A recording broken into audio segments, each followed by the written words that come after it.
Commander of the Apocalypse. This video is purely for entertainment and does not infringe on copyrights or laws. The rights to the novel and image belong to the original author. We do not claim ownership. Don't like waiting and want to listen to this fanfic in full now? Subscribe to our Patreon, where you'll find the best fanfics. Chapter 201, The Departure of the Corpse King. December was Tang Zheng's most leisurely month. After the battle at the manor base, the surrounding situation was completely calm. Only unyielding continued the battle to retake Hezhou. The news would broadcast the situation of the battle to retake Hezhou every day. The 5th Army's more than 100,000 troops, braving the wind and snow, insisted on fighting the zombies in Hezhou. The number of zombies eliminated every day was about 300,000, and the progress was pretty good.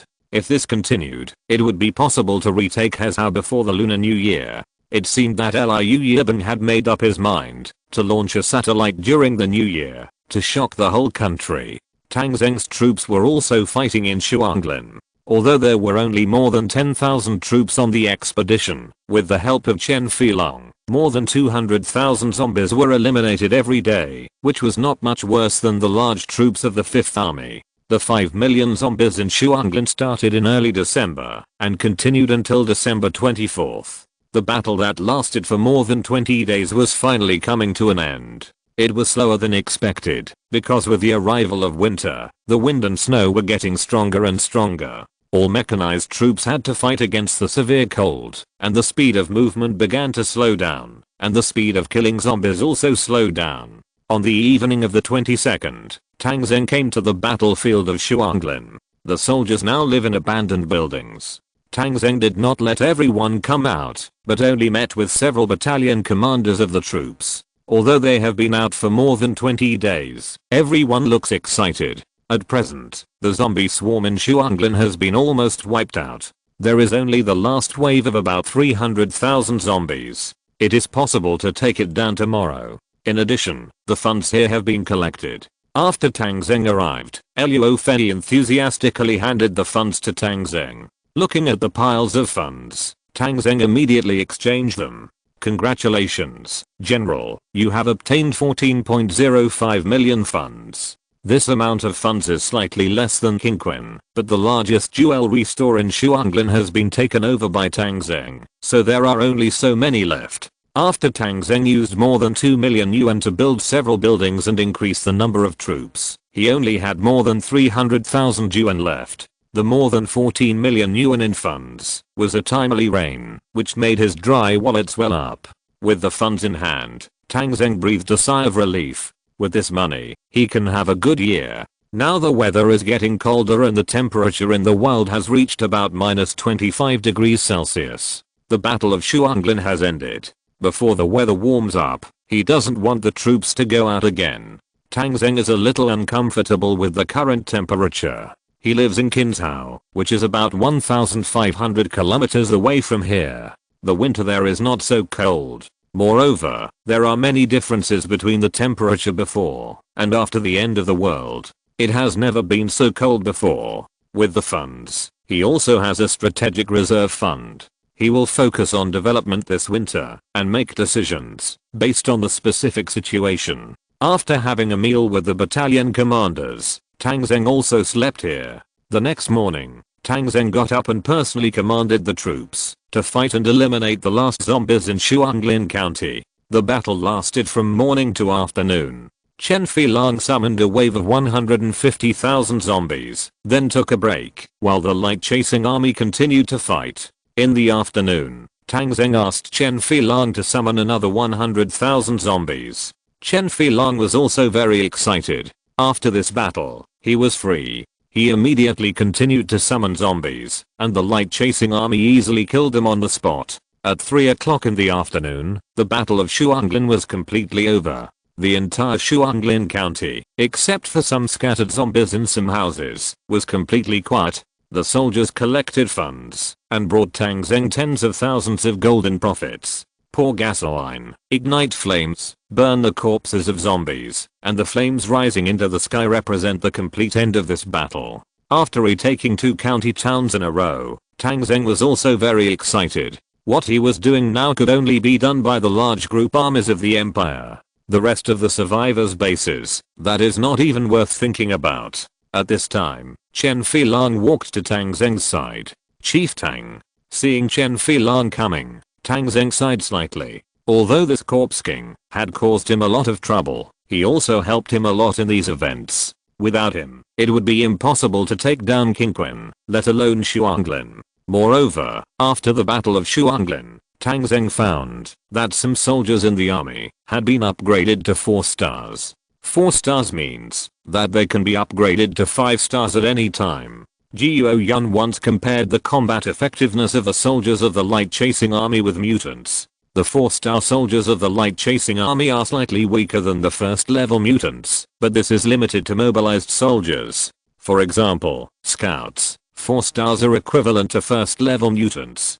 Jiuo Yun also calculated that the strength of the soldiers of the light chasing army upgraded to 5 stars, and the advanced soldiers are between the peak of the first level and the second level mutants. Although the 5-star soldiers are slightly inferior to the second level mutants, you have to think about how many people there are in the light chasing army. Now Tang Zheng saw that the number of soldiers who have reached 4 stars has exceeded 500. And now Tang Zheng has accumulated more than 500 second level crystals. Level 2 crystals are obtained from the brains of lickers or gorilla zombies. After such a long time, the number of level 2 zombies in the wild has gradually increased. However, it is impossible to collect so many crystals from wild zombies for the time being. The officers of the light chasing army all knew that the general wanted to collect level 2 crystals, and they began to control them intentionally. With Chen Filong, they can cultivate some zombies to level 2, kill some wild ones every day, and then cultivate some.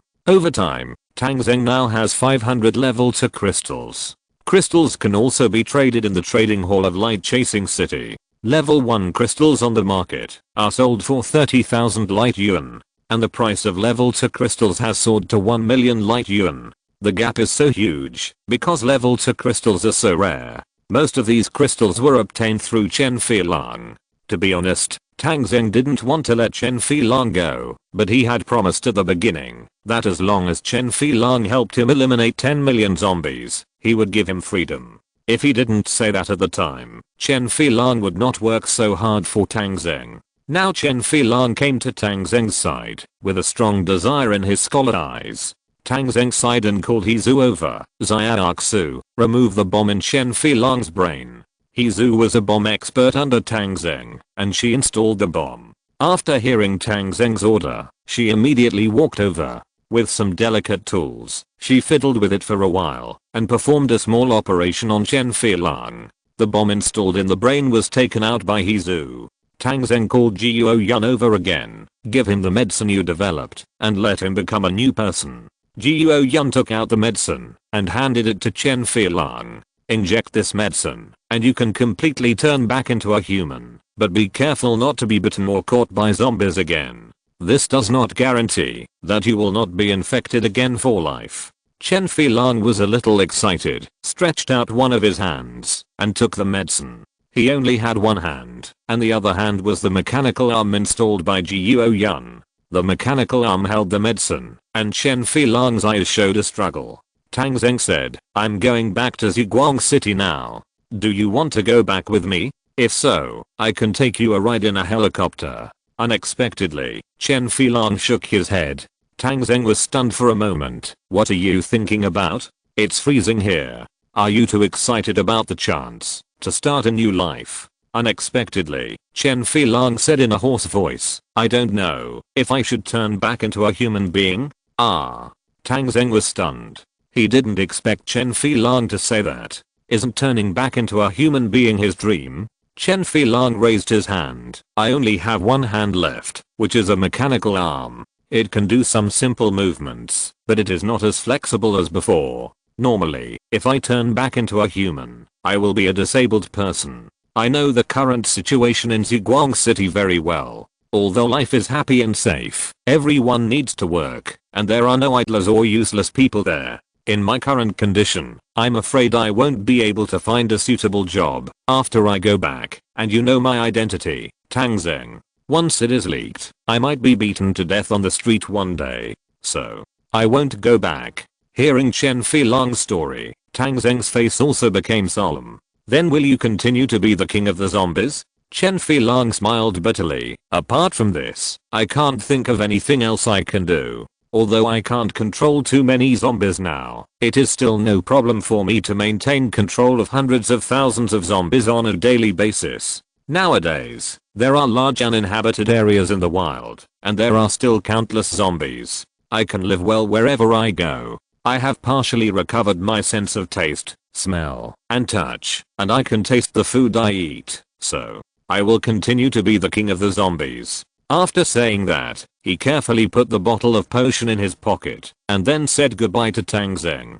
Tang Zheng, thank you for giving me this opportunity. I will keep this bottle of potion. Maybe one day I will get tired of being a corpse king, and choose to become a human again. But don't worry, I have started to eat normal human food. I have never touched those bloody things since I became a corpse king. I will not hurt the people on your side, nor will I stay in your territory. I will leave here and go to another place. We will meet again in the mountains and rivers. Goodbye, Tang Zheng. After saying that, Chen Filong adjusted his thick down jacket, walked into the wind and snow, and walked away.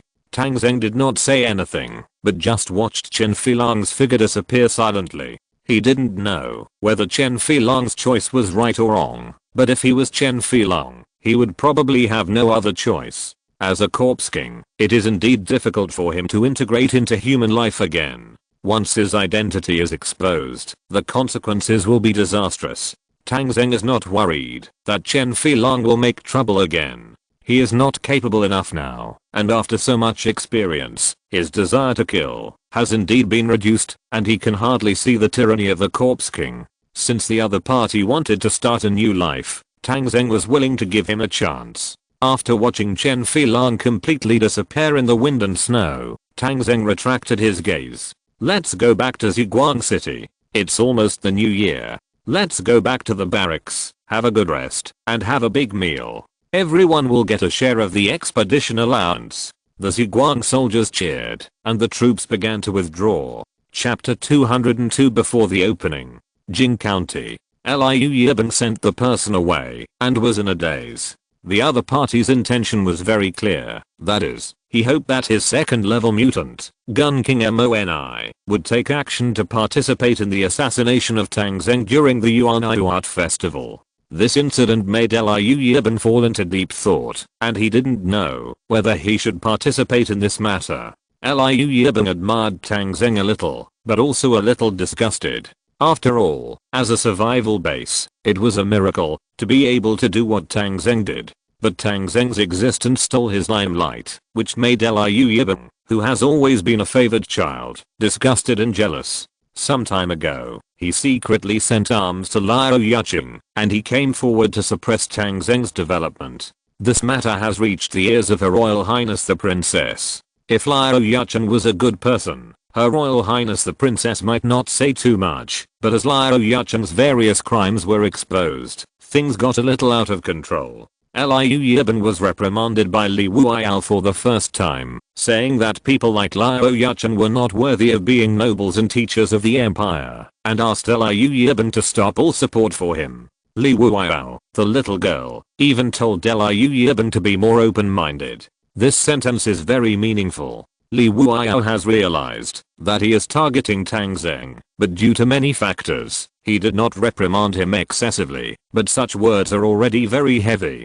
This incident made Liu Yibing very passive. He felt that he was already in a disadvantageous situation on the road to competing for the position of the son-in-law. Now there is a powerful intelligence organization that has found him through relationships and let Moni participate in the assassination of Tang Zheng. It is obvious that he and Tang Zheng are opposites. If this matter is reported to Li Wuiyao, then the princess will definitely let him inform Tang Zheng of the news, so that the other party can take precautions. Liu Yibing hesitated for a long time, and did not call Moni, but he did not report the matter. Tang Zheng, I won't send anyone to assassinate you this time, but if you still die, it can only mean that you are incompetent, so don't blame me. After the struggle between heaven and man, Liu Yibing put the matter aside. pretending that he had never known about it, and watched the development of the situation. However, he knew MONI's ability, and the strength of the second level mutant shocked him greatly. In his opinion, in the environment of the theater, if 5 second level mutants attacked at the same time, even if he was under heavy protection, he would be easily killed. And Tang Zheng's guards could never exceed his strength. Maybe the king of this northern region will fall. The Zhuguang army returned to Zhuguang City. It was already December 25th. When Tang Zheng returned to the city, he happened to meet a team entering the city. It was the team of Lanfear, a first-line star in China. This time, Lanfear came not only by herself, but also a large performance team. 4 or 5 programs were reported, and now they came to Zhuguang City for rehearsal. The city was surging with people. Advertising vehicles had been broadcasting the arrival of Lanfear's team in the streets for several days. The people in the city came out to watch. The crowds were huge, and it looked like a superstars concert before the end of the world. Tang Zheng did not join in the fun. He led the troops directly into the city from the northeast gate, and returned to the inner city. In the various military camps in the inner city, the soldiers of the kitchen team began to cook. Pieces of mutant beast meat were put into the pot and stewed, and river fish were also put into the pot. Wild chives from the grassland were made into chive sauce, which was a must for stewing meat. The dried vegetables and tofu were put into the pot, and they were taken out of the pot together with the river fish, to become bowls of delicious fish soup. Bottles of canned fruit were opened, and became a dessert on the table to relieve greasiness. There were also many old wines collected, which were also opened today. After the hard work of this expedition, Tang Zheng gave the soldiers 3 days off, to drink to their heart's content. The inner and outer cities were all as lively as the new year. Volcano City.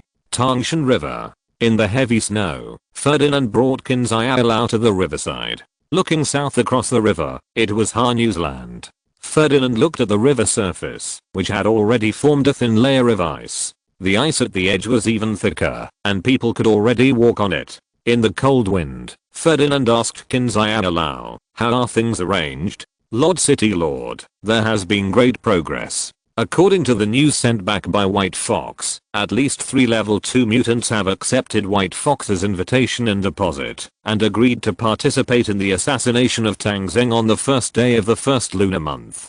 Oh, not bad. 3 level 2 mutants have been dealt with in just a few days.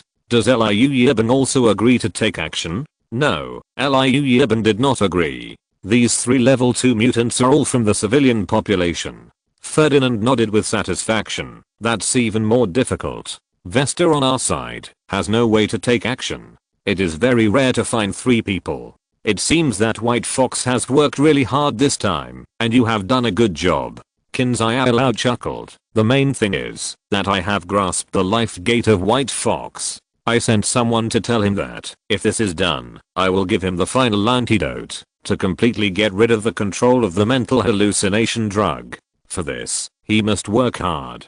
Ferdinand was stunned. Is there an antidote for the mental hallucination drug? Why don't I know? Lord City Lord, there is nothing you don't know, of course. But if I don't say that, how could Behu work so hard? That person is not easy to control. Hearing this, Ferdinand laughed. You are really amazing. In this case, let Behu work harder. If he can get 2 more level 2 mutants to join, then Tang Zheng will definitely die. Okay, please rest assured, sir. I believe Behu still has potential to be tapped. Let's wait for the first day of the first month to see how Tang Zheng dies. Ferdinand smiled and nodded, looking to the south again. Zhuguang City is also far away from Huashan City. At a distance of more than 1,000 kilometers, the temperature here in Huashan City is nearly 10 degrees colder than that in Zhuguang City. The temperature here is now more than 30 degrees below zero, which is freezing cold. In such a cold day, in about 20 days, Tangshan River will be completely frozen. At that time, there will be no need for large ships, and his armored troops will be able to cross the river. Tang Zheng came from the warm Kinzhao, 3,000 kilometers away. He could not have imagined what would happen after the river water froze. Dalio is an industrial power. The volcano city, where he is located, is both a port and an industrial base. With the day and night operation of multiple production lines and the 50,000 laborers from Hanyu, the strength of his troops has grown by leaps and bounds. Except for the fighter plane, which is still a difficult problem, other aspects are already very strong. Not to mention Tang Zheng's Zhuang army. Even if Liu Yibing's 5th army came, Ferdinand would dare to fight. It would be best if this thing succeeded this time. If not, he can also defeat the Zhuang army head on with his strength and take over everything Tang Zheng has. He has longed for the fertile and warm land of Hanyu for a long time. Maybe this time, he will get his wish. December 31st. Today is the day of the Zhuang City Art Festival. Since early morning, a large number of outsiders have poured into the city. Outside the south gate and the east gate, people entering the city have lined up in long queues. People from the Ministry of the Interior and the Public Security Bureau are conducting inspections here, mainly checking that no dangerous goods can be carried. There are 2 gates, and 12 security inspection machines are placed here. All the packages carried by pedestrians must go through security inspection. Because there are too many people entering the city today, vehicles from outside can no longer enter the city. Everyone must enter the city on foot, which also reduces many safety hazards. Outside the city gate, the open space has been converted into a parking lot. There are already tens of thousands of vehicles parked here, which shows how big an event today is. The time for the art performance is from 8 PM to 12:30 PM, and there is also a New Year's Eve process in the middle. In fact, since the day before yesterday, a large number of outsiders have entered the city. All the hotels and inns in Zhuang City, whether high-end or low-end, are already full. It's just that the number of people who came today is more. It's now 9 o'clock in the morning, and the flow of people in Zhuang City has exceeded 1 million. People wandered in the streets and alleys of the city, driving all the businesses to be extremely prosperous. All the people from the Public Security Bureau and the Special Service were dispatched to work at various intersections or crowded places to prevent accidents. The square in front of Zhuang Grand Theater has long been crowded with people, and the roadside stalls in the ice and snow are extremely popular. Around the square, people lined up in a long queue to get tickets. There were 20,000 tickets in total this time. Tang Zheng distributed 15,000 tickets, and the rest were distributed to various departments in Zhuang City. However, not everyone in every department would choose to watch the show. The price of tickets in the market has been hyped up very high, and many people chose to sell their tickets to scalpers. This also led to the scalpers here being unusually active. They shuffled among the crowd, buying or selling tickets to earn the difference in profit. Some so-called gangs in Zhuang City also had many people active here, and the surrounding stalls were not set up by just anyone. Although it was only morning, and not the peak period of traffic, it was already very crowded, and even a little chaotic. This was the key prevention and control area of the entire city, because before the art performance began, Tang Zheng would come out of the inner city and go directly to this square. The surrounding roads would begin to be controlled at night, and this square would also begin to be controlled. The director of the Zhuang City Public Security Bureau is a survivor named Liu Hua, who came to the square in person and directed the security guards to patrol here. Liu Hua came here early, sweating profusely in the cold weather. Here, he saw his colleague, Zhu Liu, the special service captain from the Zhuang army system. The two met frequently because of their work relationship. When Liu Hua saw Zhu Liu, he took the initiative to greet him. "Brother Zhu, you came earlier than me." Liu Hua's voice was a little hoarse, and he looked very tired. Zhu Liu glanced at Liu Hua. "Brother Liu, why did you lose your voice so early in the morning? Today's mission is not easy, can you hold on?" Liu Hua smiled bitterly. "I stayed up all night to arrange the mission last night, and I didn't sleep all night, but it's okay. I'm used to the hard work, I'm used to it." Then Liu, "You have to hold on. I heard that some of the top 10 masters around the Northern Territory have come to Zhuang City, and those people have never shown up, and no one knows what they look like. Don't let me down." Liu Hua laughed, patted his chest, and said in a hoarse voice, "No problem, I'll leave it to you, brother. What top 10 masters? Can they be more powerful than our guns?" Zhu Liu nodded slightly and turned to leave.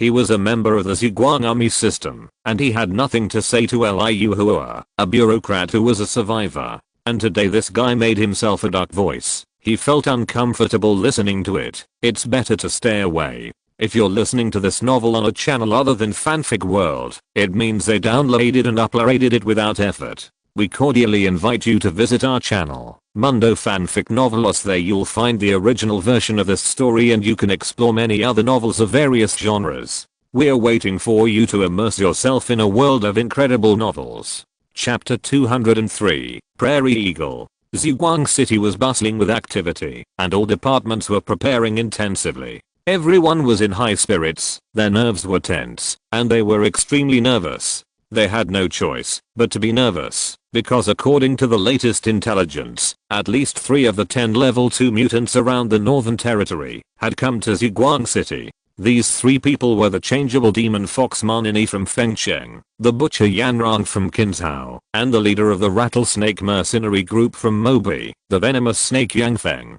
These 3 people were lawless. Manini had never shown her true face to anyone, and no one knew what she looked like. Moreover, this person was the first to agree to this after receiving the invitation, and he didn't even mean to hide anything from anyone.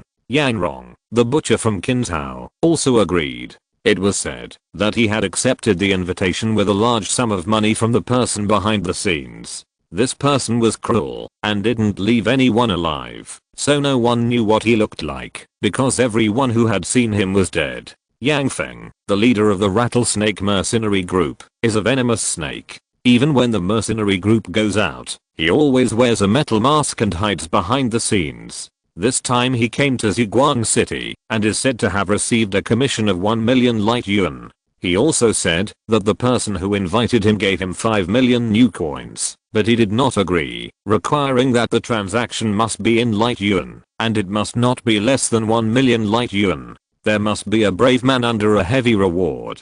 The arrival of these 3 second-level mutants has put a lot of pressure on the security departments of the Zhuang army. The news has spread that they will definitely come today, but they can't find anyone, so they can only passively take precautions. So although Zhuang City seems to be extremely lively, there are undercurrents inside, and the silent struggle has begun. 2 people are eating in a single room of a tavern on Dongmen Street. One of the guests is wearing a fox fur coat, which is exquisitely detailed and exquisitely made. It can be seen that he has some status. And sitting opposite him is a man wearing a sheepskin coat. This man is about 40 years old, with a weathered face, and a common look of a survivor of the end of the world. However, the person who invited the guests did not dare to show the slightest disrespectful look. He kept pouring wine and serving food to the man, and carefully flattered him in every way. The man gnawed off a leg of lamb by himself, threw the bone aside, and said to the host, "Old Huang,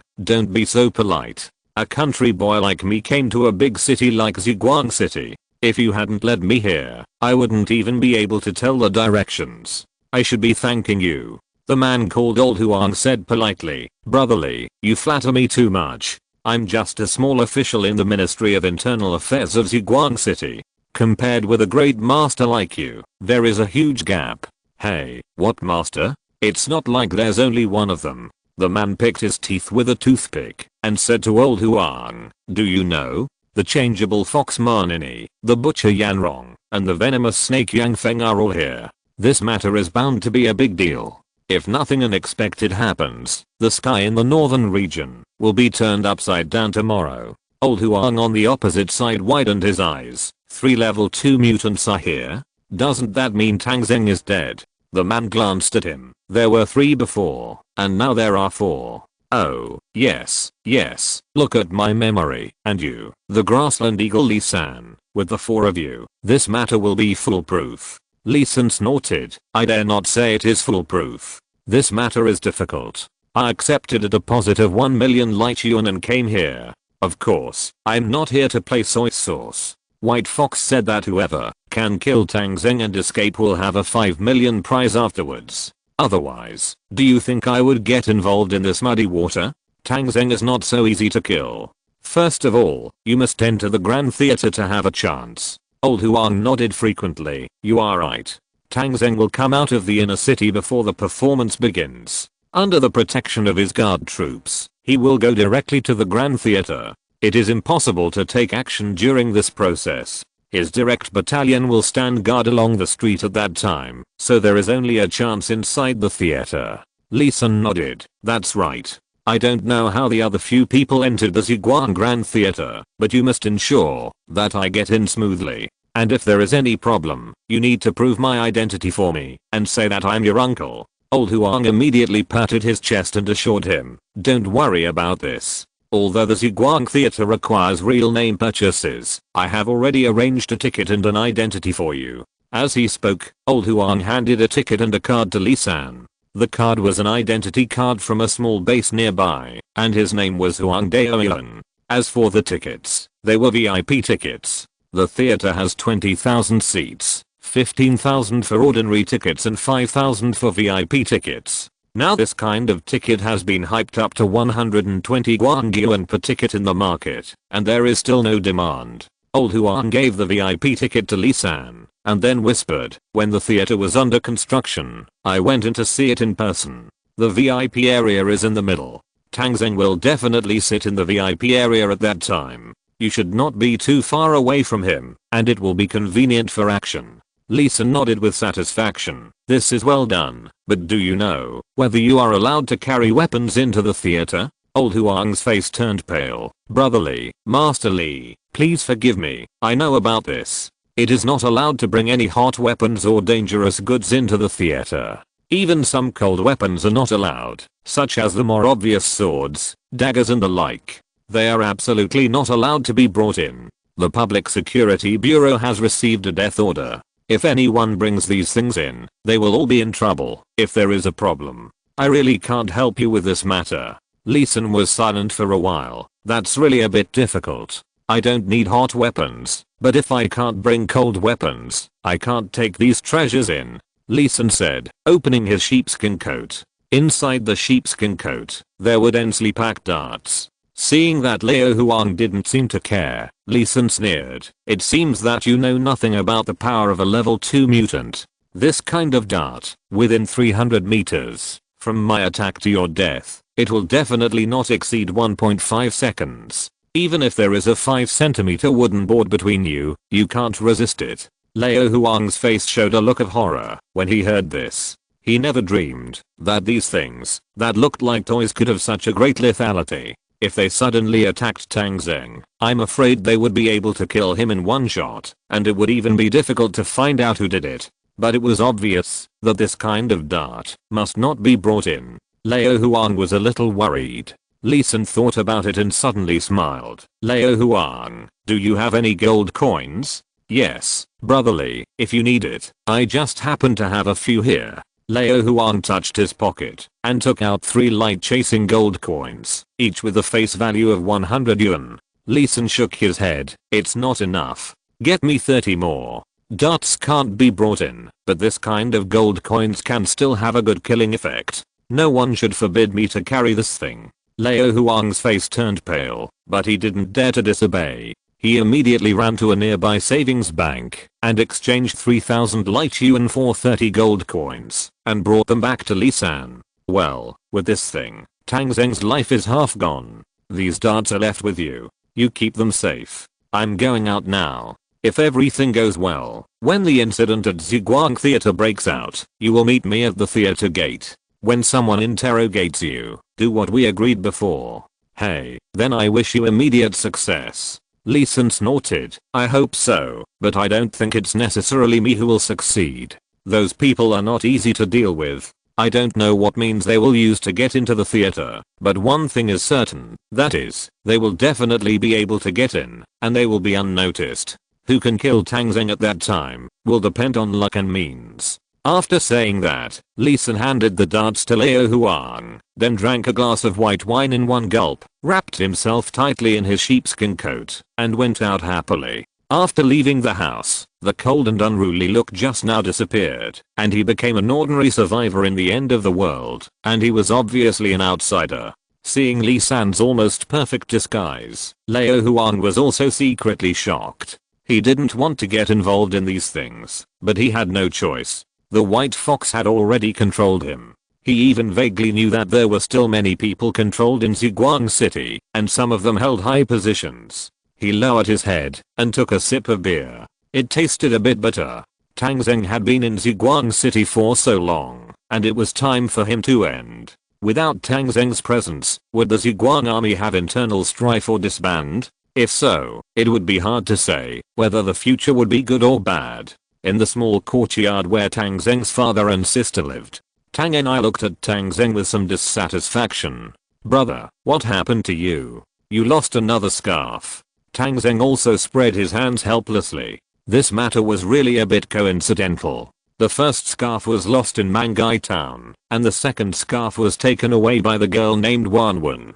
Tang Zheng also explained the first scarf, but the whereabouts of the second scarf must not be told. He could only shamelessly say, my sister is very clever and can knit another scarf easily. I promise you that you will never lose the scarf again after getting it this time. Well, okay, it's my fault that I have such a careless brother like you. But today I can't do that. The scarf was made by me and my 3 best friends. We have a show today and we have to rehearse again later. Tang Zheng was stunned for a moment. What show are you guys going to perform? The first dance after the opening, Swan Lake. All 4 of us will perform. Tang Zheng thought for a while. Then you have to remember one thing. Leave the theater immediately after the performance and come home. Okay.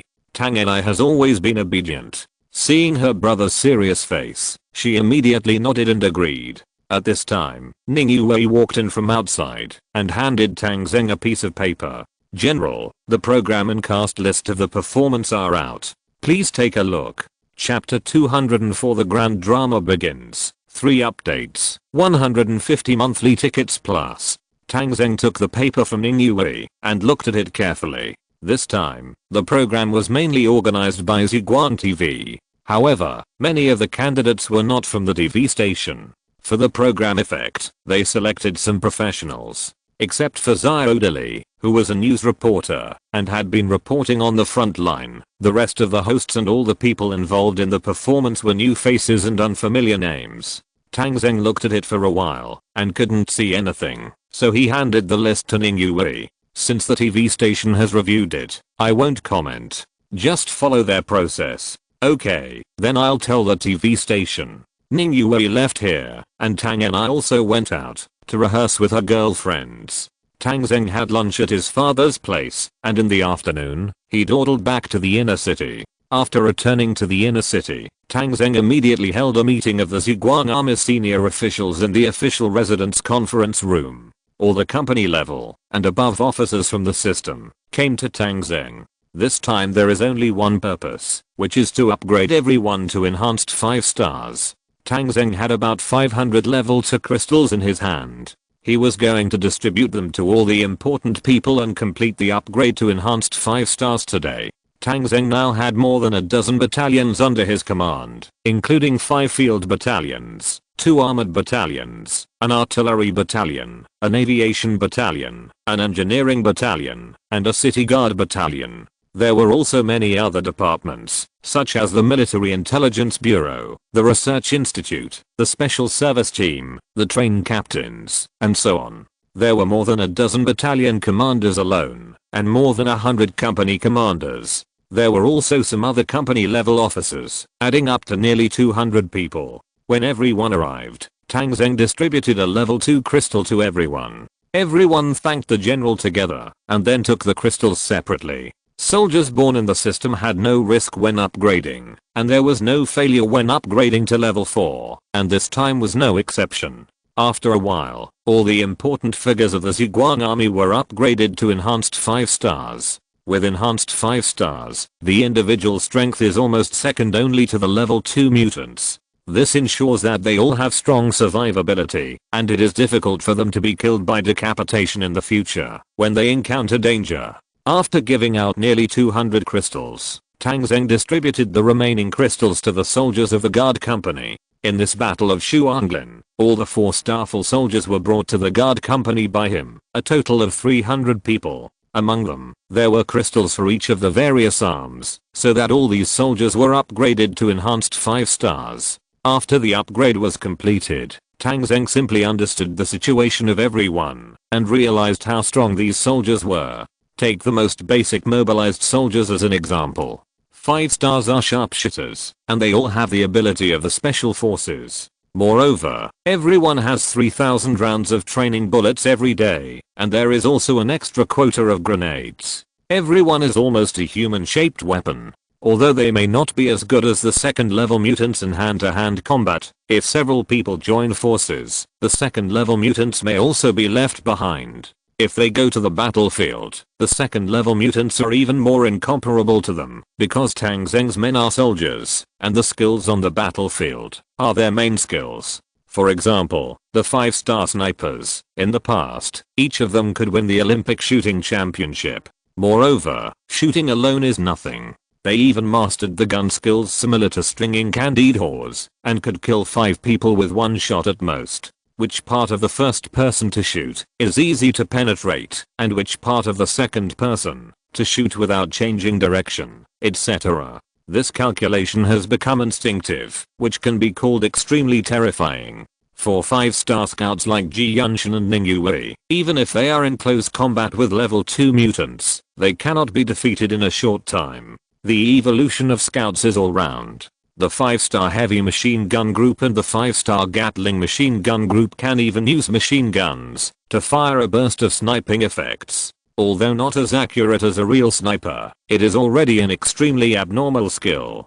On the battlefield, their firing is really a sweep, and scientific research soldiers like Ji Yuoyun can almost be described as scientists, and their own abilities have been greatly improved. After everyone had finished upgrading, Tang Zheng asked Ji Yuoyun, "Is it possible for our troops to surpass 5 stars?" Ji Yuoyun thought for a moment and said, "General, 5 stars is the limit for now. If 5 stars want to continue upgrading, they must first reach full 5 stars. If a 5-star soldier wants to upgrade to full 5 stars, he must kill 10,000 zombies, and then he will need a 3rd level crystal. After using the 3rd level crystal, he can upgrade to a hero unit. The hero unit is the limit of our army, but it will probably take a long time for anyone to do it." Tang Zheng thought that the conditions for the appearance of this hero unit were indeed harsh enough. He currently only had 1 3rd level crystal, which was obtained from the body of a Tyrannosaurus zombie that Chen Filang forcibly stimulated when he attacked the city. This condition was harsh enough, not to mention that a single soldier was required to kill 10,000 zombies. How long would it take to kill them? Tang Zheng shook his head slightly. "Let's not consider the hero unit for now. Let's do the things in front of us first. Tonight, it is certain that someone will attack me, and I can't retreat yet, otherwise it will cause a very bad hero, so we must be fully prepared to catch all the enemies who come today." Mutants are indeed a trend of human evolution, but with powerful strength, mutants are also a hidden danger to local public security. I don't care about other places, but in the sphere of influence of our Zhuguang city, such people are absolutely not allowed to do evil. So today they seem to come to kill me, but in fact I want to teach these people a hard lesson and let them know who has the final say on this land. Next, everyone will tell us what they know, and we will make a perfect response plan. The officers of the Zhuguang army at all levels began to express their opinions on what they knew, and studied how to deal with those lawless second-level mutants who dared to assassinate the general. 3 cobblers are better than 1 Zhuge-Liang, and everyone adds fuel to the fire. This moment is vividly reflected. The meeting lasted from the afternoon to the evening, and a complete plan was produced. Tang Zheng was quite satisfied with this plan. It was already 5 o'clock in the afternoon, and Tang Zheng told everyone to leave. He would leave for Zhuguang Grand Theater at around 7 o'clock, and he, the protagonist, would be indispensable when the show started. It was getting dark. Winter nights come especially early. At just 6 o'clock, it was already pitch dark in the wild. However, the lights in Zhuguang City were just coming on, and it was a lively time. Especially here in the Grand Theater Square. In order to drive away the cold, many huge torches were set up around the square. The torches were burning fiercely, dispelling the winter cold, and at the same time, together with the street lights, they illuminated the square. Zhuguang City was originally a small climate zone, and it was surrounded by city walls. Now that there were so many people lighting torches, they didn't feel cold at all. From Dongmen Street to here, the street has been closed today, except for work vehicles. No vehicles are allowed to go on the road. Crowds of people came to Dongmen Street from all corners of Ziguang City and headed towards the square.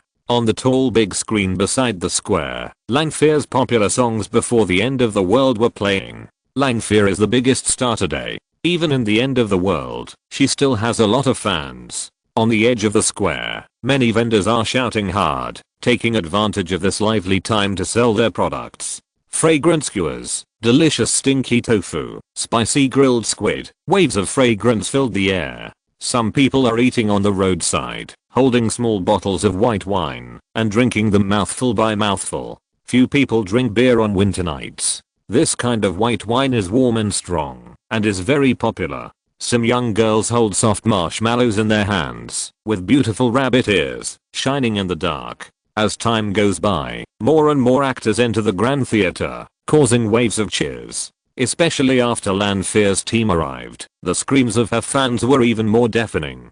Langfear sat in an RV, and came to the door of the Grand Theater under the escort of the Public Security Bureau.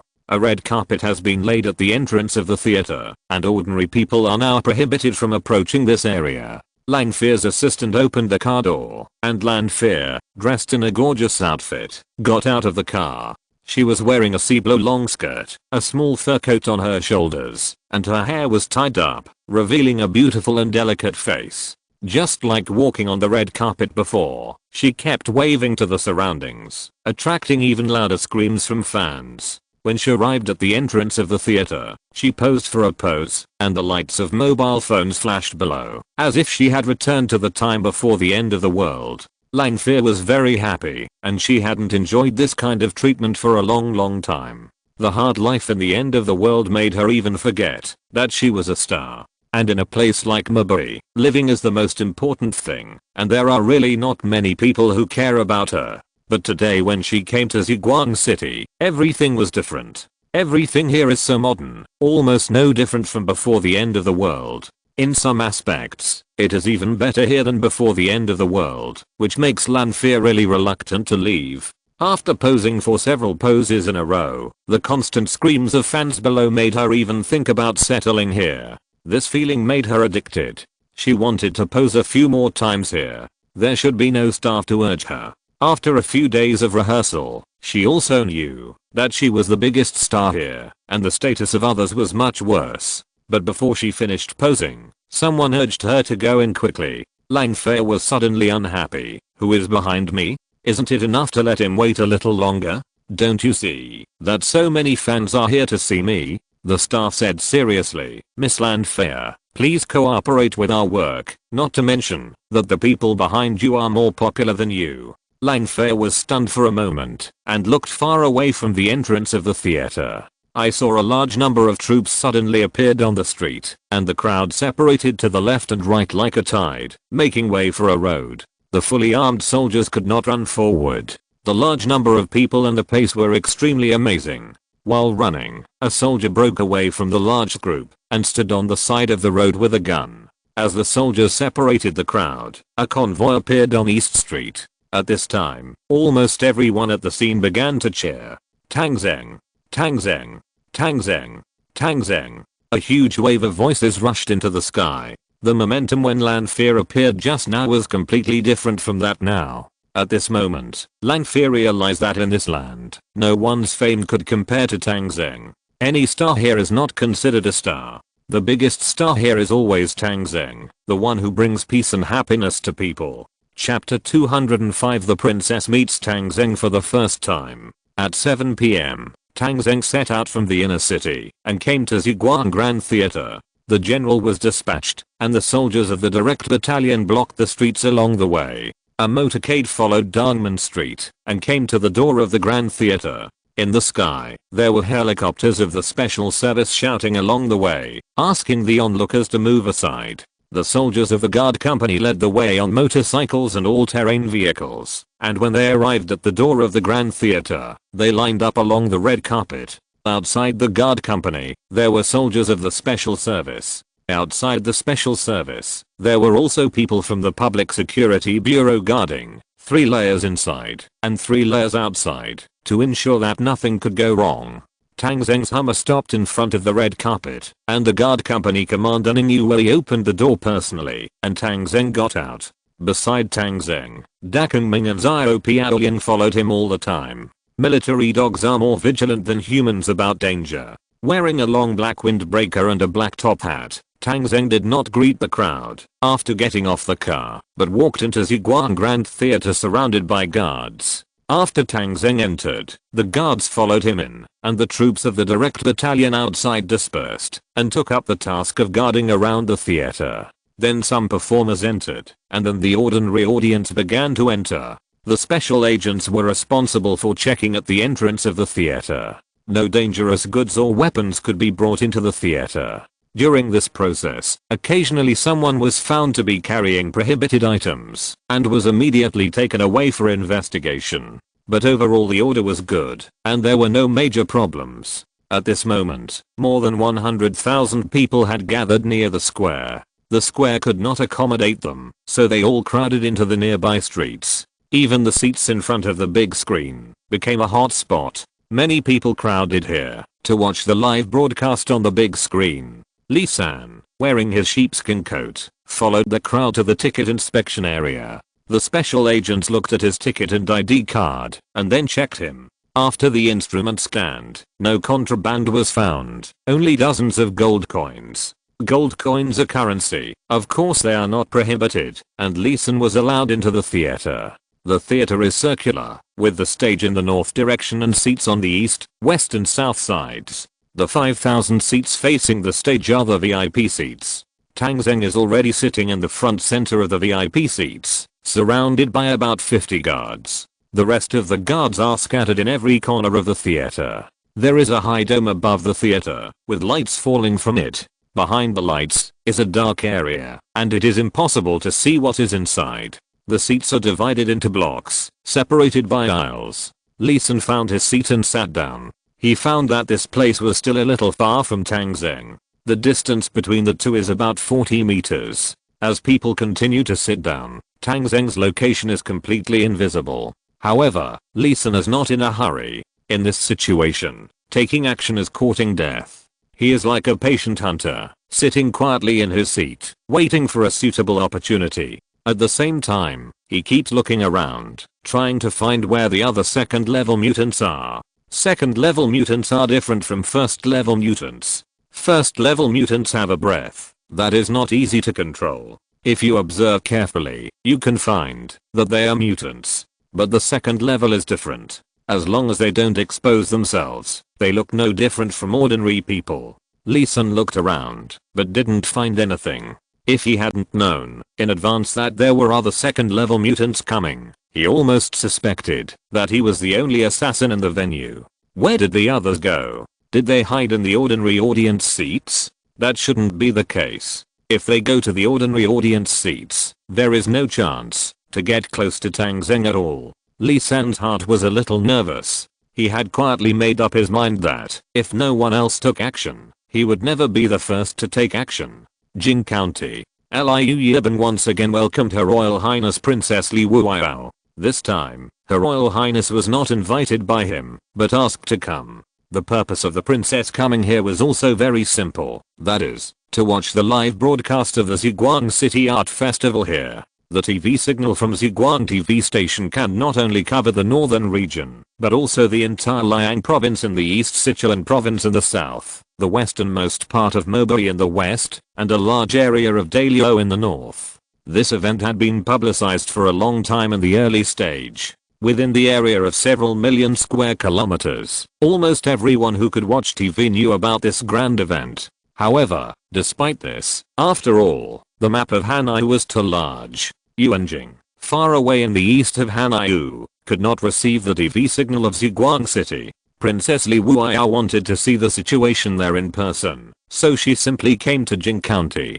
When Li Wuiao arrived, Liu Yiban naturally had to receive him carefully. Li Wuiao's arrival did not alarm too many people. He came quietly and then went to Liu Yiban's conference room, where he watched TV quietly. Liu Yiban sat below Li Wuiao, but he was a little confused. He suspected that Li Wuao knew something and knew that someone wanted to face Tang Zheng at a disadvantage in this performance, so he came to see it in person. At 6 o'clock in the evening, the live broadcast began. The reporter in charge of the live broadcast was Xiaodili of Ziguan TV.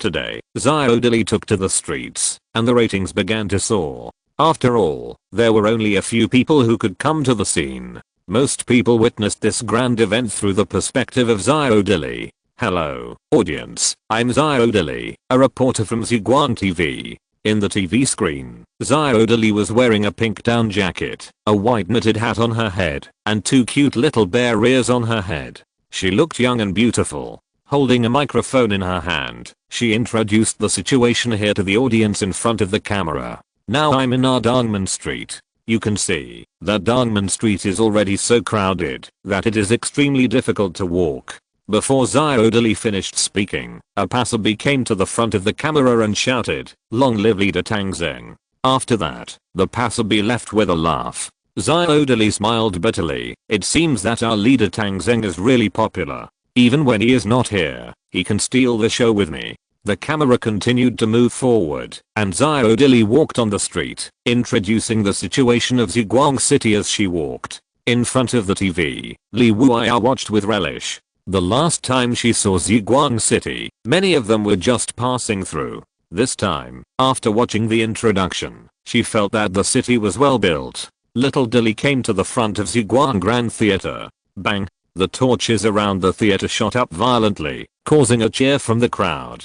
Dear audience, now we have arrived at our Ziguang City Cultural Center, Ziguang Grand Theater. The theater was officially completed a month ago. The internal facilities are good and can accommodate 20,000 spectators to watch on site. I will take everyone to the theater to see the situation later. At this time, Langfear appeared on the stage, and the camera captured the appearance of the superstar. Li Wuao looked at these and did not show much interest. Before the end of the world, she was the brightest star in Hanyu, but due to her status, she could not enter the entertainment industry. It was not until the troops of the direct battalion appeared, Tang Zheng arrived, and the audience shouted Tang Zheng's name in unison, that she became interested. During this process, the camera lens also followed Tang Zheng's vehicle all the time. Until Tang Zheng got off the car, Li Wuao's back could not help but straighten up. She had always wanted to meet this famous person in the Northern Territory, but she didn't know what kind of person he was. Now under the camera, Tang Zheng's face entered Li Wuao's sight. Li Wuao's little mouth opened slightly, and was also a little shocked. She knew that Tang Zheng was not very old, but she didn't expect him to look so young and handsome. Under the black windbreaker, Tang Zheng's whole body was like a tall poplar, especially after the evolution. Tang Zheng's figure was close to perfect, exuding a strong masculine charm. Beside her, Liu Yibing also saw Tang Zheng appear in the video for the first time, but his face was rather ugly. Tang Zheng was not inferior to him in other aspects, but he was unexpectedly so good in appearance, which made Liu Yibing more and more jealous. Li Wuao thought that Tang Zheng would stop and say hello to the audience, but he went straight into the theater, which was somewhat beyond her expectations. Li Wuao thought for a while, then turned around and looked at Liu Yibing and said, "Are you involved in this matter?" "Ah. What's the matter?" Liu Yibing was stunned for a moment, but when he saw Li Wuao's somewhat indifferent eyes, he immediately understood. He wanted to lie, but looking into Li Wuao's eyes, the lie could not come out. He could only speak in a depressed tone. "Someone invited me to take action, but I did not agree. However, I did not inform Tang Zheng about this matter. After all, there was the incident with Liu Yuqing. In the eyes of outsiders, we are still in a state of war." Li Wuao nodded slightly, and then his eyes fell on the TV screen. Liu Yibing breathed a sigh of relief. It seemed that he was right not to participate in this matter, but he was not comfortable in his heart. Li Wuao's concern for Tang Zheng seemed a little too much. Liu Yibing, who had a sense of crisis, thought for a moment and said, "Your Highness, our 5th Army has wiped out more than 15 million zombies in Hezhou. In about a month, we will definitely be able to recover Hezhou." Li Wuao was indeed interested and immediately asked, "Can we move in before the Spring Festival?" This matter was a bit reluctant, but Liu Yibing still patted his chest and guaranteed, "Don't worry, princess. During the spring festival, I invite your highness to watch the fireworks show at the Hezhou City Hall." Hearing this, Li Wuyao's complexion improved, and he showed a bright smile. Seeing Li Wuyao's smile, Liu Yibing's heart settled. As long as he took Hezhou, he would be the first person in the country to take a prefecture-level city. At that time, the princess might consider making Hezhou the capital. At that time, no one's merits could surpass his own. And he would no longer be a duke at that time, and he would probably be canonized as a prince. A prince would be qualified to marry the princess. Just as Liu Yibing was daydreaming, the TV screen changed. Little Dilly has entered the theater, and the camera has also begun to move to the stage. The stage lights are on, and the performance is about to begin. Chapter 206 Shocking Propaganda Film. The time came to 7:40 in the evening. All the people who were watching the performance were already in place. The door of the theater closed, and the stage lights came on. The blue curtain slowly opened, and soothing music sounded softly. There was no host on the stage now. Behind the opened curtain was a big screen, just like watching a movie. At this moment, the lights in the theater went out, and everyone's eyes were focused on the big screen. Prologue. Two big words appeared on the screen. This made people suddenly realize that this might be a promotional film. The two words prologue seemed to be broken by something, scattered apart, and the picture appeared. On the big screen, a street scene on a street before the end of the world was played. The gloomy sky and the dark clouds pressed very low, making people feel depressed when they looked at it. The drizzling rain seemed to have been falling for a long time, and water appeared on the street.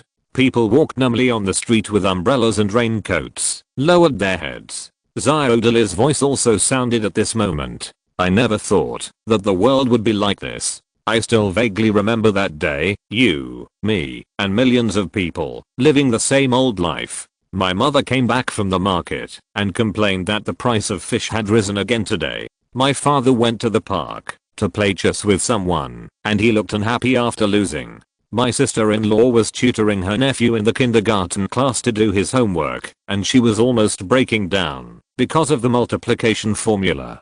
My brother pretended to be tidying up things over there, but he was actually watching the female anchor dancing secretly. And I was listening to my mother's nagging while cooking, saying that I didn't have a boyfriend at such an age, and I didn't know how to cook. When I get older and find a husband, I will definitely be angry with my mother-in-law. I put on headphones and relied on music to block out my mother's noise, but I didn't expect that it would be the last time I heard my mother's voice."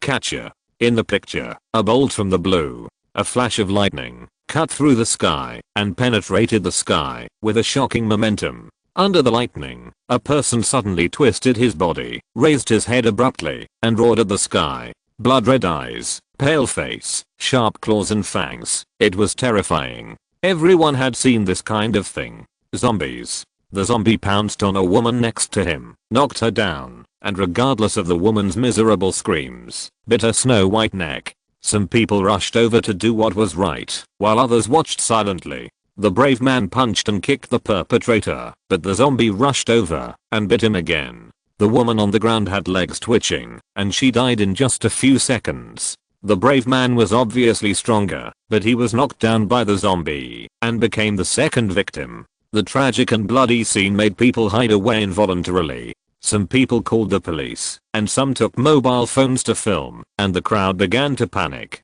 5 minutes later, the woman came back to life. She twisted her neck, rushed out like a devil, and knocked down a photographer and bit him. In this way, the zombie virus began to spread in the city like a plague. People on the street began to run, and more zombies appeared. Some cars crashed into the roadside guardrail, and the cars behind them rear-ended each other. Explosions began to sound, and people from the Public Security Bureau could be seen on the streets, shooting in panic, but they were overwhelmed by more and more zombies, and finally became one of them. Flames began to burn, and even the rain from the sky could not extinguish them. The city turned into hell, and fewer people were alive. Finally, there was a distant shot of a city that seemed to have fallen, and under the gloomy sky, it looked like it was dead. The screen suddenly went black and the picture disappeared. The second subtitle appeared. Alive. At this moment, whether it was the people at the scene or the people in front of the TV, they watched in silence. People were in a very heavy mood, because almost everyone had experienced the scenes on TV. Little Dilly's voice sounded again. Dad bit mom to death. Sister-in-law killed my brother. My cute little nephew almost killed me. The white kitten that passes by my window every day has also become a man-eating beast. If there is hell in this world, then I must be in the 18th level of hell. The picture appeared again. What appeared on the screen was a video of a surveillance camera. The video was of a bedroom, which was decorated in pink. There was a pink bed, a pink table, and a pink gauze curtain. A beautiful little girl, about 5 years old, sat behind her gauze curtain, holding a big stuffed bear. The little girl had 2 ponytails with a blue bow on her head. Her ponytails were a little messy, and her beautiful big eyes were open powerlessly at the moment, and her long eyelashes were drawn listlessly. The cherry-like little mouth was a little pale, and the skin on it was cracked, proving that the owner was in a very bad condition at the moment. In a corner that no one knew, the little girl was mumbling to herself. It's been 3 days. Niu hasn't eaten for 3 days. Mom told Niu that one night, and one day is a day. Niu remembers that mom went out to buy groceries, and hasn't come back for 3 days. Niu is so hungry, so hungry, so hungry. When will mom come back? Niu promises you that she will never be picky about food again, okay? Niu doesn't think the food in the kindergarten is not delicious. Niu doesn't want the Barbie doll in a red skirt anymore. Niu will be obedient and go to kindergarten obediently. Come back, mom. Niu is so hungry. There are no cakes or cookies at home. There is not even a small steamed bun. Niu wants to cook, but the cooking place is too high. Niu can't reach it, and she doesn't know how to use those whirring things. There was a sound outside. Niu stood on a stool and looked. There was a scary uncle shouting there. Niu was scared and fell down. Her leg was bleeding. It hurts so much. Come back, mom. Now only my chubby is with me. There was thunder last night. Niu was scared and cried, and even wet the bed. But mommy was not there, so Niu could only sleep with Chubby. Chubby won't laugh at Niu. Niu misses mommy very much, and she also wants to eat very much. Niu has no strength left. Mom told Niu not to open the door for others when she is alone at home. But Niu is too hungry. Niu wants to go out and ask the uncle outside for some food. That uncle is so scary. Niu doesn't dare to go alone. I want Chubby to accompany me. The little girl twisted her little body and got down from her big bed. It can be seen that her legs are not natural, probably because she was broken. The little body was holding the white bear doll that was bigger than her. Chubby, let's go out together. Niu must be brave, and you must be brave too. Holding the big white bear, she walked to the door of the room. Her little hand held the door handle and opened the door lock with force. Outside the door was a hideous zombie. The video stopped here. The people at the scene were crying. Not only the people at the scene, but also the countless people in front of the TV were crying. In Ziguang City, countless people were crying. In Jing County, Princess Li Wuya was crying. In the theater, Tang Zheng's eyes were also sore. This is such a sad story that people don't want to see the ending. Xiaodali's voiceover sounded again at this moment. This video comes from Mangai Town. Our soldiers of the light chasing army found it in a family's home when they were collecting supplies. The video has no ending. When the zombies appeared, the monitor broke down. We don't know the final outcome of this story. I have seen too many separations and deaths in the apocalypse, but this time, I really hope that this little girl can survive. No body of NIU was found at the scene, which also gave me a little hope. I hope that this little girl can survive, even though I know that this hope is so far away and unrealistic.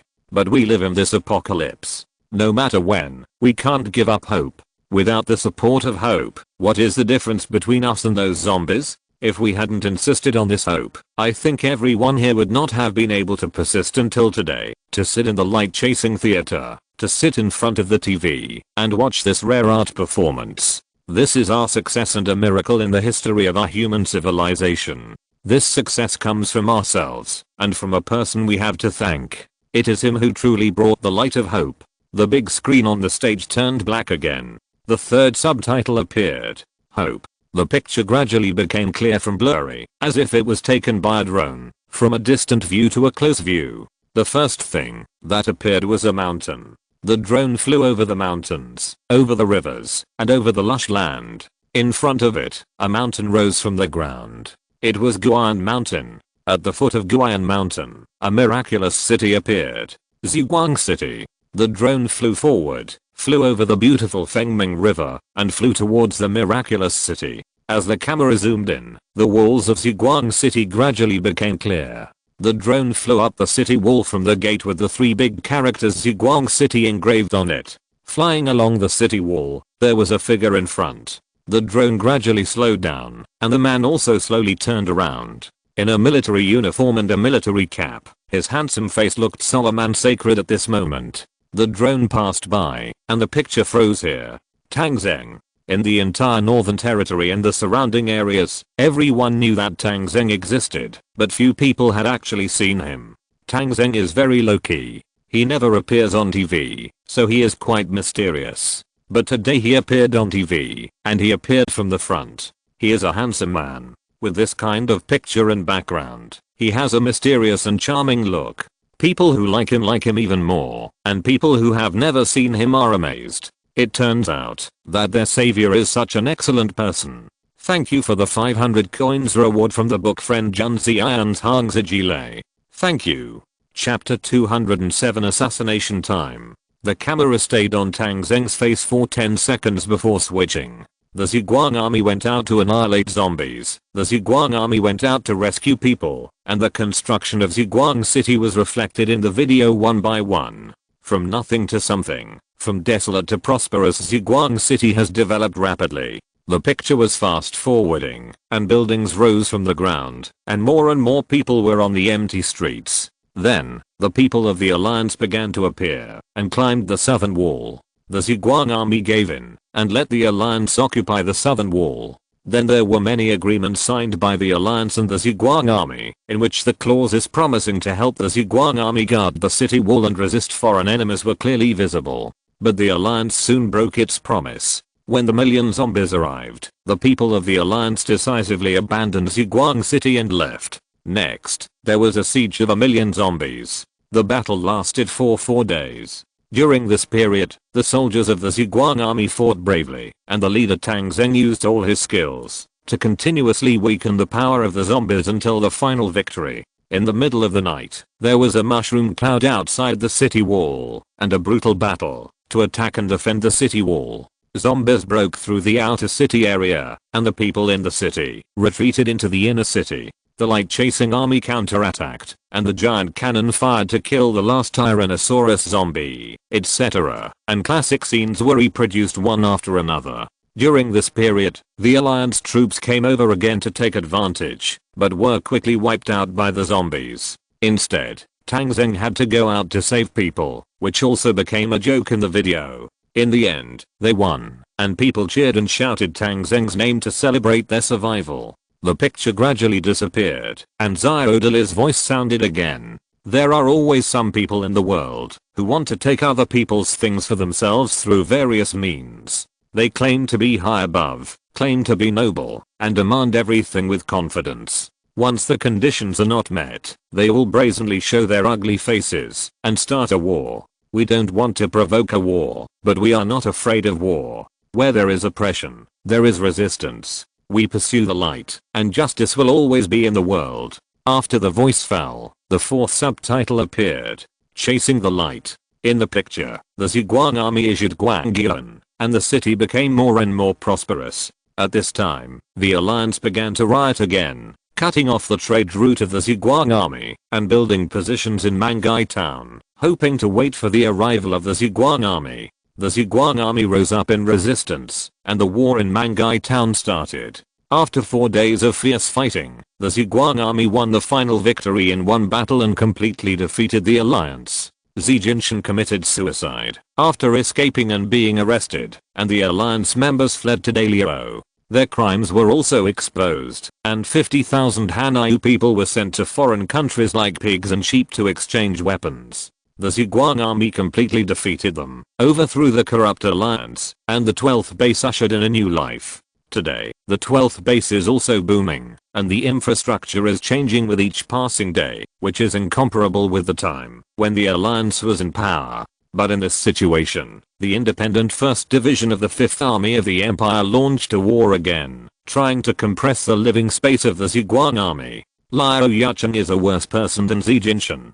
With the support of Liu Yibing, he occupied Qinzhou and did countless bad things. There were survivors escaping from Qinzhou, so he sent troops to chase them and clashed with the Zhuang army. Then Liu Yucheng sent troops to attack the manor base. In order to defend the border, the Zhuang army decisively fought. After a battle, Liu Yucheng was defeated and returned to Qinzhou in disgrace. The scene gradually faded, and Xiao Dali's voice sounded again. Those who did evil and those behind them, things will not end with your retreat. Those who should be punished, will definitely be punished. No matter how you suppress them, Zhuang City will stand tall on the land of the Northern Territory, and life will become better and better. Now, the first Zhuang City New Year's Eve art performance officially begins. Xiao Dali's promotional video ended, and the performance began. The lights around the stage were lit, and fireworks were sprayed out in front of the stage.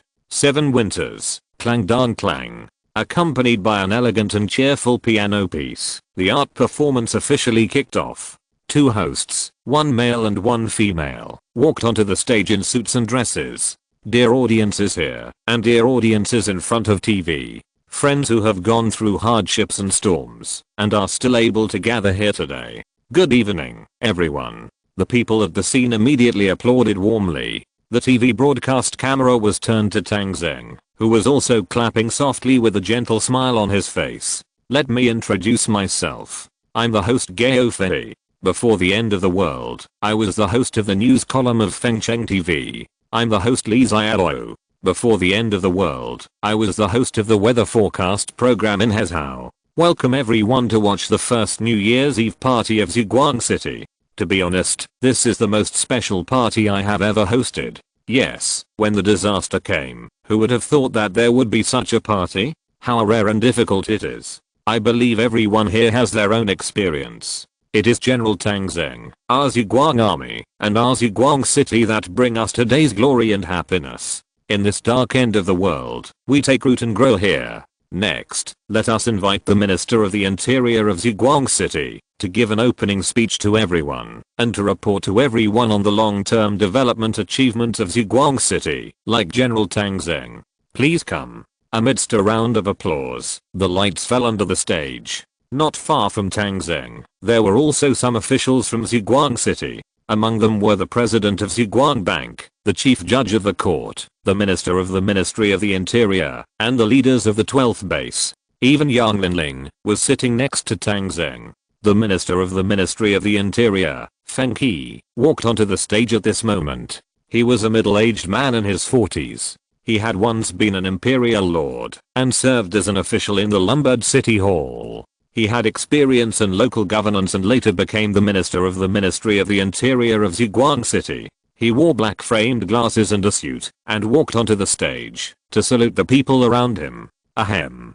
Dear General Tang Zheng, distinguished guests, and audience friends, hello, everyone, I'm Feng He. Next, I will introduce to you the scientific and technological achievements and social achievements that Zhuang City has made in this period of time. Then, Feng He began a report. The performance had not officially started yet, and everyone was more relaxed.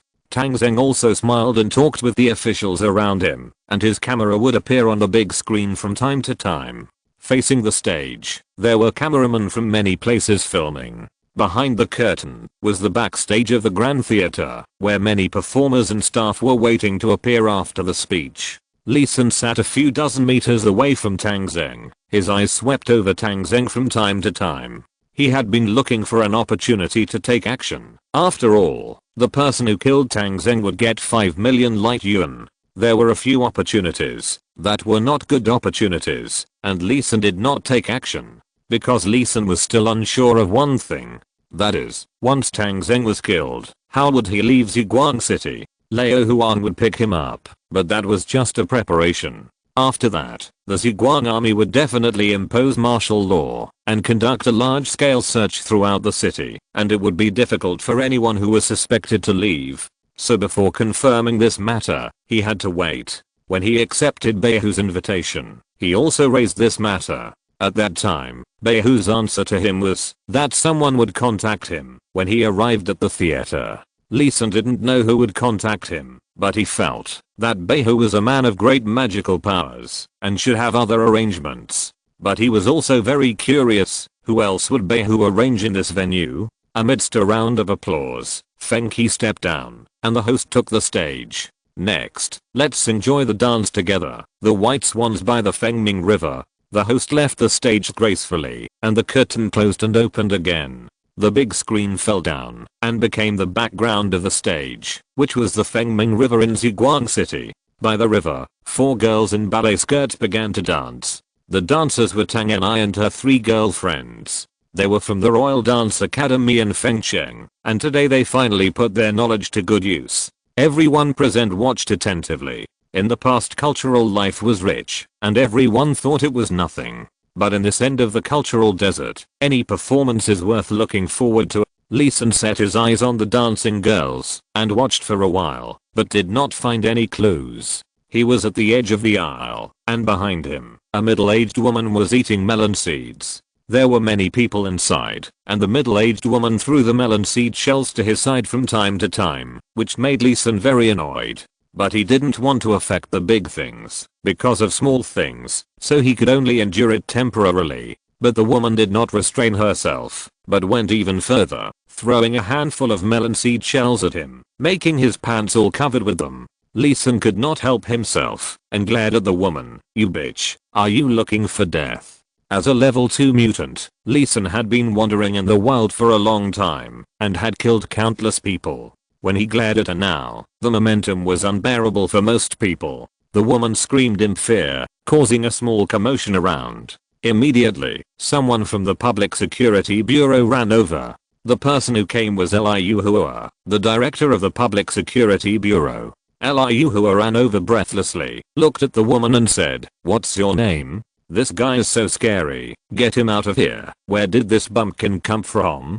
He dares to act wild in Zhuang City." The woman pointed at Lee Sun's nose and said. Lee Sun gritted his teeth and said to Liu Hua, "Look, she got me covered with melon seed shells, and I didn't touch her at all." Liu Hua obviously didn't want to cause trouble at this time, and put his hand on the holster on his waist threateningly, and then said to the 2 of them, "No matter what you are quarreling about, if I hear the noise here again, you will all be locked up in the prison of the Public Security Bureau. Do you understand?" Lee Sun and the woman nodded and said no more. Liu Hua glanced at the melon seed shells all over the floor and said to the woman, "No more melon seeds." Then he called a cleaner over there, "Come over here and clean up here." An old cleaner came over and slowly swept the melon seed shells on the ground. Peace was restored here temporarily. Liu Hua and the cleaner left. Lee Sun glared at the woman and continued to watch the show. But when he lowered his head, he suddenly found that there was a ball of paper on his leg. Lee Sun immediately grabbed the ball of paper in his palm, and seeing that no one was paying attention to him, he quietly opened it. There were 2 lines of crooked handwriting on the ball of paper. "Take action after 10 o'clock. After you succeed, go out the east gate of the theater and look for the car with the last number 0008. He will take you away from Zhuang City." Lee Sun said nothing and crushed the ball of paper into powder. He was secretly drumming and admiring in his heart, admiring that the white fox could really make arrangements. But in that situation just now, who passed the ball of paper to him? Was it Liu Hua, the director of the Public Security Bureau just now? Was it the cleaner who was sweeping the floor? Or was it the hateful woman next to him? Chapter 208 The Killer Appears. The first dance was over, winning warm applause from the audience. Tang and a few of her besties left the stage, and then, following her brother's instructions, she immediately left the Zhuang theater. The next show was still going on, and the second show was a singing performance. The quality of the shows that could pass the selection and enter the show was not bad, and naturally they also won a lot of applause. One show after another was constantly on, and before we knew it, the Ziguang City party had already started at 10 o'clock in the evening. This time is the prime time of the party. Under the attention of the crowd, the superstar Lanfear appeared on the stage. The former queen level star, wearing a long blue dress that dragged on the ground, came on stage. "Hello, everyone, I'm Lanfear." She stood here and received warm applause from the whole audience. "Today I will bring you a new song of mine, Flower Fairy, dedicated to you." The lights dimmed a little, and the background behind was replaced by a large garden. Two dancers came down from the stage, one male and one female. The man was very strong and expressionless. The woman was charming and seductive, wearing a gorgeous red dress, like a fairy. "I'm the wandering tears on the rings of the tree. You can still smell the rouge in the wind. If I engraved my promise on the riverbank, a river of cold moonlight, a vast ocean all over the city." As Lanfear began to sing, the two dancers began to dance. The man squatted down and opened his hands, and the woman actually stood on the man's palms and began to dance in his palms. The man stood up and raised his hands, and the woman used his hands as a stage to dance lightly. This palm dance, combined with Lanfear's soft and cold singing, immediately aroused cheers from the audience. "You live in the east of Tang, and I live in the north of Linen. When you left, you were wearing red-brown clothes, and my waist was yellow. I misplaced the compass and ended up in Kunting by mistake. I went to Hangzhou, and you were born in Yuhang." Lanfear's singing was very wonderful. At the end, the woman spun in the man's palms like a blooming flower. Then she squatted down and curled up, as if she was withered.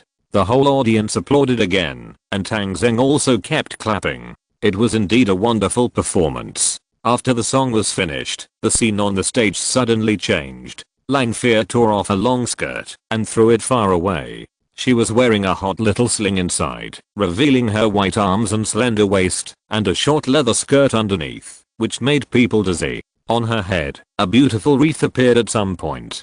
Beside her, a large number of dancers came on stage again. The music on the scene suddenly became passionate. The atmosphere on the scene was instantly ignited by the energetic singing and dancing. Lanfear really worked hard this time, changing her gentle and lovely appearance in the past. The people who danced the electric hip dance were itchy in their hearts. After a hot dance, the scene applauded loudly, and whistles and screams continued. Under the stage, Lee Sun watched Lanfear's performance and silently looked at the time. It was 10:30. The note said that the action would start after 10 o'clock, so it should be about time. Lanfear finished her performance, but did not leave the stage immediately. The male and female hosts came on stage and smiled as they chatted with Lanfear. "Fear, what do you think of coming to Ziguang City this time?" Lanfear smiled and said, "I came here with two wishes. The first is to dedicate my songs and dances to everyone, so that everyone can enjoy spiritually after the end of the world.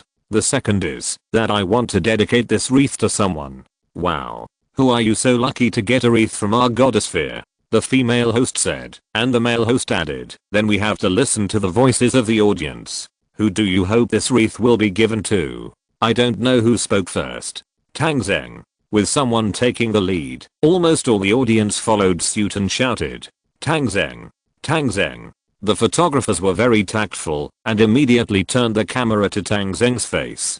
Tang Zheng showed a helpless smile and spread his hands. The host warmly invited Tang Zheng. "Now, let's give the warmest applause to our leader Tang Zheng. Come to our stage and accept Miss Lanfear's wreath." Pa pa pa pa. The whole audience applauded so loudly that the roof almost blew off. Beside Tang Zheng, the Minister of the Ministry of the Interior, Feng He, took the initiative to stand up and make way for Tang Zheng. Seeing this, Tang Zheng also stood up and prepared to go on stage. Tang Zheng moved, and many guards around him followed suit. But the stage was so big, and there were already many people on it, so it was naturally impossible for everyone to follow him on stage. So only Ji Yunshan and Ning Yue followed Tang Zheng on stage. The Minister of the Ministry of the Interior, Feng He, also came to the stage and led the introductions in front.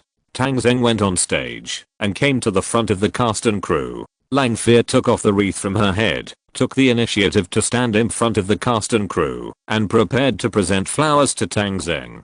The photographers below were shooting, and I don't know how many films were killed in this moment. Ning Yue walked in front of Tang Zheng, took the wreath and checked it. After confirming that there was no problem, she returned the wreath to Lanfear. Lanfear took the wreath with a smile and came to Tang Zheng. Lee San's heart was in his throat at this moment, and he thought of a possibility. The killer must be hidden among the cast and crew. Only in this way can it be explained how they approached Tang Zheng and completed the assassination. If Lanfear is the killer, then they can do it now. Not only did he think so, many people who knew about the storm tonight were also extremely nervous. Liu Yibing in Jing County also held his breath at this moment. He even noticed that Princess Li Wuyao's little hands were clenched into fists. In the Lao, Ferdinand and Qin Xiaolao were beside the TV, staring intently. In Qin Xiao, Liu Yuchen was in his military camp, and he didn't even know that the cigarette in his hand was about to burn his hand. Under the attention of everyone, Lanfear slowly put the wreath on Tang Zheng's head. Nothing unexpected happened. Applause broke out, and Lee San let out a long breath, feeling his back wet. That's not right. With such a good opportunity, why didn't anyone take action? Isn't Lanfear the killer? Who is the killer? On the stage, the male and female hosts took advantage of the situation and asked everyone to take a photo with Tang Zheng. Tang Zheng was already on the stage, and he didn't refuse at this moment. He smiled and took a photo with everyone. He stood in the middle, and Ji Yunshan and Ning Yue stood behind him to block the threat from behind. Lanfear stood on the left of Tang Zheng, and Feng Qi from the Ministry of Internal Affairs, who followed him on stage, stood on the right, followed by the male and female hosts and the dancers. Under the stage, Tang Zheng's guards gathered there, quietly raising their guns in one direction after another. At this moment, everyone was covered by their guns. If anyone made a rash move, they would shoot and kill them immediately. Lee San became a little nervous again. This photo should be the best opportunity and the last chance. But if he took action against Tang Zheng in this situation, he would probably be shot to death immediately. The assassination must be carried out, but who will be the first to come forward? This is a problem. Everyone came here for money, and they don't want to get the money, but not spend it. But he also knows how powerful it is, and has already held the gold coins in his palm, ready to start at any time. There was no problem with the flower presentation just now, which made many people feel relieved. Li Wuya is such a person. She looked at the stage and patted her chest gently. I was scared to death. I thought it was going to be done just now, but it didn't. Now it seems that nothing will happen. At this time, everyone is under the threat of gunpoint. Who dares to do it? Liu Yibing nodded. Although he felt that things would not end like this, it seemed that there was indeed no chance to do it at this moment. But just when many people thought that everything was fine, something strange happened. The first killer appeared. Lee San thought that the first killer might be Lanfear or anyone on the stage, but he never dreamed that the first killer was actually a photographer under the stage. A photographer who was shooting at the stage was quietly moving his feet during the shooting process and occupied a good position. No one noticed him. Everyone's attention was on the stage. At this time, he suddenly took out a gun from the camera. He shot directly at Tang Zheng on the stage. At this moment, Lee San suddenly realized this must be arranged by Beihu.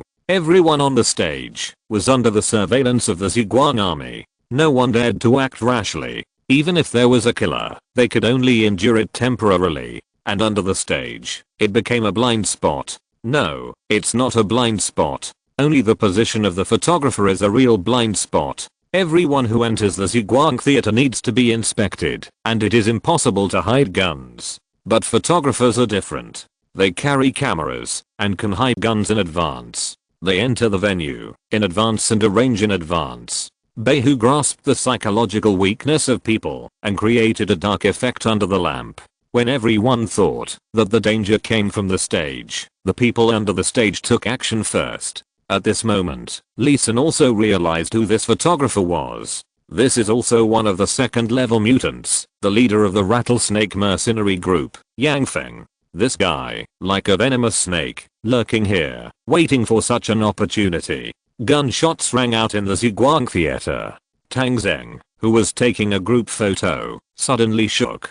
He covered his chest with his hand and fell down, as if he was shot. The scene suddenly exploded.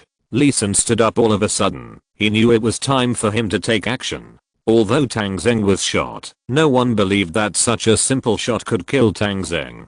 Before he could make a move, the second killer appeared. The Minister of the Interior Feng Qi, who was standing next to Tang Zheng, suddenly shook his hand, and a short knife appeared in his sleeve. With a swift knife, he chopped Tang Zheng, who had fallen down.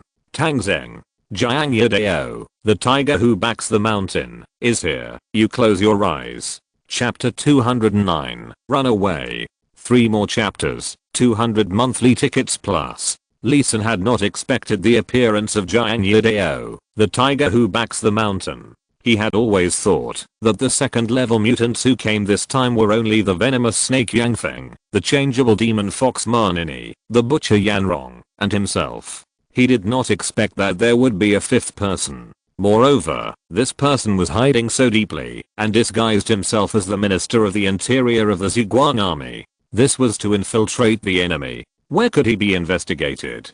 From Yang Feng shooting to Jiang Yidao's attack, the process took only 2 seconds. There were screams in the audience, and the stage was instantly in chaos. Ji Yunshan and Ning Yue naturally wanted to protect the general, but just as they were about to rescue him, someone around them stopped them. The male host on the stage tried to stop Ji Yunshan. His microphone was unscrewed, and there was a dagger inside. Military Intelligence Bureau's hawkdog, do you know the clown Liu Letian?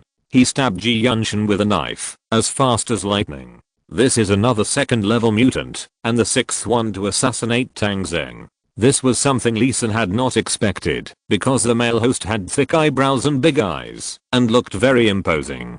Who would have thought that he was actually the clown Liu Letian? Is this what a clown looks like? The one who blocked Ning Yue was the flower demon who danced with Lan Fei.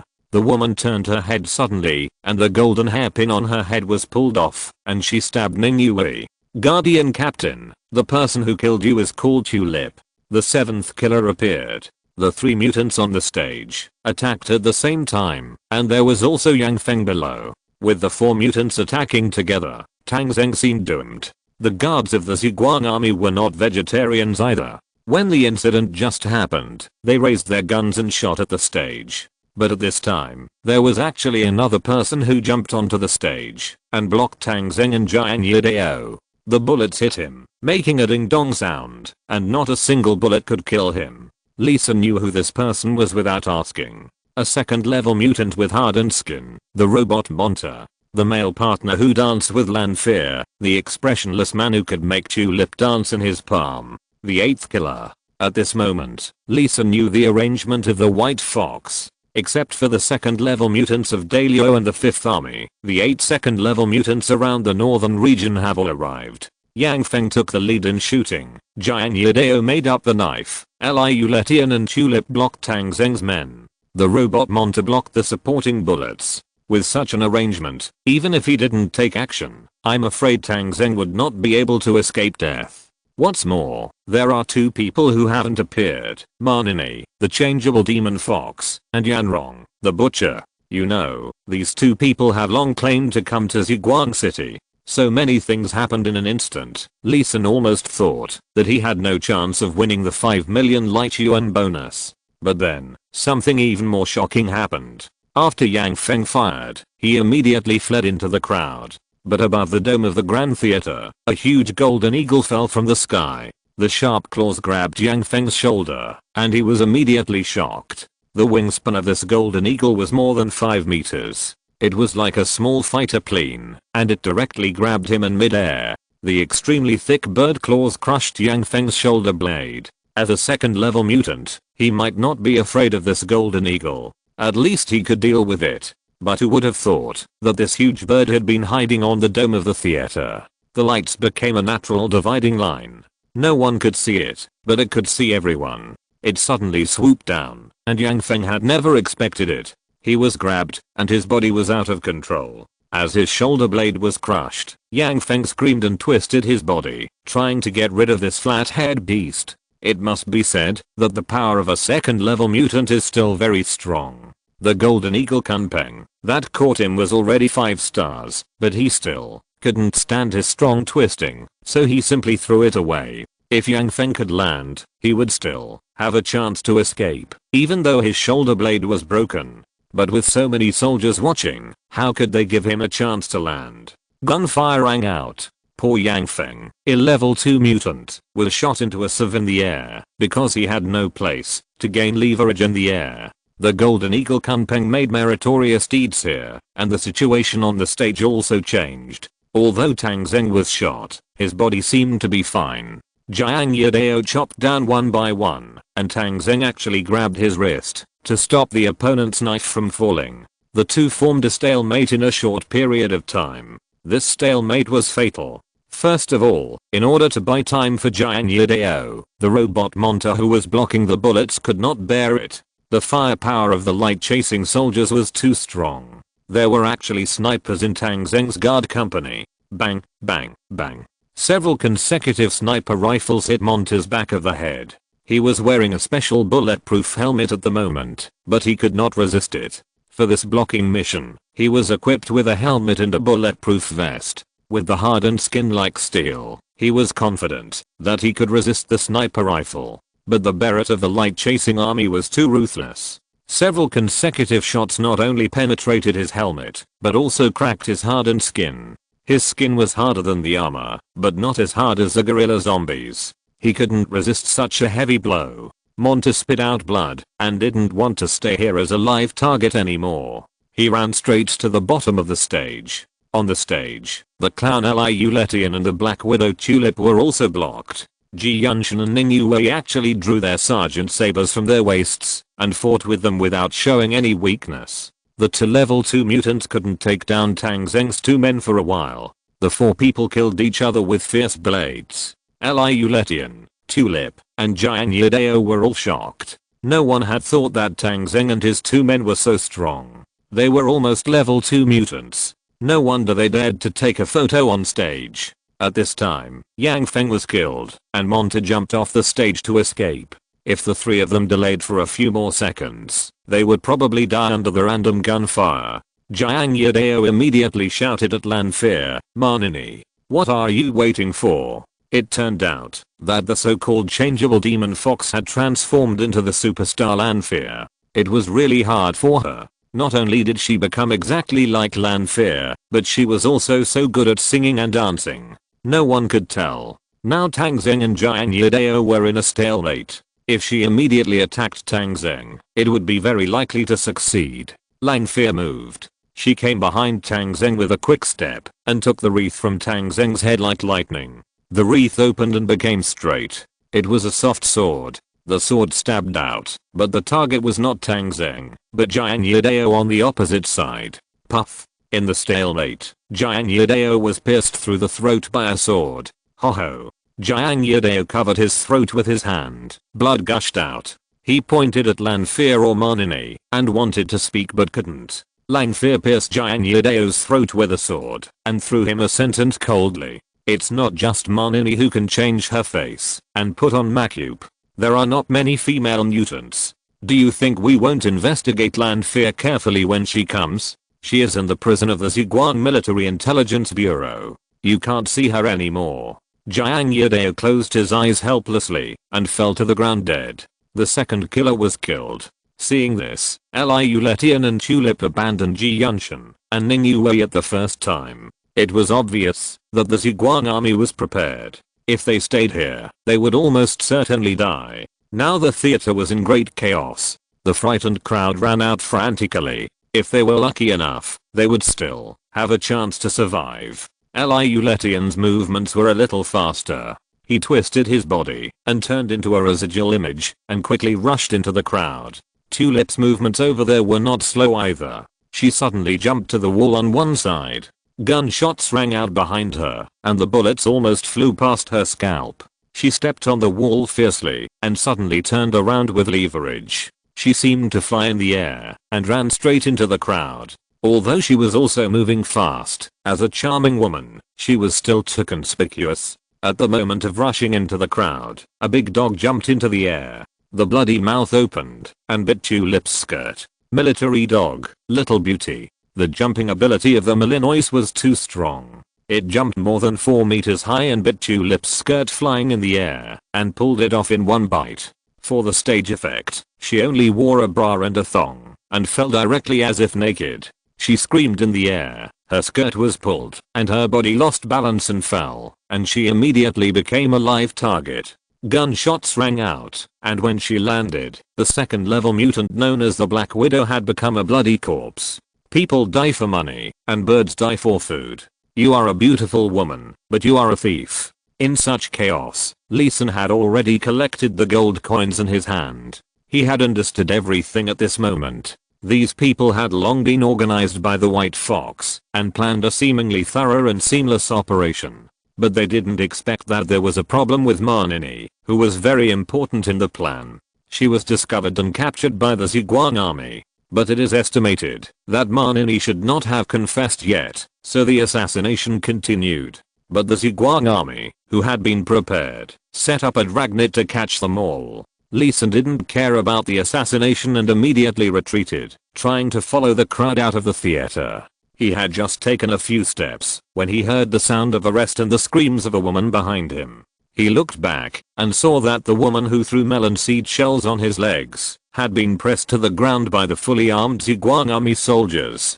Her arms were twisted behind her back and handcuffed. The woman howled like a pig being slaughtered. I don't know, I just took 200 yuan and asked me to throw melon seed shells on the person next to me. Others will take care of the rest. I don't know what it means. Where is the person who threw the melon seed shells? It seems to have run over there. Seeing the woman pointing in his direction, Lee Sin was frightened and got into the crowd without hesitation, trying to squeeze out. Yang Feng died, Jiang Yadao died, and Tulip died.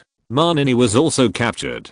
Half of the 8 people dispatched this time have been killed. Lee Sin didn't care about the lives of others. He was very glad that he entered the city late and was not arranged by Beihu with those people. He still had a chance to escape. The crowded crowd desperately ran out. Lee Sin relied on his strong body and quickly squeezed out of the east gate. He wanted to find Leo Huang, but he didn't expect that outside the east gate, a group of Ziguang soldiers were holding a woman and identifying her. And next to the woman, a person was tied there. It was Leo Huang who came to meet him. It seemed that he was also looking for someone under the pressure of the Ziguang soldiers. It's bad. Marnini was taken out, and Leo Huang was caught. Lee Sin was scared, and immediately lowered his head, and walked against the crowd in another direction. He still had a chance. He had to find a car with the tail number 0008. As long as he found this car, he would have a chance to escape from Ziguang City. Lee Sin thought it would be difficult to find the car, but he didn't expect that he saw a car after just a few steps. But it was a police car. The license plate number was ZHU, ZHI0008. Ziguangzhen Public Security Bureau's car number 8. Lee Sin hesitated, but he didn't stop. If he waited any longer, he might be discovered. Without caring about anything else, he quickly came to the car, opened the door, and sat in the back seat. After getting in the car, an unexpected face appeared in front of him in the driver's seat. If you're listening to this novel on a channel other than Fanfic World, it means they downloaded and uploaded it without effort. We cordially invite you to visit our channel, Mundo Fanfic Novelos. There you'll find the original version of this story and you can explore many other novels of various genres. We're waiting for you to immerse yourself in a world of incredible novels. Chapter 210: The Difficult Road to Survival. Lee Sin got into the car and saw the person in the driver's seat. He almost thought he was trapped, because the person in the driver's seat was Liu Hua, the director of the Ziguang City Public Security Bureau. He even thought of running away at first, but he quickly realized that Liu Hua was the one who would pick him up. His body was tense, his eyes fixed on Liu Hua's fat face, and he asked nervously, "Were you arranged by White Fox?" Liu Hua laughed. Even Feng Qi from the Ministry of the Interior could be arranged by White Fox, so why can't I be? What about the note in the theater? That was also passed to you by me. Otherwise, do you think you could run here accurately? Lee Sin was a little relaxed. He looked out the window at the heavily guarded intersection and the many soldiers of the Ziguang army, and said in a heavy tone, "Then tell me, how can we get out of this situation?" Liu Hua smiled. It's difficult for others, but don't forget that I'm now the director of the Ziguang City Security Bureau. My mission is to arrest you people. There is a set of clothes next to you. Change immediately. Lee Sun looked down and saw a set of police uniforms on the back seat. He suddenly understood something in his heart and immediately took off his sheepskin coat and other things and quickly changed into the police uniform. Come over and drive, Liu Hua said, and took the initiative to go to the co-pilot. Lee Sun immediately ran to the driving position and Liu Hua directly sounded the police car's siren. The siren sounded, the police lights turned, and Liu Hua said to Lee San, now go from Dongmen Street to Nanmen Street, and then go out of the city through the southwest gate. Lee San stepped on the accelerator and drove the car forward. Not long after driving, they encountered a checkpoint of the Ziguang army. Dozens of fully armed special service soldiers were checking passing vehicles here. Liu Hua signaled Lee San to stop the car, and then took the initiative to open the window. A special service member of the Ziguang army came over, and Liu Hua waved at him and showed his ID. I'm chasing a fugitive. Please give me some convenience. The special service member took a look at Liu Hua's ID, saluted, and let them pass. In the driver's seat, Lee San's palms were sweating from nervousness, but his face remained calm. Seeing that they passed a checkpoint without any trouble, Lee San couldn't help but say, I admire you. It's really creative. The Ziguang army can arrest anyone, but they would never have thought that you, as the director of the Public Security Bureau, are also a member of this operation. It seems that we can really leave the city. Liu Hua snorted. Keep driving. After all, we haven't left the city yet. The car left Dongmen Street and encountered another checkpoint at the intersection with Nanmen Street. However, this checkpoint was set up by the people from the Public Security Bureau. Liu Hua didn't even need to show his ID. He just scanned his face and passed smoothly. Seeing this, Lee San relaxed more and more. He felt that leaving the city was in sight. The car continued to move forward, heading west from Nanmen Street and heading straight to the southwest gate. There is no curfew tonight, because after the performance at the Grand Theater, many people will leave Ziguang City and rush back overnight. After all, Ziguang City can't accommodate so many people. So as long as you get out of the southwest gate, the world will be wide open. The car moved forward all the way, and the southwest gate in front appeared in sight. There were many cars waiting to leave the city, blocking the road, so Lee San had to stop and wait. After waiting for a while, the car slowly moved forward a little, but there was a commotion in front. The winch on the southwest gate was turned, and the big iron gate had fallen. A bird helicopter flew over the sky, and the people on it were shouting to the people below. Leader Tang Zheng has ordered that no one is allowed to leave the city. All vehicles leaving the city must stay where they are and be inspected by the city guards. Some people were dissatisfied with this matter, and many people were muttering, saying that it was too cold, and that this was inhumane. Lee San looked forward, and saw that the city guards were checking one car after another. One of them was holding a few enlarged photos, and comparing them with the people in the car one by one. Lee San's pupils shrank suddenly, because he clearly saw himself in the photo. Not only him, but there were 4 other people besides him. 2 of them were the robot Monter and the clown Liu Letian. The robot Monter and the clown Liu Letian also escaped, and it was normal for them to be wanted. But the other person turned out to be Liu Hua, the director of the Public Security Bureau. It's over. It's in trouble. You're exposed too. Run. Lee San had a bad feeling. The Ziguang Army's investigation was too fast, and Liu Hua was exposed. It was no longer safe here, so he had to run. He was about to abandon the car and flee, when suddenly there was a gust of wind behind his head. Lee San sensed the danger in a split second, and instinctively lowered his head to avoid it, but the back of his neck was still cold. His movement stopped abruptly, and his trembling hands touched the back of his neck. It was all blood. The back of his neck had been cut open by a knife, and it was obvious that he was not going to survive. As a second-level mutant, he had a terrifyingly strong physical fitness. Even if he was attacked by someone, it would be difficult for others to cause any major damage to him, but he didn't expect that he would be killed by a knife. People who can do this must be at least second-level mutants. Who is Liu Hua? Liu Hua looked at Lee San, whose consciousness was gradually blurring, and sneered, "I'm sorry, Lee-san, the eagle of the grassland. Don't blame me, Yanrong, for being cruel. After all, only the dead can keep secrets. So you are the butcher." Lee-san closed his eyes unwillingly, and the eagle of the grassland came to an end. Butcher Yanrong quickly took off his police uniform, rubbed his face, and a thin mask fell off. He put on plain clothes, jumped out of the car quickly, and ran into the small road. The entire Ziguang city is not safe now, but Yanrong thinks that there is still a place that should be relatively safe now. As long as he can hide there for a while, he may have a chance to escape after the storm passes. The most dangerous place is the safest. Lee-san was not the only one who ran out of the Ziguang Grand Theater. The robot Monta and the clown Liu also ran out. After all, in the case of 20,000 people running out of the Grand Theater at the same time, it is difficult to kill them one by one who mixed into the crowd. But after they ran out, they found that the situation outside was not optimistic either. More than 2,000 people from the Light Chasing Army's direct battalion have surrounded the Grand Theater and are strictly checking for people who go out. Robot Monta and Clown Liu tried to get out several times but failed, and soon the two met at the east gate of the theater. Monta, Liu's face was gloomy. "It seems that we can't get out. If we want to leave this place, we can only rely on strength."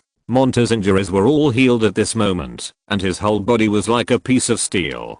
He said to Liu, "Your brain is better than mine. You tell me what to do, I'll listen to you." Liu pointed to the east. Fengming River is 200 meters away from here. As long as we rush to the river and jump into the river, we can escape. Monta was stunned for a moment, but won't the river freeze? Liu shook his head. Of course it will freeze, but precisely because it is frozen, we just need to break the ice and enter the river, and then we can sneak quickly under the ice. That layer of ice gives us the best protection to prevent being discovered. We can rush out of the city in one go and break the ice outside the city. Hearing this, the robot Monta's eyes suddenly lit up. "Your brain is really enough. Then how do we break the ice?" Liu glanced at him. "You are called a robot, and your skin is hardened. Can't you break the ice?" Monta shook his head. "Robots are not stones. Besides, Fengming River is not a big river. The ice is now more than 2 feet thick. Even stones can't break it." Liu's face was gloomy. "Monta, it's already this time. I advise you not to hide anything from me, otherwise we will all die together." Monta's face froze when he heard this. "Okay, I do have a way to break the ice, but it can only be used once. Are you sure you want to use it when you go down the river? After using it, we are afraid that we will suffocate to death in the river. After all, according to your method, we still have to break the ice to get out when we get out of the city." Liu snorted. "In that case, then you will be responsible for covering me and leave the ice breaking to me." "How to cover you? I don't have a weapon. I'm afraid I can't withstand the bullets for long." "It doesn't matter if I don't have weapons. Those soldiers of the Light Chasing Army have weapons in their hands. Can't we just grab a few?" Liu fixed his eyes on the 2 special agents coming over here and raised his hand. "Let's go." As he said that, Liu took out a wine flask from his arms, and when he opened it, he smelled a strong smell of alcohol. He took a sip and held it in his mouth and snapped his fingers with one hand. A ball of fire rose up at the same time he snapped his fingers. Puff! A mouthful of wine sprayed out, and in an instant it turned into a long dragon of fire. Just like a flamethrower, the flame instantly sprayed dozens of meters and immediately enveloped the 2 special agents. The 2 special agents who wanted to come to check screamed and struggled to the ground. "Take their guns, let's go." Monta's eyes lit up, and he immediately felt hopeful. No wonder Liu is called the Clown King. This trick of playing acrobatics and spraying fire is not the patent of some clowns. Moreover, Liu's trick obviously exceeds the scope of acrobatics and is already a special ability. He has never seen anyone who can spray fire with the power of a flame gun. He stepped forward and quickly took the guns of 2 special agents. 2 AK-47s, still a little hot. He also took the magazines from the burned special agent and put them on his waist. Monta suddenly turned into a human turret. "Clown, you really have a hidden weapon?" Now it's up to me. Follow me. The movement here has attracted the special agents and security guards to come over. Monta decisively opened fire first. Da da da da da. Holding the guns in both hands, he ran and fired at the same time. The firepower was so fierce that he suppressed a group of special agents and security guards. Some people fired back, but it was like hitting Monta. Monta ran in front, Ulyetian followed closely behind, and the light chasing army outside came from all directions. Seeing that Monta was under increasing pressure in front, and was knocked down by countless bullets, Ulyetian shot again. Puff! Another long dragon of flames shot out, instantly opening a path. Wherever the dragon passed, even the light chasing army had to dodge. Two people ran wildly, rushed out of the gap, and headed straight for Fengming River. Chapter 211 White Fox's Letter. Ulyetian and Mengta were ruthless, and immediately showed the strength of the second level mutants to the fullest. Just two people rushed out from the encirclement of hundreds of soldiers of the light chasing army, and killed and injured many people. In particular, Ulyetian's long dragon of fire posed a considerable threat to the soldiers. Among the second level mutants, there are those with evolved strength, those with evolved agility, those with hardened skin, and those with unknown evolutionary directions. In the list that Tang Zheng saw at the beginning, there were several with unknown evolutionary directions. The clown Ulyetian is one of them. People can't tell what specific evolutionary direction he has, but in fact he has developed some special abilities. This ability to control fire, he has never easily exposed it in front of others, and few people know about it. At this moment, in order to survive, he also took out his best skills. The incident happened suddenly, so many people in the light chasing army were unable to stop the two people from breaking out, and they rushed out of the encirclement. The two people ran wildly, and the distance of more than 200 meters was reached in a blink of an eye. Along Dongmen Street, they came to Liuhua Street on the banks of Fengming River. This street is known as a man's paradise and the largest gold-consuming cave in Ziguang City. However, it is winter now, and the boats on the river have stopped operating. The guests are all concentrated indoors, so it is a little deserted here. The two people rushed over and jumped directly to the river. After running along the river for a while, they came to a slightly secluded place. Ulyetian shouted, "Cover me." Monta immediately took the initiative to straighten his chest, raised his double guns, and fired in the direction of the pursuers on the shore. The yak roared, suppressing the speed of the pursuers. Ulyetian opened his mouth and sprayed out another mouthful of flame. The flame sprayed directly at the ice layer under his feet, and the ice layer immediately melted rapidly. Just like a breath of water blowing into a bowl, the water spread to both sides, and a shallow pit appeared on the ice. The flame burned on the small pit, and the small pit gradually became larger and deeper. Once the ice layer is completely broken, the two can dive underwater and escape along the river. The soldiers of the light chasing army had already caught up, and were shooting at the two men from all angles on the riverbank. Monta showed his strength again. His whole body was like a piece of iron plate, without a trace of weakness. He held the gun in both hands, and fired back and forth. His body was shaken from side to side by countless bullets, and sparks were emitted, but he could still hold on for a short time. His tall body almost completely covered Ulyetian, and Ulyetian also huddled up, not giving the light chasing army an angle to shoot. The two cooperated tacitly, and the ice layer became thinner and thinner. When Monta was about to collapse, Ulyetian turned around suddenly, and a long dragon of fire swept across the river bank, forcing the approaching light chasing army to lie down and hide, giving Monta a chance to breathe.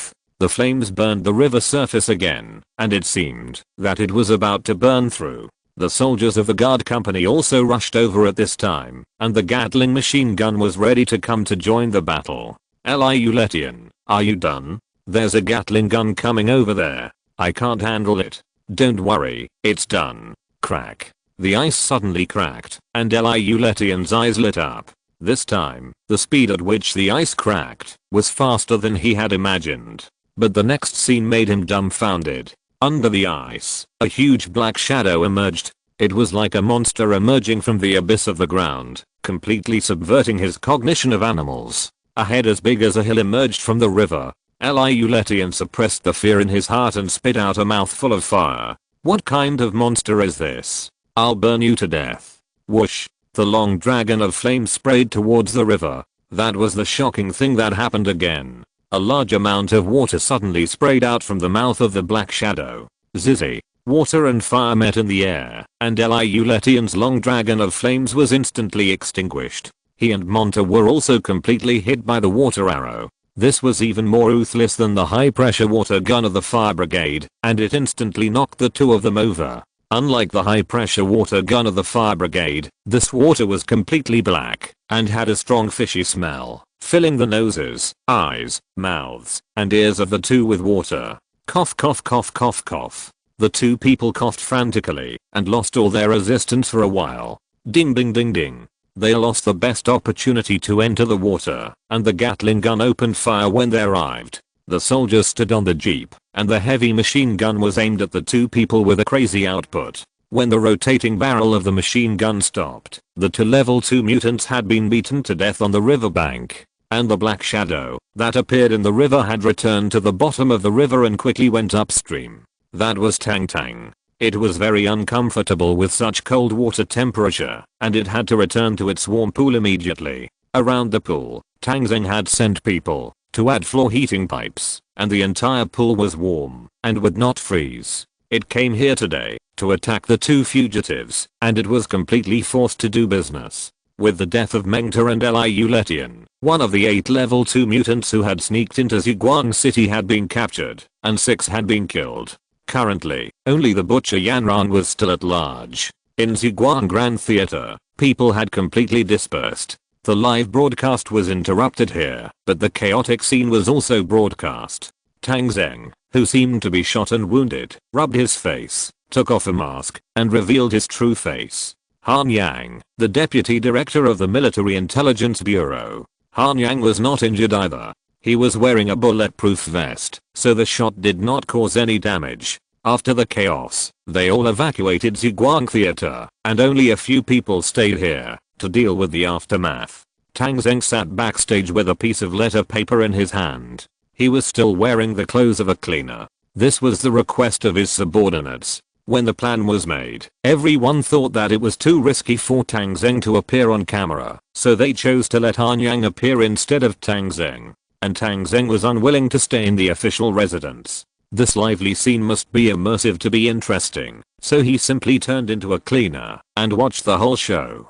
After the incident, Tang Zheng sent people to a place, Guns and Beauty restaurant. He had realized who Behu was, and who was the mastermind behind this incident. The girl he met on that snowy night should be Behu, and Behu himself should be Eluoqiuwen, the owner of Guns and Beauty restaurant. So when the incident just happened, a soldier from the guard company went to Guns and Beauty, but only brought back a piece of paper for Tang Zheng. Tang Zheng took the paper alone, sat in the backstage of the Grand Theater, and watched quietly. The handwriting on the paper was elegant and beautiful. Through the handwriting, it seemed as if Eluoqiuwen wrote it under the lamp. Tang Zheng, I'm writing to you. The fact that you can read this letter proves that you know my identity, and I also know your identity. Forgive me for leaving without saying goodbye. After all, as the mastermind of this matter, I have no reason to stay. You are the lord of Ziguang City. You will not let me, the culprit, go because of what happened that night, so I can only escape in this way. If you can see this letter, I will be very happy, because it also means that you have not been harmed by my arrangement. At least you survived. Don't look for me. I chose to leave as early as the last level 2 mutant entered the city. I also ask you not to issue a wanted order for me. I don't want my image to be hung at the city gate, and countless people will point fingers at me and say that I'm a bad woman. That's too ugly. Although I may not be able to see that scene.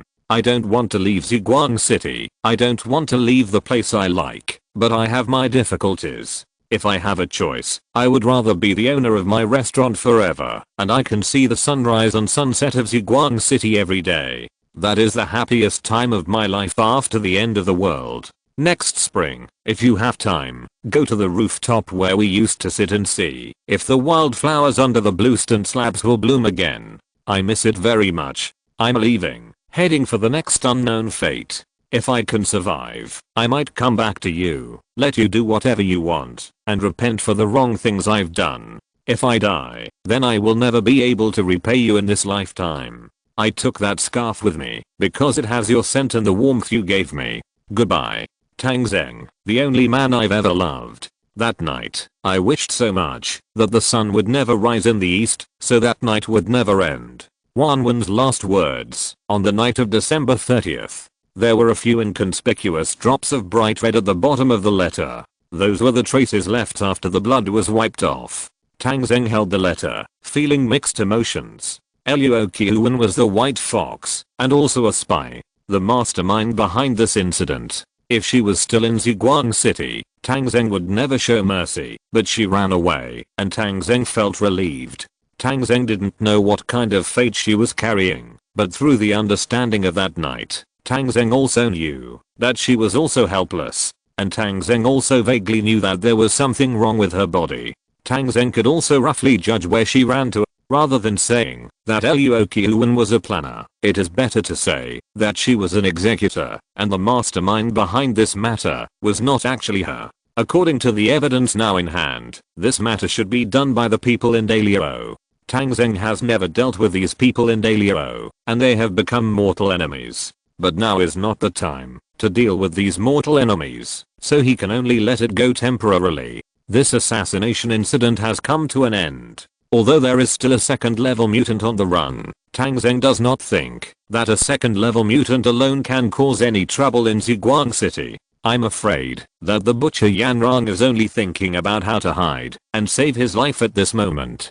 Tang Zheng put down the broom in his hand. His performance as a cleaner was over, and it was time to go back. As soon as he stood up, he saw a fat cleaner outside, holding a broom, sneaking in.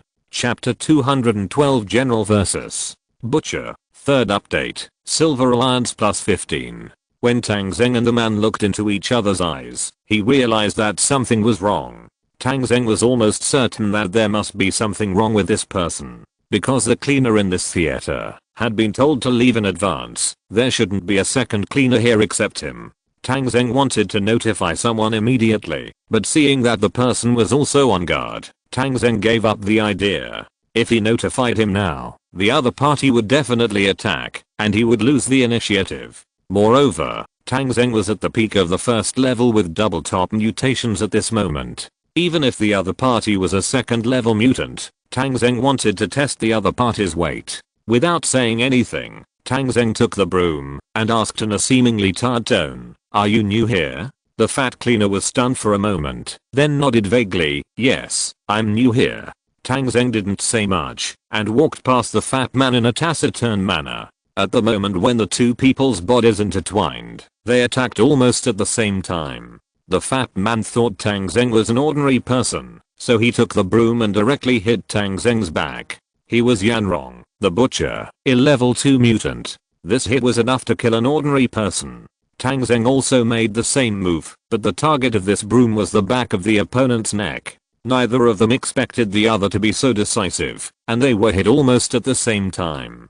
Tang Zheng felt a pain in his back and staggered forward, but he was wearing a bulletproof vest, so this was not a big deal. Yanrong was in a more miserable situation. He was stabbed in the neck by a broomstick, and his skin and flesh were immediately torn apart. Tang Zheng was a double cap mutant, and his strength was not much inferior to that of a level 2 power mutant. This injury was really serious, and even the bones were exposed. Yanrong screamed, leaned forward, and then turned his head sharply, and suddenly pulled out a knife from his waist. It was a shiny meat cleaver, used to chop bones when killing pigs. This was also the weapon that Yanrong became famous for. This knife earned him the nickname of the Butcher, and even killed Lee Sin just now. Looking directly at Tang Zheng, Yanrong's teeth burst out with a chilling coldness. Sneak attack, shameless thing. Today I will let you die under my butcher knife. Buzz. A white light flashed, and a knife came through the air. Tang Zheng took a step back and blocked it with the broom. The broom was easily cut off, but the blade did not touch Tang Zheng. Hey. Such a fast speed. It turned out to be an agility mutation. Yanrong was surprised for a moment, thinking that Tang Zheng was an agility mutation, and began to attack. He could see that Tang Zheng had no weapons, so he completely gave up defense and wanted to kill Tang Zheng with the sharpness of the butcher knife. Yanran was a power mutation, and the butcher knife was indeed amazing when it was wielded, and it was almost impossible to resist it head-on. Tang Zheng dodged left and right, looking at a disadvantage. He had no chance to fight back, but it was not easy for Yanran to kill him. After all, his agility mutation was also the peak level of a first level mutant, and his absolute speed was even higher than Yanran. Seeing Tang Zheng dodging as flexibly as a monkey, Yanran also changed his tactics. He began to approach Tang Zheng quickly, using his sword to block Tang Zheng's route, trying to force Tang Zheng into a corner. After all, this was just a small room in the backstage, and Tang Zheng didn't have much room to move. Tang Zheng also controlled his steps and retreated to a corner of the room. Everything that could be used in the room was thrown out by him as a weapon. Macupe boxes, glass bottles, hair dryers, scissors, chairs, etc. Whatever he caught, he threw out. These things also caused some trouble to Yanran. He kept using his hands to block the flying objects and said fiercely, "You throw. I want to see how much you can throw. There are no weapons in this room. If you fight me with your bare hands, death is only a matter of time."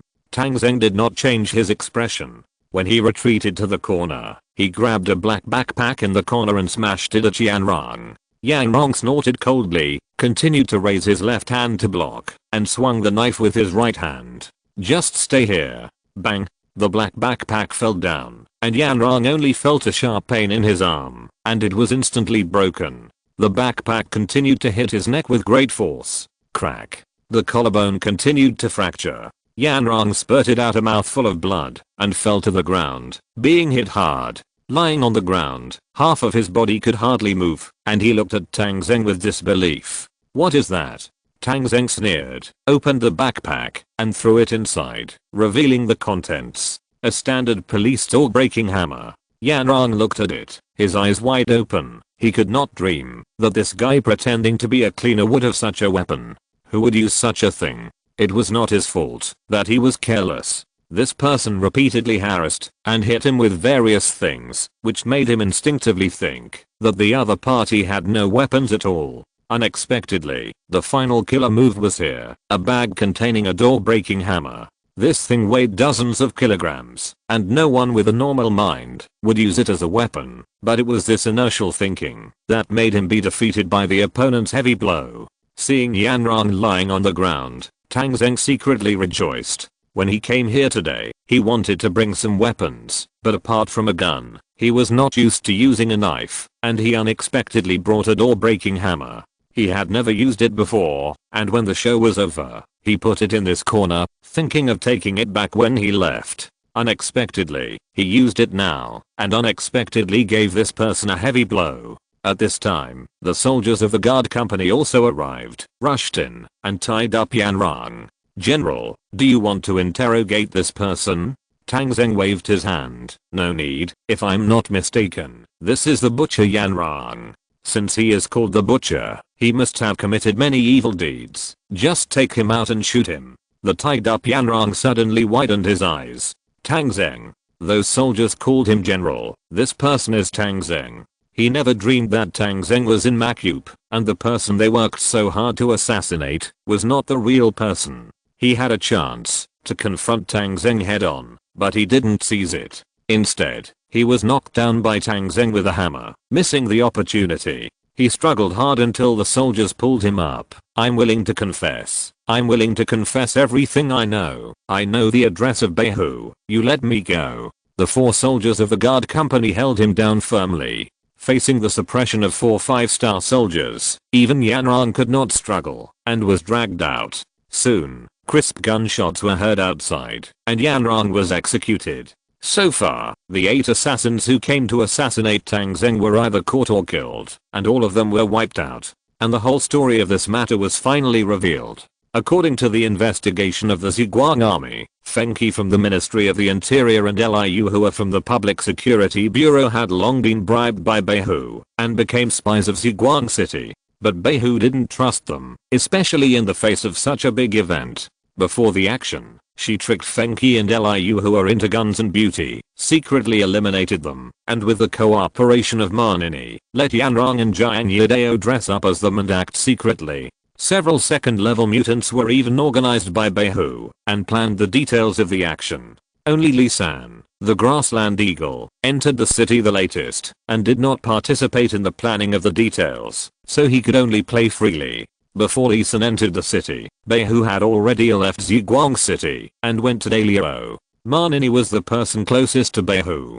Thanks to her Makup skills, she knew the most. But before the action, Ziguang Military Intelligence Bureau repeatedly checked, and learned a piece of news from Mobei. Superstar Lanfear was killed in Mobei a few days ago. This piece of news was enough to confirm that the current Lanfear was fake, so the Ziguang army immediately took action and secretly arrested Lanfear. Sure enough, she was pretending to be Marnini. At the beginning, Marnini still had illusions, and didn't want to explain the problem, hoping that others could succeed in the assassination. After all, their plan was very thorough, especially Yang Feng pretending to be a cameraman, just under the stage, which was the most unexpected move. But as things progressed, they failed, and Marnini gave up, and explained everything she knew. Following the clues provided by Marnini, the Ziguang Military Intelligence Bureau and the Special Service jointly launched a mouse-catching operation. Those who were hiding in Ziguang City and belonged to the White Fox organization, or those who were bribed by the White Fox, were all uprooted. For example, there were many people like Leo Huang from the Ministry of the Interior in Ziguang City. This arrest operation lasted for 3 days and 3 nights, and nearly 1,000 people were arrested and imprisoned. The intelligence network and spies left by the alliance in Ziguang City were almost wiped out. During this period, many people who were arrested tried to resist, but they were ruthlessly shot on the spot by the Military Intelligence Bureau. A total of thousands of people were arrested, but the number of people killed was no less than that of those arrested. This incident also made the Military Intelligence Bureau famous. The names of Ji Yunshan, Han Yang and others gradually spread around. Everyone knew that Tang Zheng had a secret spy force under his command, and they acted viciously. If they wanted to operate in Ziguang City in the future, they had to be careful. After this incident, the secret forces in Ziguang City were not completely cleaned up, but at least they were cleaned up by 80%. Occasionally, there were some fish that slipped through the net, and they were all as quiet as chickens and trembling, and they dared not make any waves again. And now that Beihu is no longer in Ziguang City, they have lost their backbone, and can no longer stir up any waves. Even those who survived are a little lucky. Maybe they can wash their heads white from now on, and become a normal Ziguang citizen. The people in Dalio used Beihu's intelligence organization to plan this action, which also ended in complete failure.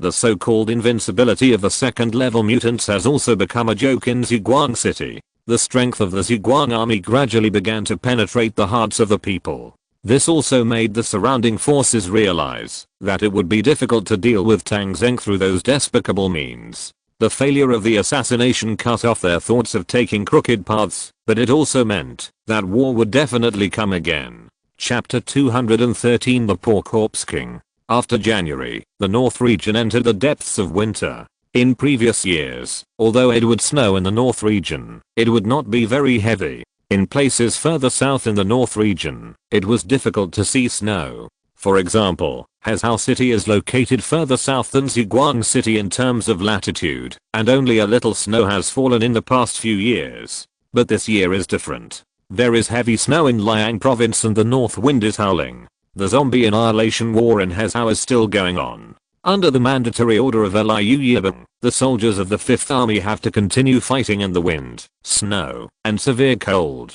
Hezhou is also a prefecture-level city with several county towns under its jurisdiction. There is a Boya county town located 350 kilometers southwest of Hezhou. The county town has a population of 7 million, which is considered a relatively densely populated county town in the central and northern regions. The zombie swarm here has never been touched by anyone, and the county town has long become a dead city. On the snowy road, a person trudged through the snow with difficulty. In the winter in the wild, the wind, snow, and severe cold are enough to freeze a lonely traveler into an ice sculpture. It is extremely dangerous for a person to walk outside. But this man walked step by step, and after walking for an unknown period of time, he finally arrived at the edge of Boyer County. He raised his head in the north wind, and snowflakes fell on his pale face. We are finally here. A county without a single living person, and far away from Tang Zheng's territory, is just perfect for me to survive.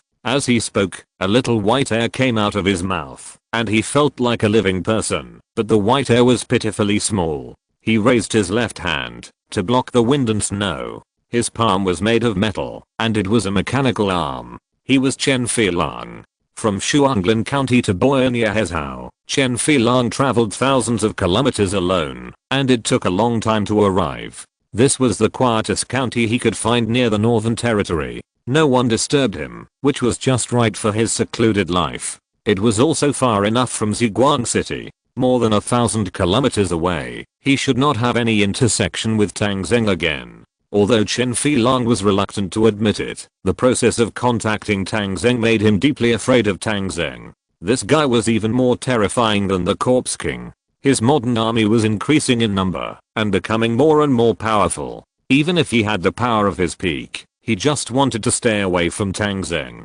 It would be best if he never saw Tang Zheng or heard any news about him in his life. So he traveled a long distance and came thousands of kilometers away. Stepping on the thick snow, Chen Filang walked into this dead city. In addition to the thick snow on the empty streets, there were only cars covered by snow, like graves. Dark clouds, wind, and snow, extremely low visibility, and only the whistling of the north wind. There were no footprints on the clean snow, proving that no one had been here for a long time. Chen Filang looked over and just felt excited. The current season is a natural freezer. There must be a lot of good things in this city, and now they all belong to him.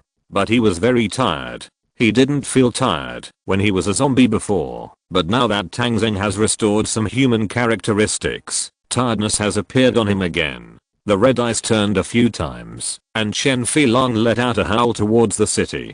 That was the summoning ability of the Zombie King. All the zombies that sensed his sound waves would be summoned by him. There was a faint movement on the street ahead. There were responses from zombies in several cars covered with snow. Chen Filang could sense them, but he also felt that those zombies were trapped. In the apocalypse, there were always some zombies that were strangled by seat belts or stuck by car doors and couldn't get out of the car. The zombies' vitality was extremely tenacious, and they would not die even if they stayed in the car for months. They sensed Chen Filang's summons and wanted to get to Chen Filang's side, but they were stuck and couldn't get out. Chen Filang's originally fiery heart suddenly cooled down. The zombies in these cars were useless. Stuck in the car for a long time without food, this kind of zombie would not evolve, but would only live on. Even if they were summoned to their side now, they were still in the crooked, staggering primary form at the beginning of the apocalypse. Chen Filang didn't want this kind of defective product. As a zombie king who had commanded millions of zombies, he needed that kind of high-level zombies. Not to mention the gorilla zombies and lickers. At least there should be some armored zombies to support the scene. He decisively cut off the connection with these zombies and walked into the city. He didn't believe that there were only a few trapped defective products nearby, and he had to continue to summon. Walking on the streets, where the north wind was howling, Chen Filang kept roaring. The sound waves echoed with the north wind, like ghosts crying in the empty ruins. But the more he roared, the more uneasy he felt. No response. No response. Still no response. After walking through many streets in a row, looking at the dark reinforced concrete buildings around him, he felt that he had entered the center of the city, but there was no response. Where did all the zombies in this city go? Damn it. Chen Filang cursed, and snowflakes poured into his mouth. He quickly closed his mouth. This situation was abnormal, but he couldn't find a clue at all, and just felt more and more uneasy. Walk one last street. If there are still no zombies responding, I will leave here. This ghost place is too weird. Chen Filang walked another street towards what he thought was a prosperous area. Roar, roar, roar. The Corpse King called out again, and this time, there was movement. In the sky with very low visibility, a huge hawk appeared and swooped down from the air. Chen Filang was immediately startled. He took out a knife and prepared to fight the hawk. The Corpse King is not afraid of zombies. Zombies are all his subordinates, but mutant beasts are different. Chen Filong cannot control this kind of thing, and they often fight when they meet. At this moment, Chen Filong regretted why he did not summon a few ordinary zombies as his subordinates on the long journey. If he was killed by mutant beasts here, it would be too unfair to die. But the hawk did not attack him. After circling around and looking at him, it turned and flew to a tall building. Chen Filong was stunned, watching the hawk go straight into the window of the top floor, and felt a little worried. Could it be that all the zombies here were killed by mutant beasts? How many mutant beasts would there be? No, I can't stay here. This place is as scary as Ziguang City. Let's go now. Chen Filong felt bad and turned to leave. Suddenly, a sharp whistle came from the sky. Although this sound was different from his roar, Chen Filong, as the Zombie King, knew what this sound meant. It was the call of the Zombie King. There was a Zombie King calling him on this tall building. Chen Filong shook his head and tried to resist, but the summoning power of the Zombie King was too strong, completely crushing Chen Filong's will to resist. At this moment, he was extremely sure that, even if he was at his peak and could command millions of zombies, he could not resist the call of this Zombie King. It was a natural suppression, just like blood suppression, a call from a superior. Chen Filong's resistance lasted less than 3 seconds before it completely collapsed. The tyranny on his face dissipated, replaced by resignation. In the sky, 4 hawks flew down again. They came to Chen Filong, grabbed his limbs, took off from the ground, and flew straight to the top floor. In this way, Chen Filong was caught by 4 hawks and flew directly to the top floor of the skyscraper like taking a plane. Through the window, there was a room that looked very strange. Pink gauze curtains, pink beds, pink tables and chairs. The light in the room was dim. There were several huge gorilla zombies at the window, acting as windows to block the wind and snow. However, no matter how tall the gorilla zombies were, they could not replace the real windows. The gaps were constantly filled with wind and snow, and the pink bed was buried at least 30 centimeters high by the snow. On the pink bed, a little girl in a red skirt and a white scarf was sitting there, holding a big plush white bear in her arms. In the room raging with wind and snow, zombies acted as windows, and a little girl on the pink bed. This scene was very terrifying to Chen Filong, but he had no ability to resist. He knew that the girl was a more terrifying Corpse King than him, so he had no choice but to obey. The eagle caught Chen Filong up, and the girl opened the gauze curtain. Her big scalded eyes looked at him, as if she had seen a new toy. The girl looked for a while, then walked down from the bed, her bare feet stepping on the white snow on the ground, leaving a string of small footprints. "I remember you." A silent voice appeared directly in Chen Filong's mind. It was a strange experience. The girl did not speak, but Chen Filong could feel what she meant. Chen Filong was stunned for a moment. It was also the first time he felt a transmission of thoughts between Corpse Kings. The girl said she remembered him, but he did not remember knowing this little girl. The little girl had messy double ponytails, which were crooked and looked weird, but she looked very beautiful. If she were alive, she should be an angel-like girl. "You are a bad guy in Mangai Town who wants to catch me." Chen Filong was speechless. He remembered. When Tang Zheng and the Alliance fought in Mangai Town, he did control the corpses in the town. There was a force that made him dizzy and almost insane. But then it disappeared.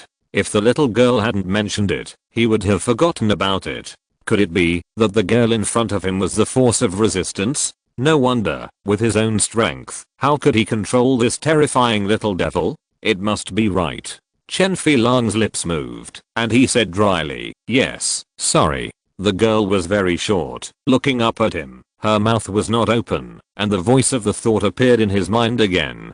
"From now on, listen to me. I ask you to do bad things, and you can do it. Okay, I will listen to you. Definitely." Chen Filong nodded repeatedly, not daring to anger this terrifying existence. At this time, Chen Filong had already accepted his fate. It seems that he is not born to be the boss. He is controlled by Tang Zheng and this Corpse King. At this moment, he is unwilling, because he has become a human, but in fact, he has no ability to resist. Forget it. At least I'm with my own kind. At least I won't be treated as an alien. At least I'm away from Tang Zheng. Chen Filan resigned himself to his fate and relaxed. He glanced at his new master. He almost fainted. On the little girl's white scarf, there were a few big words. I love Tang Zheng the most. Chapter 214. General Meeting of the Light Chasing Army. The low temperature in winter today has brought inconvenience to many people. At least in the places Tang Zheng knows, there are heavy snow everywhere, and extreme weather is raging. From Tangshan River to Lombard City, from Ziguang City to Hezhou, from Mobi to Biu, from Fengcheng to Qinzhou, all have entered the depths of winter. Coal, which was not valued by people before, has become the most scarce resource. Ziguang City has a thermal power plant, which requires a large amount of coal every day. The original 12 bases of the Alliance also need a large amount of coal to survive the winter. There is also the Manor base under Tang Zheng's jurisdiction, which has no coal reserves at all, and now it also needs coal. Tang Zheng is very glad that he has a coal mine, and has consciously reserved coal a long time ago, so he can still survive this winter. The caravans traveling to Ziguang City are now gradually disappearing. Since the art performance, the city has become a little quiet, and people have begun to live a life of hibernation.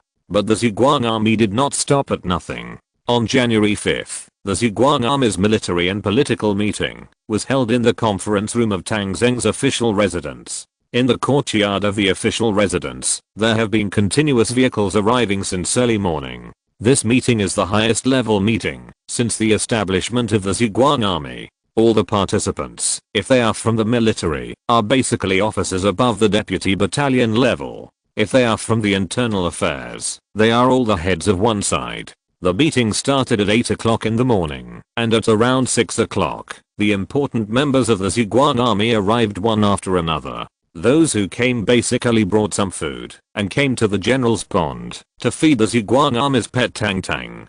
Tang, this big guy, has made a lot of contributions. Whether it was the Alliance's sneak attack on Ziguang City at night, or the siege of millions of zombies, or the assassination in the theater a few days ago, Tang Tang has performed quite well. The officials came and brought some meatballs, roast chicken, pork legs and other food to feed Tang Tang, this big guy. Tang Tang also accepted everything that came and stuffed it into his stomach when he saw food. His physique was also constantly growing, and this pond is now a little small. It was not until 7:40 that Ninghui, the captain of Tang Zheng's guard company, came out and called the people who were happily feeding to the conference room. After entering the conference room, everyone realized that this meeting was not simple. Not only were all the important members of the Ziguang army present, but there was also a large screen in front of the conference room with a huge map on it. This map was larger than Tang Zheng's sand table on the first floor. It covered the entire northern territory and even included the map of thousands of kilometers around. Among them, Huashan City, Hezhou, Qinzhou City, etc. were all within the scope of the map. Realizing that the situation today was a little different, everyone became serious and sat down in their respective seats, waiting for the meeting to begin. At 7:50, Tang Zheng arrived at the venue.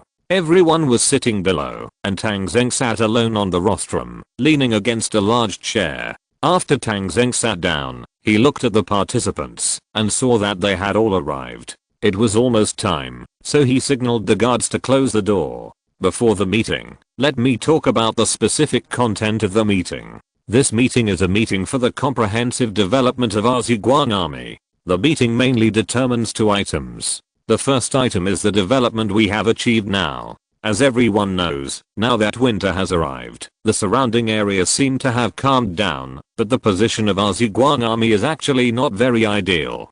To the north, there is Dalio eyeing us covetously. There are still 50,000 of our compatriots there. We can be said to be sworn enemies with them. To the east, Liu Yibing's troops are still attacking Hezhou in the severe cold and snow. It may not be long before Hezhou will be captured by them. By then, we will be bordering the 5th Army, which is not a good thing for us.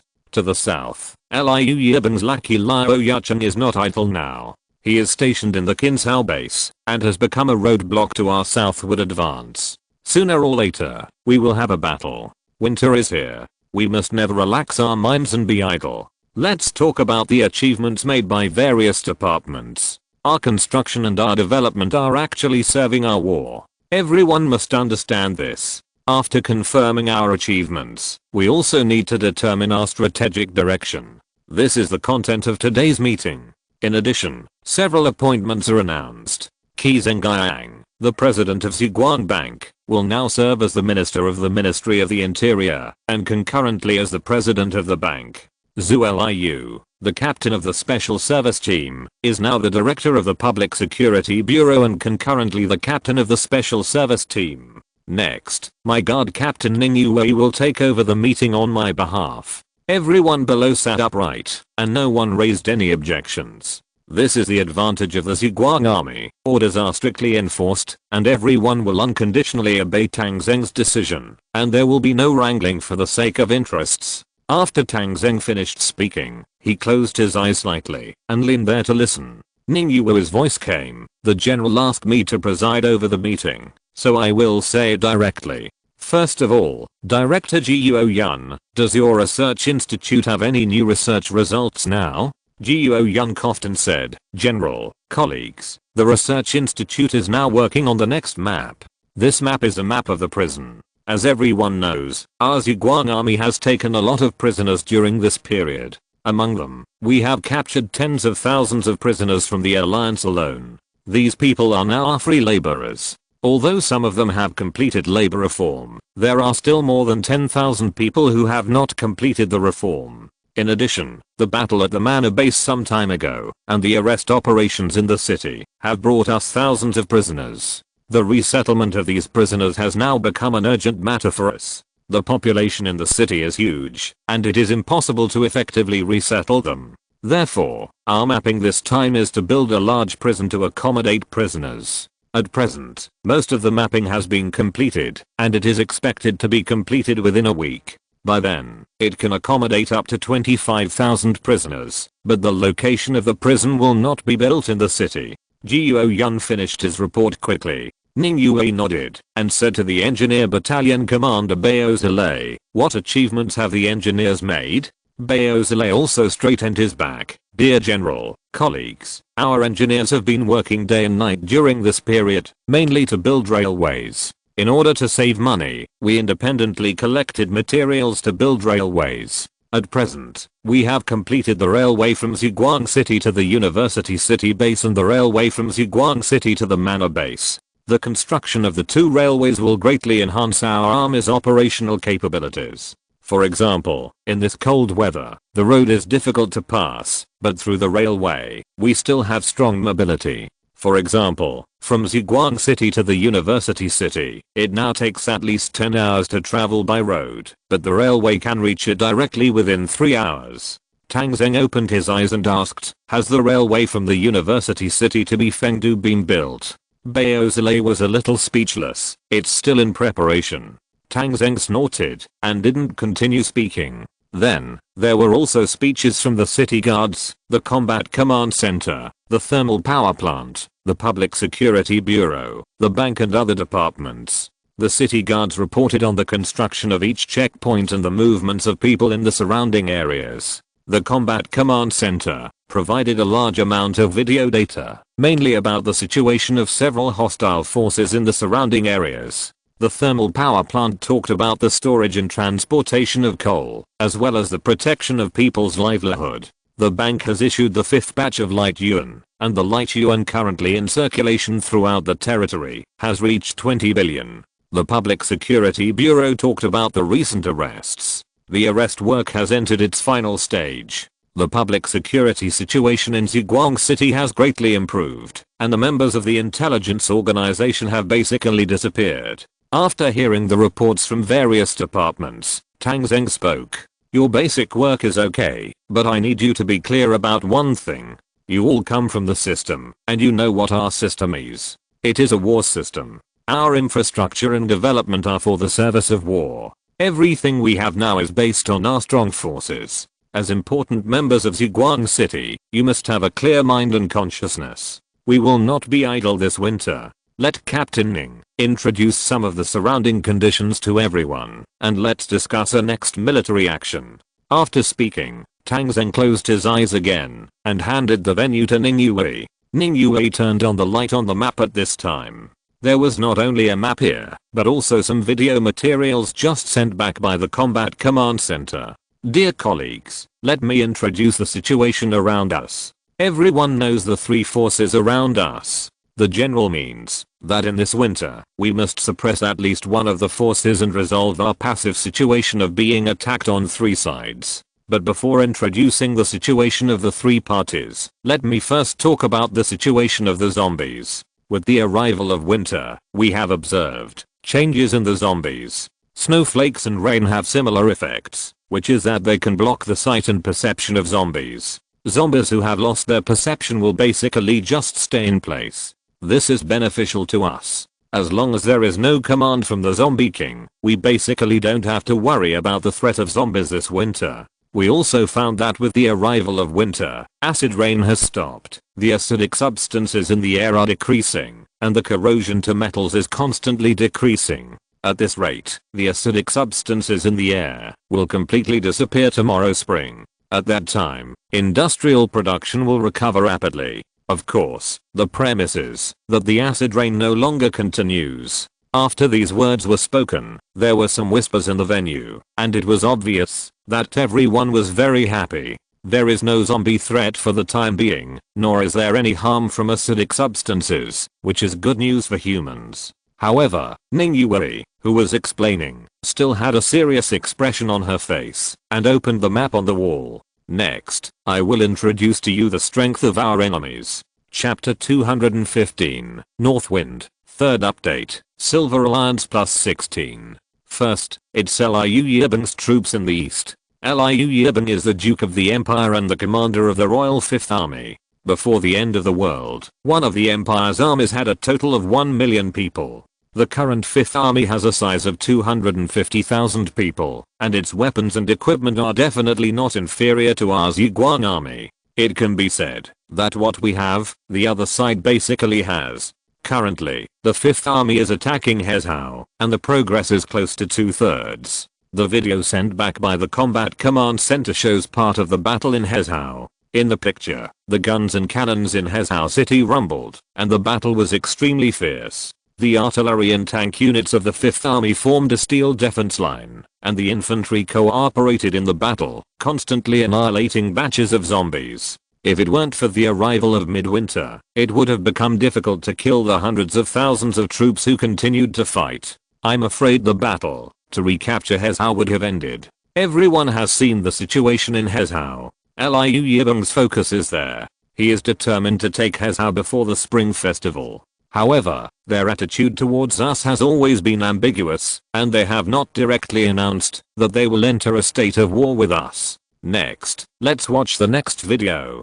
The second video is about Liu Yucheng in the south. This video was shot in the Kinzhou military camp. After Liu Yucheng returned from his defeat, he did nothing else during this period of time, but has been strengthening his military camp. He built the wall to a height of 15 meters and a thickness of 12 meters, which is thicker than the wall of Zhuang City. In addition, his troops are also expanding. Now the total number has reached 80,000, and 2 independent brigades have been established. Although the combat effectiveness of these troops cannot be too high, they are still good for defending the city. Obviously, after Liu Yucheng's failure, he became a frightened bird, fearing that the Zhuang army would attack him, and fearing that Liu Yibing would abandon him. He focused on building defenses. With this solid nest, no one can easily do anything to him. Ningyu opened the third video again. This video was shot on the Tang Zheng River, at Bifeng Ferry. There was heavy snow on the Tang Zheng River, and the river surface was already frozen, which looked very thick.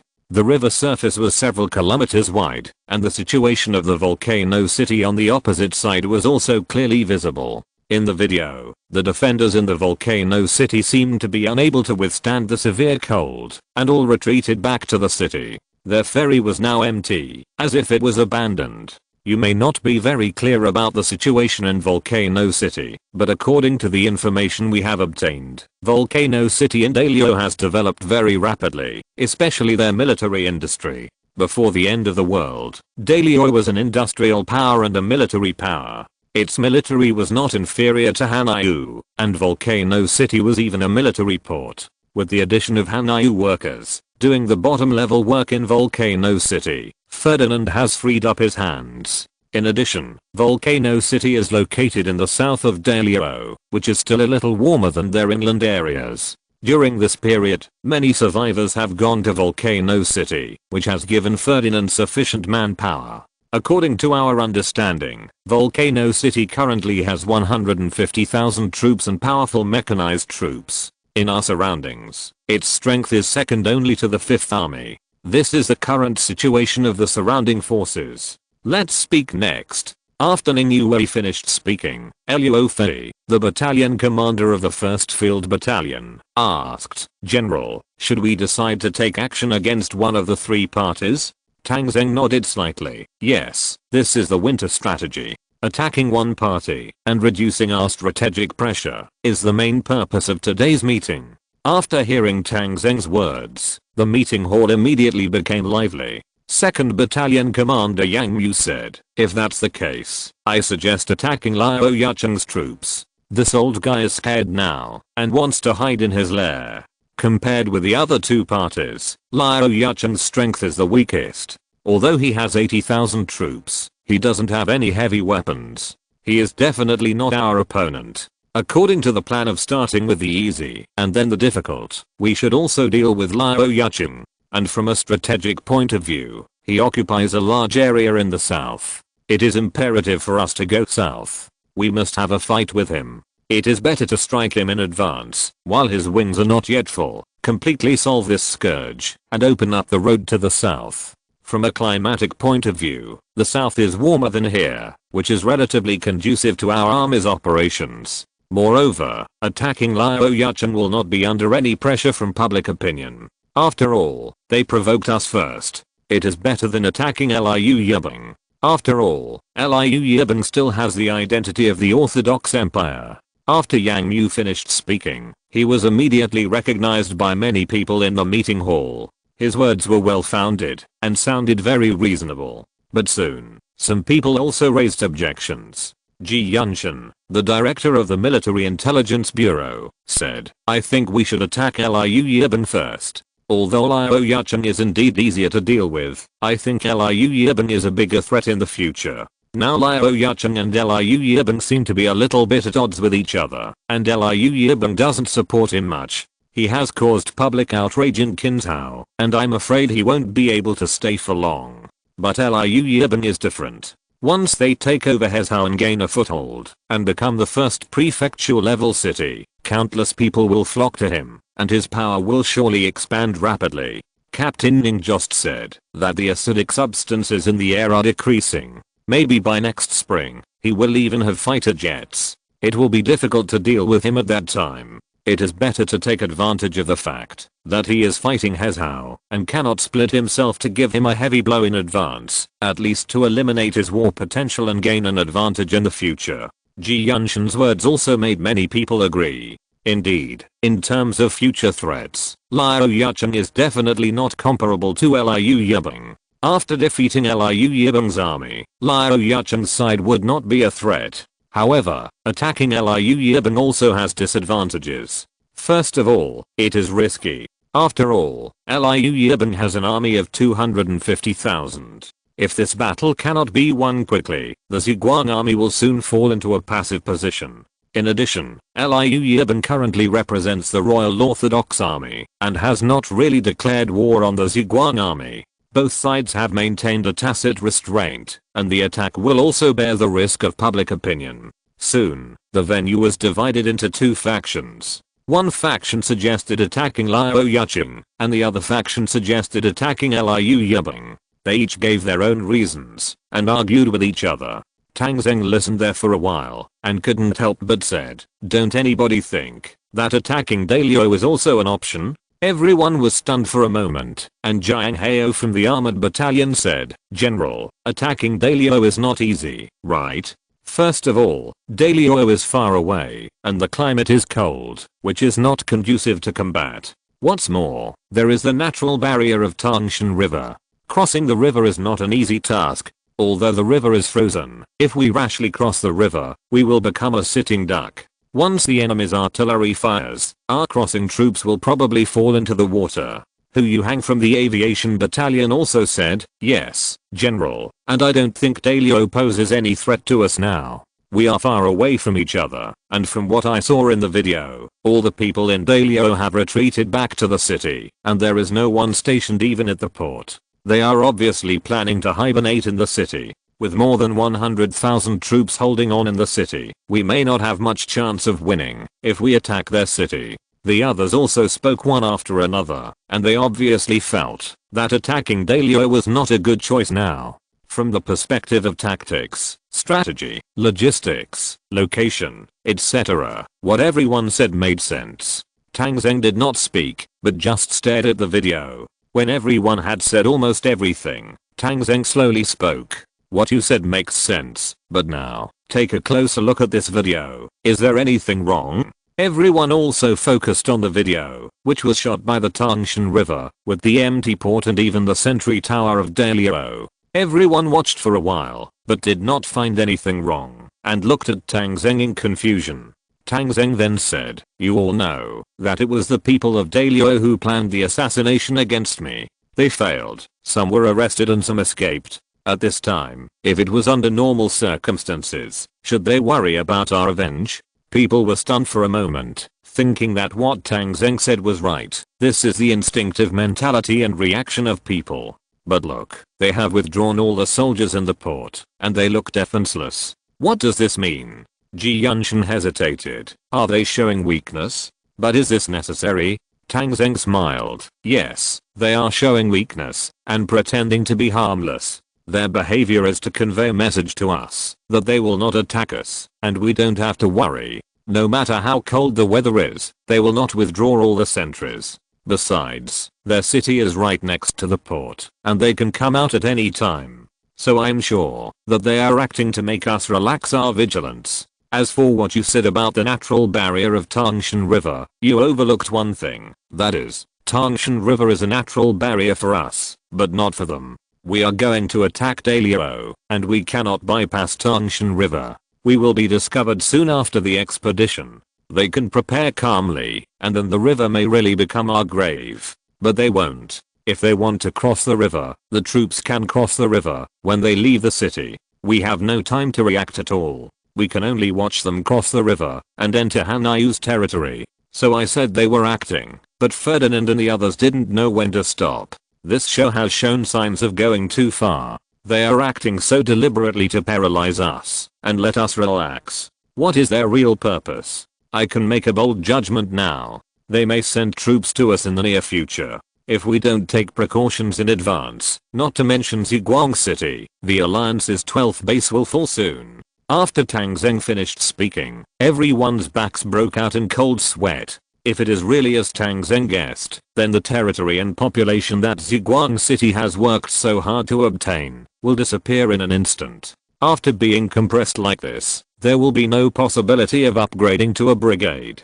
By then, one side will gain, while the other side will lose. Facing powerful enemies from several directions, it will be a blessing to hold on until next spring. At this point, Tang Zheng called the people from the combat command center over and took out another video. This video was just shot from the perspective of the War Eagle. Let's take a look. Everyone focused their eyes on the video and found that a large number of armored troops were gathering for training in the north of Volcano City. If it were normal, this kind of training video wouldn't mean anything, but Tang Zheng had just said those words, and this video was undoubtedly a confirmation of his words. The people in Dalio were indeed plotting something bad. After watching the video, Tang Zheng stood up and drew a circle in an area in the north. Now, carry out the battle plan according to my deduction. We don't cross the river to attack them, but have to wait for them to kill us. This vast wasteland between the Northern University City Base and Bifengdu will be our battlefield.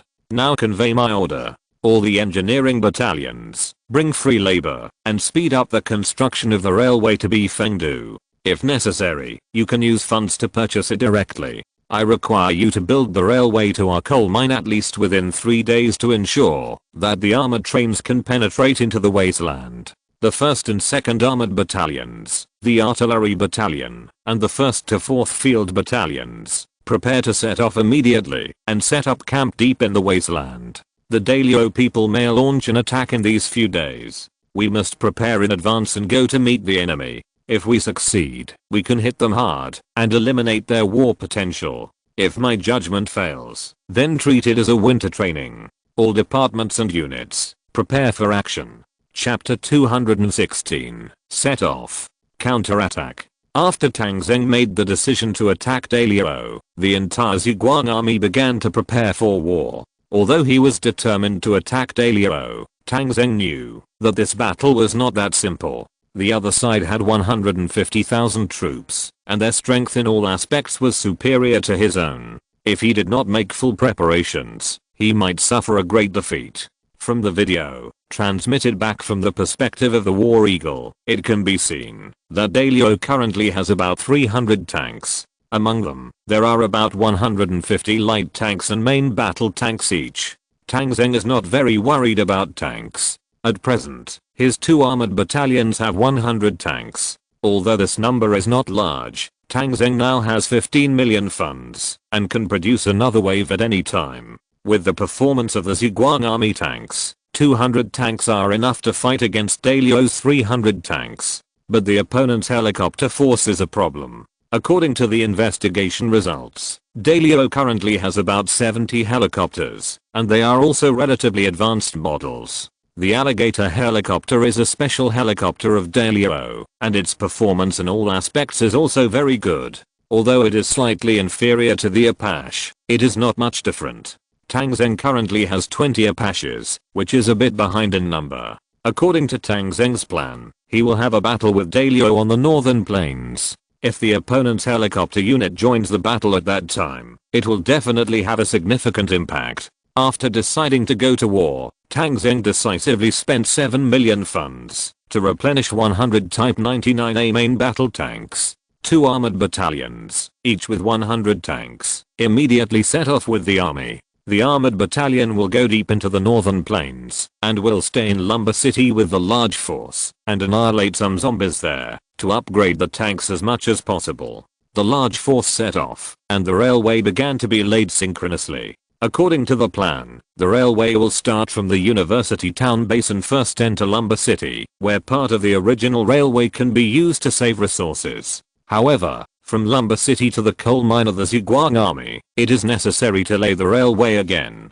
The engineering corps has already started to move, and the laying of the railway is proceeding quickly and intensively. There are also engineering vehicles from Zhuang City, which are also quickly clearing the road to Lumber and clearing the snow to ensure that the large troops can pass smoothly. When all the large troops left, Tang Zheng turned his attention back to the issue of the opponent's helicopter unit. In Tang Zheng's conference room, he and several officers from the Guard Company, the Direct Battalion, the Military Intelligence Bureau, the Combat Command Center, and the Army Aviation Battalion continued to stay up late for meetings. Several War Eagles were sent out, constantly transmitting back the images of the opponent's airport. Volcano City is a military port and an important city in the south of Dailyo. It not only has a dock, but also an airport. Although the opponent has not yet produced fixed-wing fighters, a lot of helicopters have been manufactured. With the Hanyu laborers, their military industry has also developed rapidly.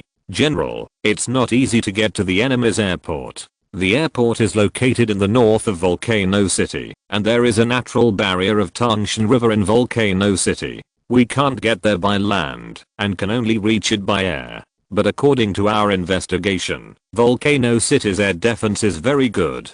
Not only are there a large number of anti-aircraft guns deployed, but several of the original anti-aircraft missile silos have also been repaired. If a helicopter goes there, it will probably become a target and will be shot down before reaching their north. The battalion commander of the Army Aviation, Hu Yuhang, spoke at this time, explaining the difficulty of this battle. Even if we build a railway near Bifengdu and use missiles from armored trains to launch a surprise attack, it will not be easy to break through their missile defense system. Hearing Hu Yuhang's words, the other officers nodded one after another, all thinking that air attack was not a good idea. Ji Yunshan also made a supplement at this time, and their airport is also guarded by troops. The troops of Dailyo have 800 people in one battalion. Their airport is protected by 2 permanent battalions. Together with other personnel, the total number exceeds 2,000. It is difficult to take the airport without sufficient manpower.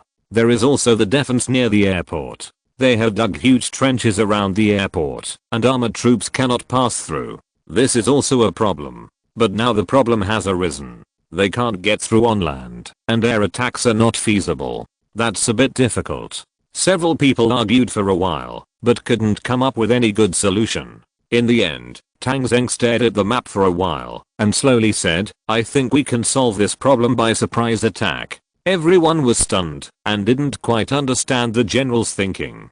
Tang Zheng pointed to the north of Volcano City. "I don't know if you noticed that, although they have taken precautions against us, they are mainly concentrated in the southern area. The defense in the north is mostly superficial. In addition to the air defense, they did a good job. There is a large coniferous forest area to the north of the airport. Except for some patrols passing by occasionally, it is basically a no man's land for thousands of miles. I think we can send our airborne troops to bypass Volcano City, and then land to their north, launch an attack from north to south, and take down this airport in one fell swoop." Hearing Tang Zheng's words, several people's eyes suddenly lit up.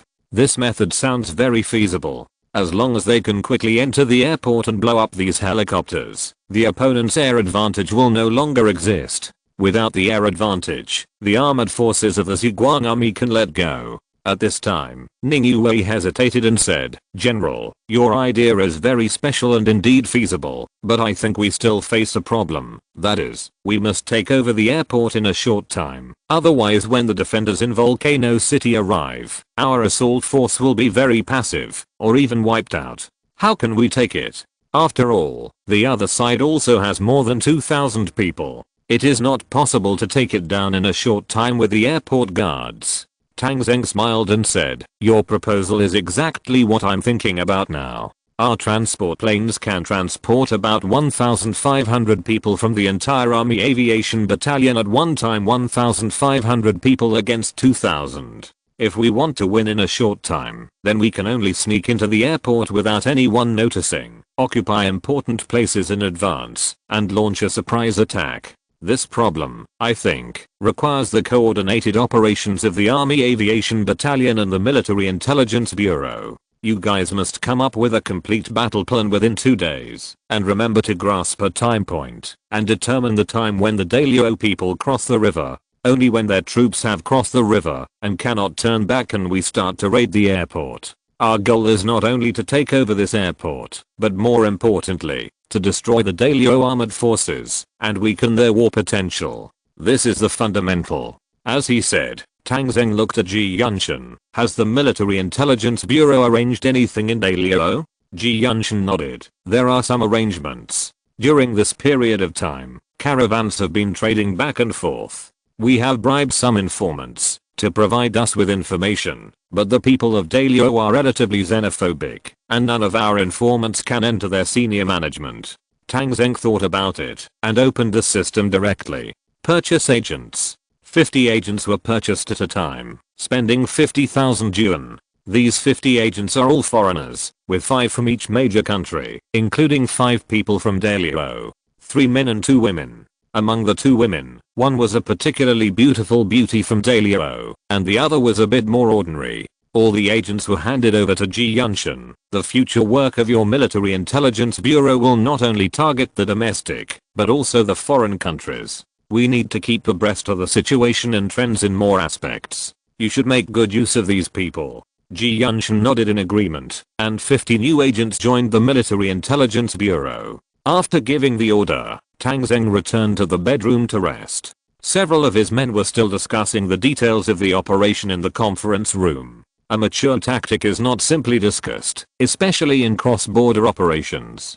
Details determine success or failure. A small negligence may lead to the failure of the entire operation. They analyzed and calculated one by one, based on the intelligence reports and video materials, and even deduced them. The time that each battle might take, and the time to send a certain type of soldiers to act in each process. The time for the reinforcement from Dalio to arrive, the time for attack and retreat, and the time for the scientific research soldier Hizu also joined in the discussion. In this process, Zhu was required to make a lot of time bombs to blow up enemy planes. The discussion lasted from afternoon to midnight, and from midnight to dawn. In the morning, everyone had a simple meal and continued to discuss the details of the tactics. Drawings were thrown all over the table, and everyone's eyes were red from staying up late. But everyone looked excited, which showed that their plan was beginning to mature. At noon that day, an exciting news came out. General, the time for Dalio to send troops has been determined. After lunch, Tang Zheng came to the meeting room again and immediately received the news. Oh. How did you determine that? A seemingly unimportant notice was sent inside Volcano City, saying that they had cancelled their internal vacations.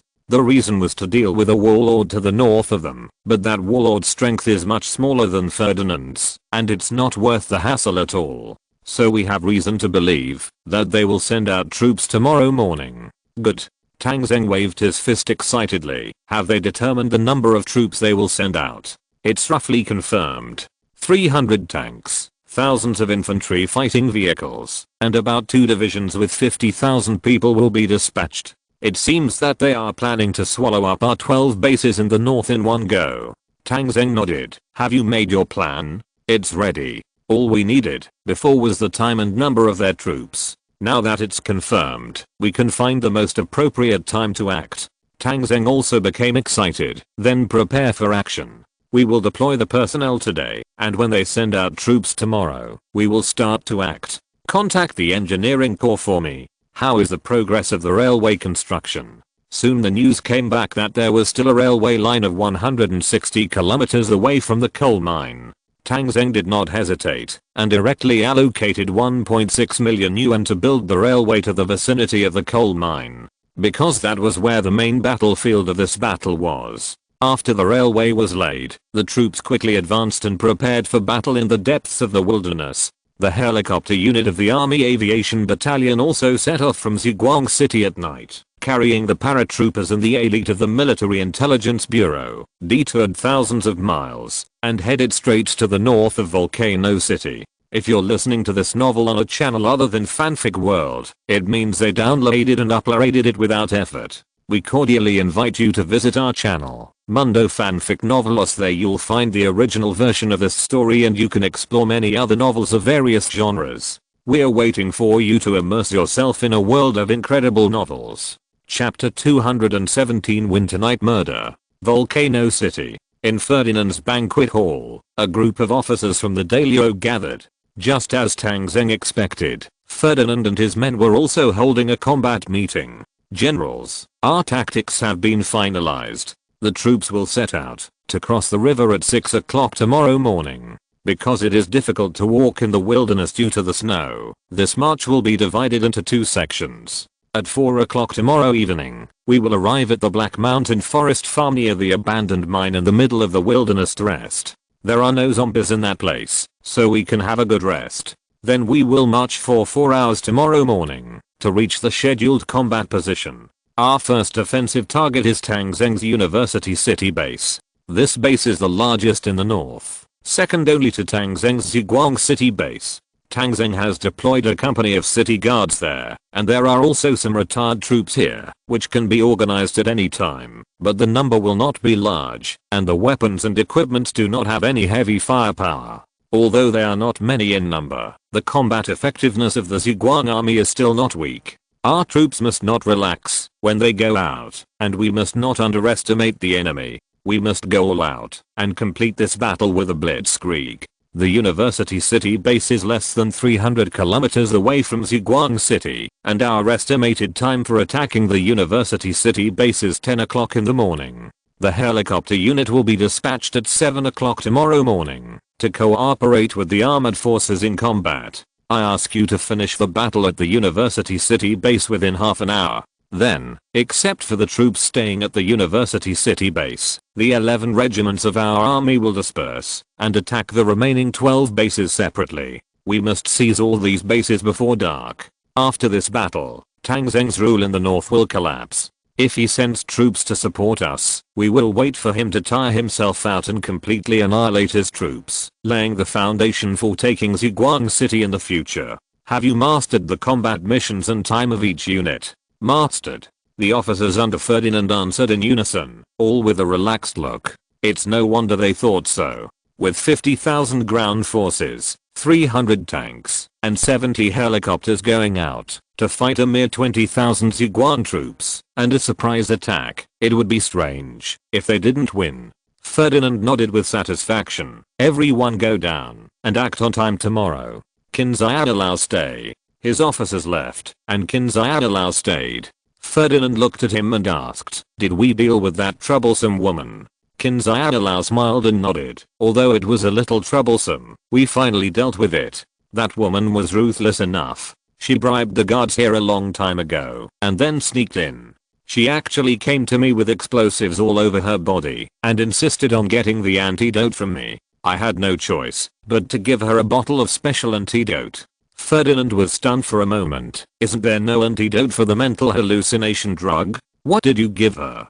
Qin Xiaolao showed a sinister look. Ordinary things can't be hidden from her. This is a mixture of mental hallucination drugs and zombie viruses. As long as she takes this antidote, she will definitely become a zombie. Ferdinand grinned. Will she take it? I don't think she trusts us. I think she will. Mental hallucination drugs will continue to destroy the human body. Her body can't hold on for too long. Even if she doesn't use it now, she will use it sooner or later for the hope of living one day. Ferdinand nodded. That's fine. Alas, it's a pity. Luo Qiuwen is the most beautiful woman I've ever seen. Unfortunately, she's too strong-willed. People like her won't live long anyway. Let her go. Where did she go? She flew a helicopter and went to the direction of Hanyu, but I don't know where she went exactly. But don't worry about it. If she doesn't take the medicine, she will die. If she takes the medicine, she will become a zombie. She has no way to survive. At this point, seeing that Ferdinand still looked a little regretful, Qin Xiaolao said again, Lord City Lord, there are many beautiful women. Although it's hard to find someone like Luo Qiuwen, many people are coming to our volcano city now. I'll keep an eye out for you. You will definitely be able to find a beauty you like. Ferdinand nodded. Let's talk about it later. Let's win this battle first.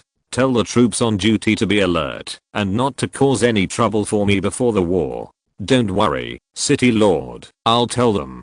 Qin Xiaolao walked out of the room, and the wind and snow outside hit him. He shivered from the cold and ran to his residence quickly. As for Ferdinand's order, he asked the guards to convey it. In this kind of weather, where no one goes out, there is no possibility of any accidents. The Zhuguang army is thousands of kilometers away, and it is impossible for them to understand the movements here. There was no conversation all night. The next morning, before dawn, Daliu's troops quietly left the volcano city.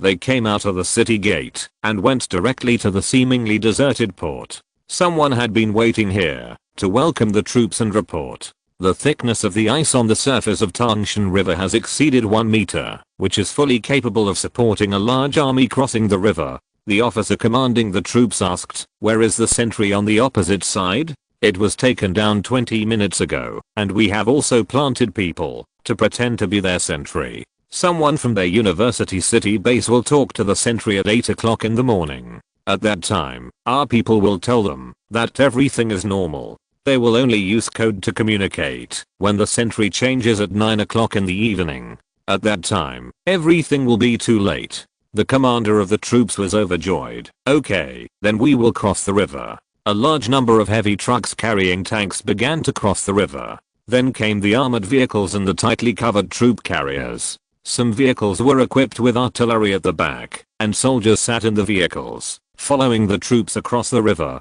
The crossing lasted for nearly 2 hours, and when the sky got light, the large army crossed the river. Ferdinand was in his city lord's mansion, watching the troops cross the river smoothly, and he was in a very good mood.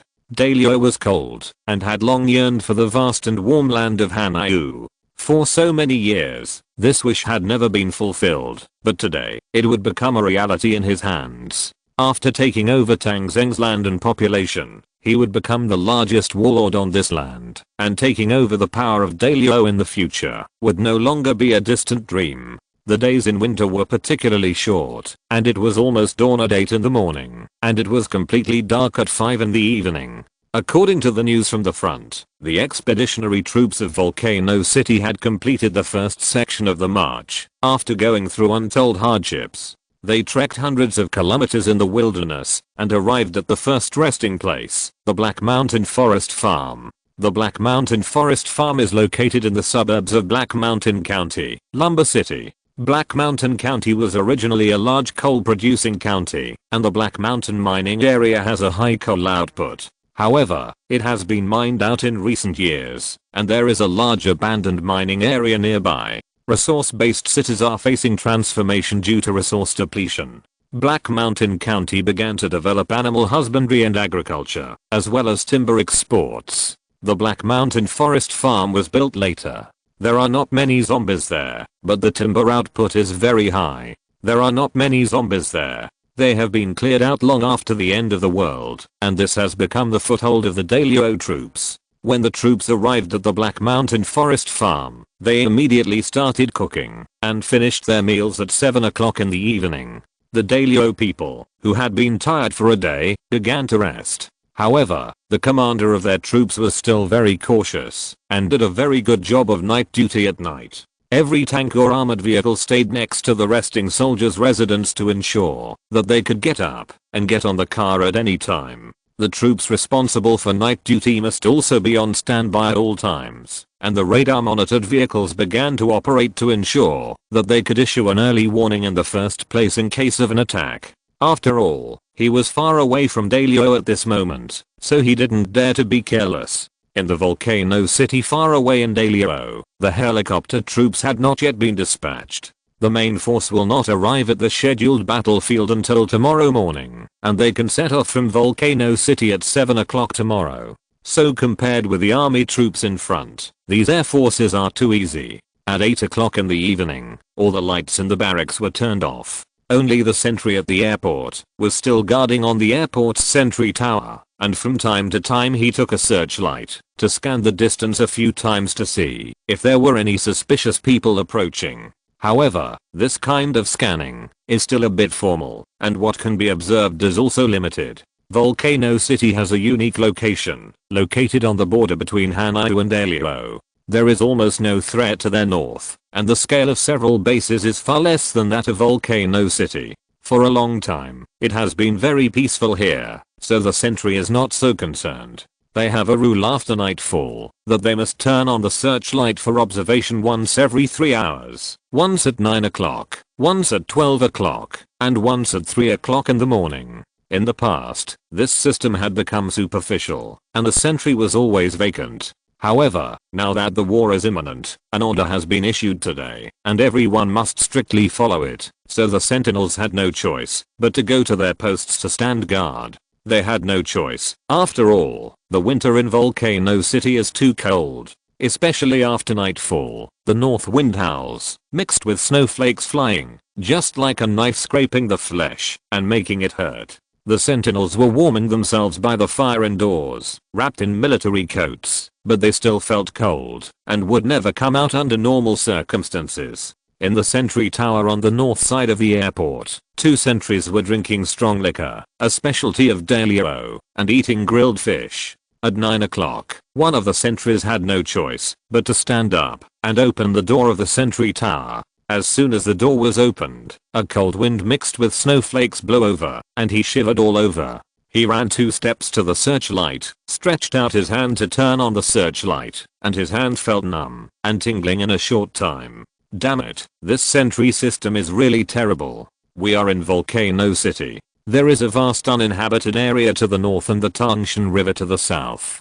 Who can threaten us? They actually ask me to go out to guard in the middle of the night while the officials are drinking, playing cards and playing with women in the house. Fuck. The searchlight was turned on, and a white light penetrated the dark night. The light fell on the coniferous forest area not far away. Shine, shine, shine. What can there be in such a hellhole?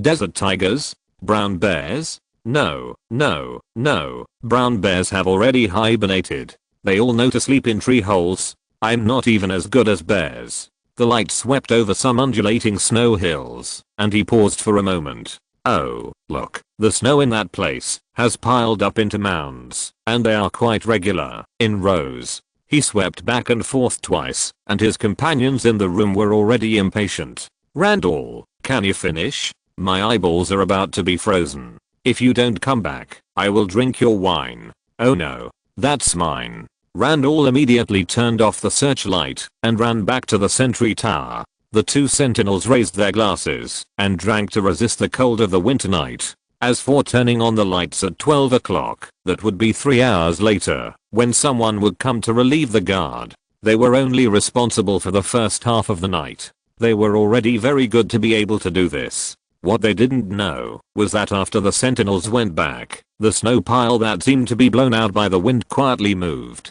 Thanks to the book friend 9 watching Flowers and Snow for the 1000 coin reward. Chapter 218 Secret Infiltration. In the coniferous forest, when the searchlights disappeared, the piles of snow that looked like piles of snow began to move. Hu Yuhang was the first to stick his head out of the snow pile, gasping for air. Beside him, the paratroopers also showed their heads. The paratroopers landed in the north in the afternoon and have been hiding in the coniferous forest for nearly 3 hours. This forest is relatively sheltered from the wind, and Tang Zheng has equipped all the soldiers with winter combat uniforms. The combat uniforms have a very good warming effect, and the soldiers put on sleeping bags to resist the cold wind here. Tang Zheng asked everyone to launch a sneak attack, not to let the soldiers freeze into zombies, and the products produced by the system are still reliable. Despite this, everyone still felt a little numb in their hands and feet, but it did not hinder their movements. "Move your hands and feet and check your weapons." Hu Yuhang gave the order, and the paratroopers immediately moved their hands and feet and checked the condition of their guns and ammunition. Beside Hu Yuhang, there was a group of agents from the Military Intelligence Bureau. This time, Ji Yunshan came to the front line in person to command this crucial battle.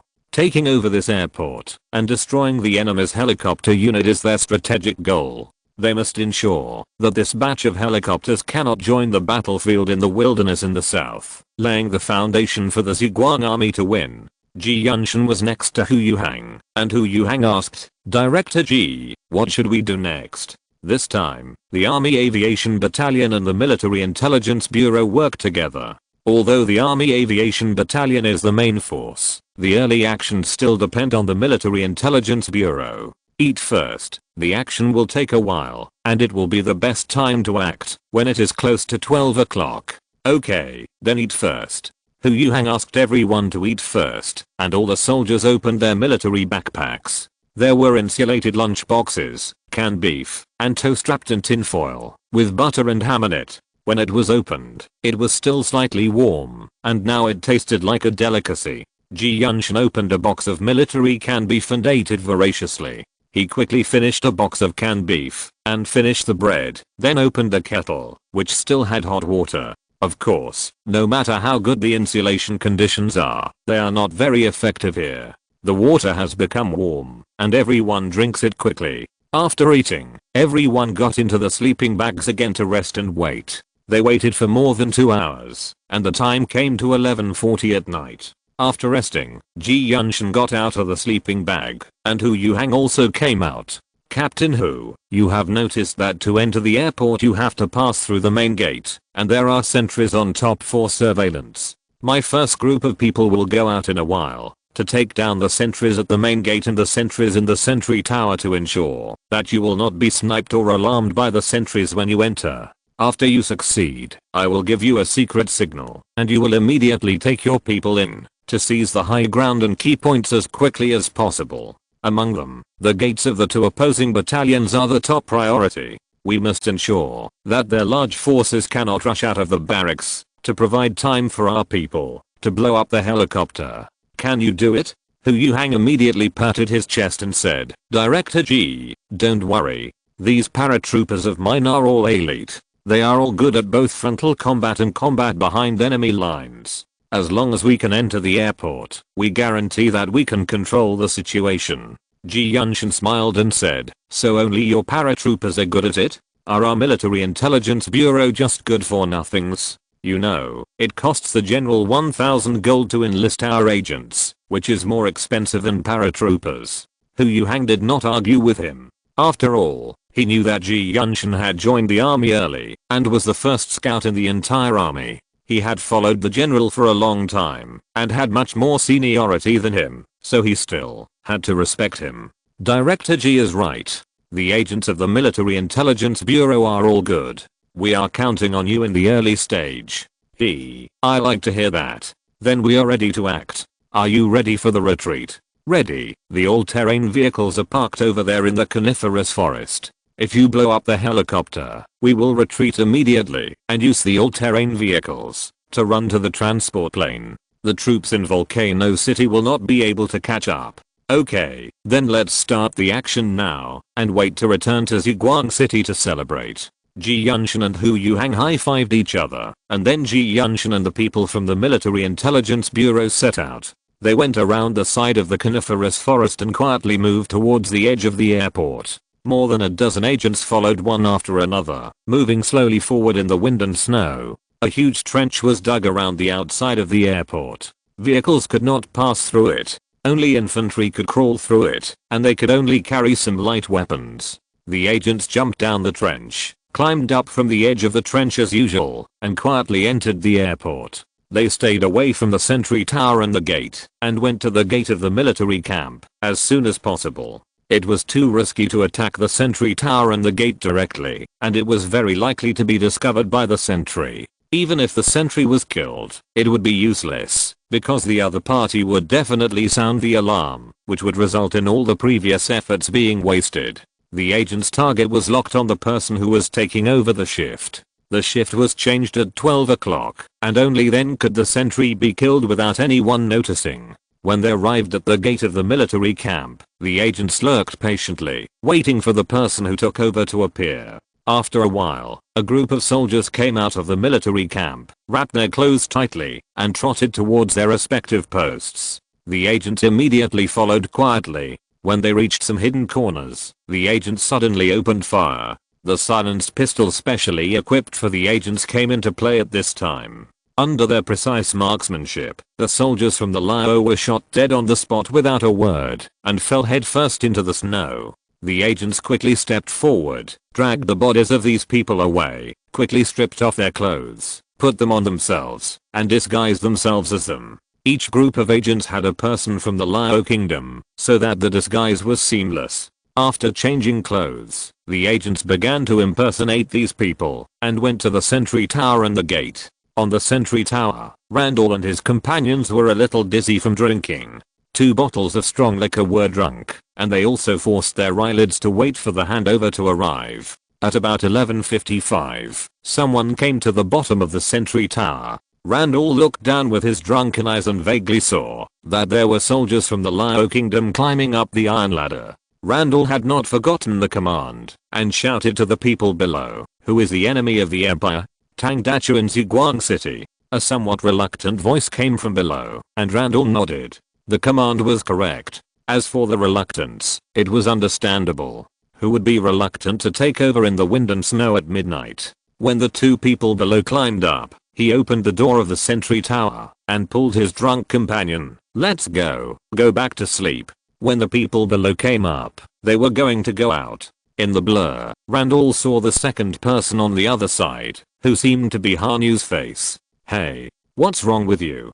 Puff. A dagger pierced Randall's throat directly, and the man showed a smear on his face. "I was going to let you go back directly, so that it would not arouse suspicion. If you want to blame someone, blame your good eyesight. When you reincarnate in the next life, you'd better be a blind man." Randall covered his throat, and the blood in his throat gurgled out. He wanted to speak, but he had no strength anymore, and his body fell softly. The same thing happened to his companions. They were still drunk, and acted like fools. The agents of the Ziguang army quickly took down the sentry tower, and then looked at several other action teams. The remaining sentry towers and gates were also taken down without any fighting. The drunken soldiers from the dormitory were staggering back to their residences. This was what Ji Yunshin asked them to let go. It was best not to have a fight during this process. Only by letting these soldiers return to the barracks would they not arouse suspicion. Since Randall had discovered that something was wrong, the Ziguang army had no choice but to kill them. If 1 or 2 people were to go back, there shouldn't be much of a problem. When the shift change was over, the agent on the sentry tower immediately gave a secret signal. The searchlight flashed a few times towards the coniferous forest, which was a sign of success. Seeing this, Hu Yuhang, who had been waiting impatiently, suddenly became excited. Okay, Director Ji, your people really got it done. Ji Yunshan chuckled. We have been planning for so long, but they can't do this. I, old Ji, don't have the face to be the director. Let's go. Go.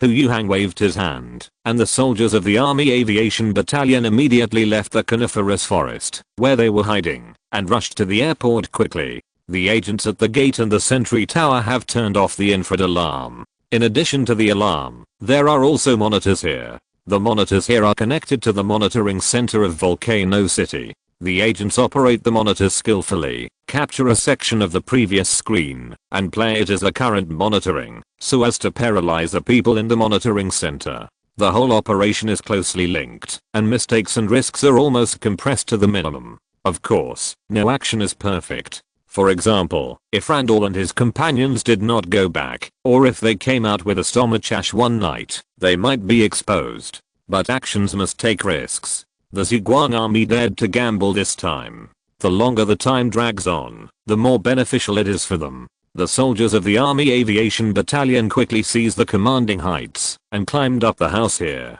More soldiers were surrounding the 2 enemy camps, looking for cover, with their guns pointed at the camps. The military intelligence officers quickly rushed to the helipad. They all carried bombs developed by Hezu, and their target was the 70 helicopters parked there. These helicopters will go to the desert battlefield tomorrow morning, and they must not be allowed to fly. The reason why they were blown up instead of driven away was that Volcano City had a missile defense system. If the plane took off here, it would become a live target, so it would be better to blow it up directly. When the soldiers of the direct battalion seized the strategic key points and commanding heights, the operation had been completed by 80%. Even if they were discovered by the enemy, it would be difficult to stop the military intelligence officers from blowing up the planes. Hu Yuhang, the battalion commander of the Army Aviation Battalion, lay on the roof, holding a machine gun against the door of the barracks, and kept looking at his watch. 5 minutes. 5 minutes later, the plane over there will explode, and the enemy will definitely blow up the camp at that time. Hurry up, hurry up. Time passes quickly. Hu Yuhang kept muttering in his mouth, feeling that these 5 minutes were a bit like a year. Thanks to the book friend with the last number 351 for the reward. Chapter 219, Fire at the Airport. Hu Yuhang's prayers did not work. The gate of a military camp was suddenly opened. A sleepy dormitory officer stuck his head out and looked outside. The 2 soldiers who were supposed to return to the barracks after the shift change did not come back, so as an officer, he still had to come out to take a look. The officer rubbed his eyes and looked outside. In the snowy night, a large group of paratroopers from the Army Aviation Battalion had surrounded the gate of the military camp. This scene was like a nightmare in the officer's eyes, and he couldn't believe what he saw. He rubbed his eyes again and watched carefully. The cold wind swept, and he shuddered violently. With his mouth wide open, he seemed to be about to shout. At this time, Hu Yuhang decisively fired. Since he has been exposed, he should act decisively. Now there are only 4 minutes to blow up the plane. It doesn't matter if it's earlier or later. Bang! The sound of gunfire echoed, and the officer was shot dead directly at the gate of the camp. Hu Yuhang picked up the intercom and conveyed the order to his companions, who were blocking another military camp. Fight. No matter what, we cannot let these soldiers from Dalio go to the helipad. After receiving Hu Yuhang's order, the soldiers of the Army Aviation Battalion opened fire. The first to open fire were the rocket launchers. 20 or so rocket launchers fired rockets directly into the military camp, which immediately set off a huge explosion.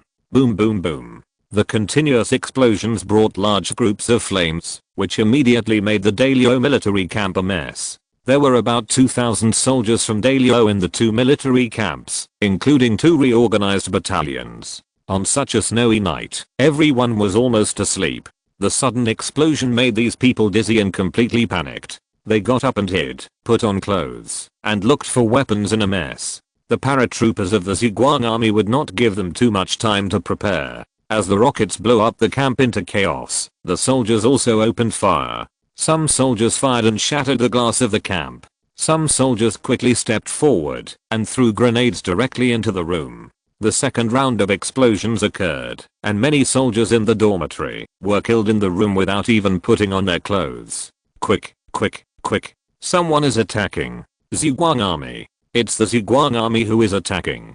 Fight back, find cover and fight back. Sound the alarm, report to the superiors quickly, and ask for support. Go to the apron. Their target must be our plane. Some soldiers in the dormitory with good military literacy quickly picked up their weapons and started to fight back at the window. Other soldiers ran to the alarm and sounded the alarm. The shrill alarm rang through the night sky, and the sound spread more than 10 kilometers away. A large number of soldiers put on their clothes in a hurry, and under the organization of the officers, they were about to rush out of the camp gate and counterattack outside. After all, the current military camp is leaky on all sides and cannot be defended at all. If they stay here, they will be annihilated. But the moment they rushed out of the camp gate, they were greeted by a more violent torrent of metal. The light-chasing army paratroopers who had already occupied the position in advance used the crossfire network to turn the camp gate into an insurmountable death zone.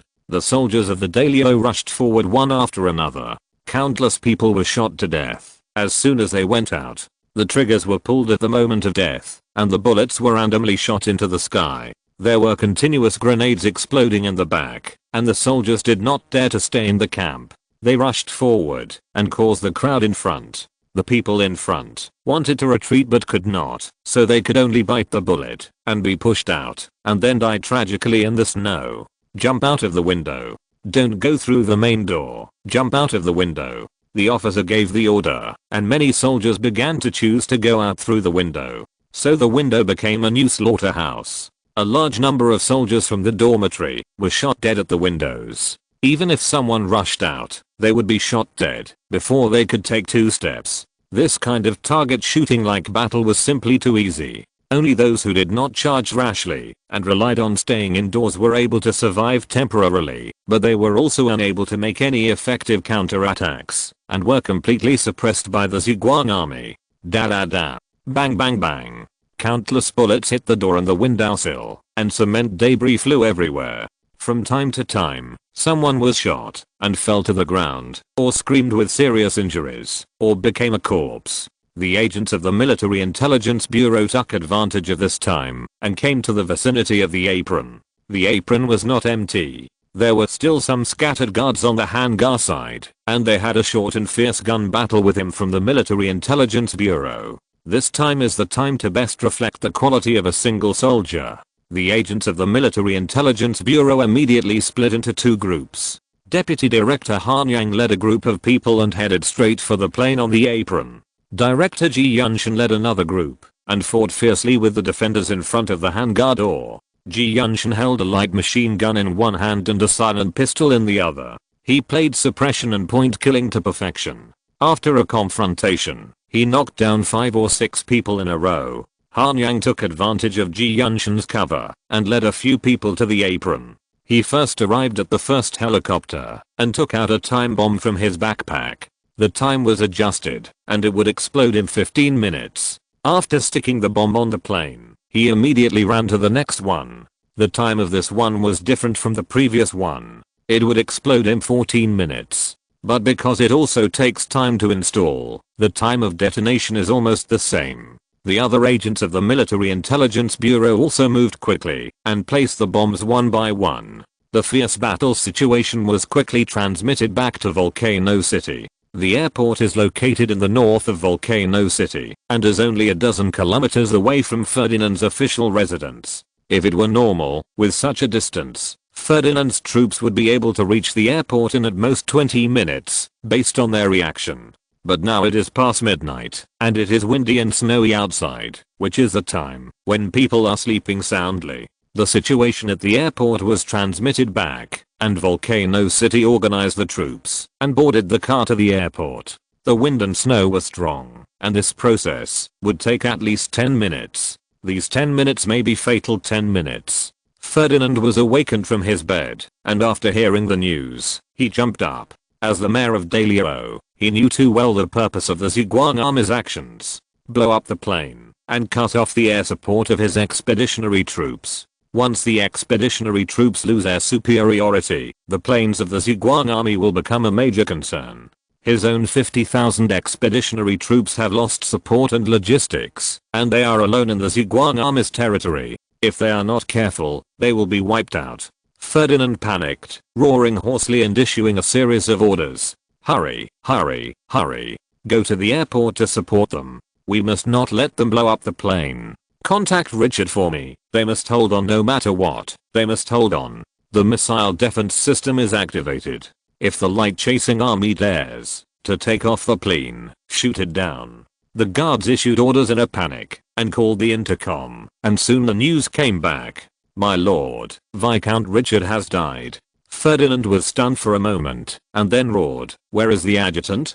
Tell his adjutant to hold on for me no matter what. If the light chasing army blows up the plane, he can go to the Arctic Circle to mine. The guards quickly passed the order out, and Ferdinand himself put on his clothes and ran out. Outside his residence, a large number of Daliao troops had already gathered here. The images of these soldiers were all crooked, and some even put on skirts in a hurry. It was unknown who had slept next to him before. Let's go. Go to the airport. The Zhuang army must have been alone and deep in the enemy's territory. We must not let them get away. The soldiers of the Daliao swarmed into the vehicles. After the doors were slammed shut, the convoy headed straight for the airport in the north. The wind was howling, and the snow was flying. The road had not been cleared for a while, so there was a thick layer of snow. Ferdinand wanted the convoy to step on the accelerator to the bottom and get to the airport quickly, but it was difficult to go fast. Hearing the faint sound of gunfire from the north, Ferdinand was anxious. Just when the convoy was still 8 kilometers away from the airport, the scene that Ferdinand least wanted to see happened. At the airport, rumbling explosions began to sound. One after another, balls of fire appeared in the dark night, which was particularly conspicuous. It's over. Ferdinand leaned back in his chair, his heart chilled. The explosion was not only about the helicopter, but also the fate of his 50,000 troops and armored forces. Without the helicopter unit and air superiority, the 50,000 troops deep in the wilderness would be in danger. At this time, the guards received a call from the adjutant at the airport. Lord City Lord, the adjutant said that the firepower of the light chasing army is very strong, and most of the helicopters have been blown up. Now there are signs of retreat. He asked you what to do. Ferdinand woke up suddenly and gritted his teeth fiercely. You want to run away after blowing up my plane? Tell them to hold back this group of ignorant light chasing army at all costs. Our support will arrive soon. Ferdinand hung up the call and asked the troops to continue to speed up, even if a car slipped into a deep ditch on the way. He had to keep this group of light chasing army at all costs, otherwise it would be difficult to get rid of the hatred in his heart. At the airport, the adjutant who received the death order knew that he had no way out, so he ordered hundreds of remnants to rely on the barracks to fight and take advantage of the eagerness of the light chasing army to retreat and bite them tightly. In his opinion, the arrival of the Zhuang army infantry did not have any heavy weapons. They relied on the military camp to fight, and they would not be completely annihilated for a while. As long as Ferdinand arrived, he might be able to atone for his sins. But he forgot one thing. There were still a few helicopters on the apron that had not been blown up. Ji Yunshan, Han Yang and others each drove a helicopter, took off more than 10 meters high, and then fired missiles at the military camp. As the missiles fell into the military camp, the resistance of the airport troops completely collapsed in the violent explosion.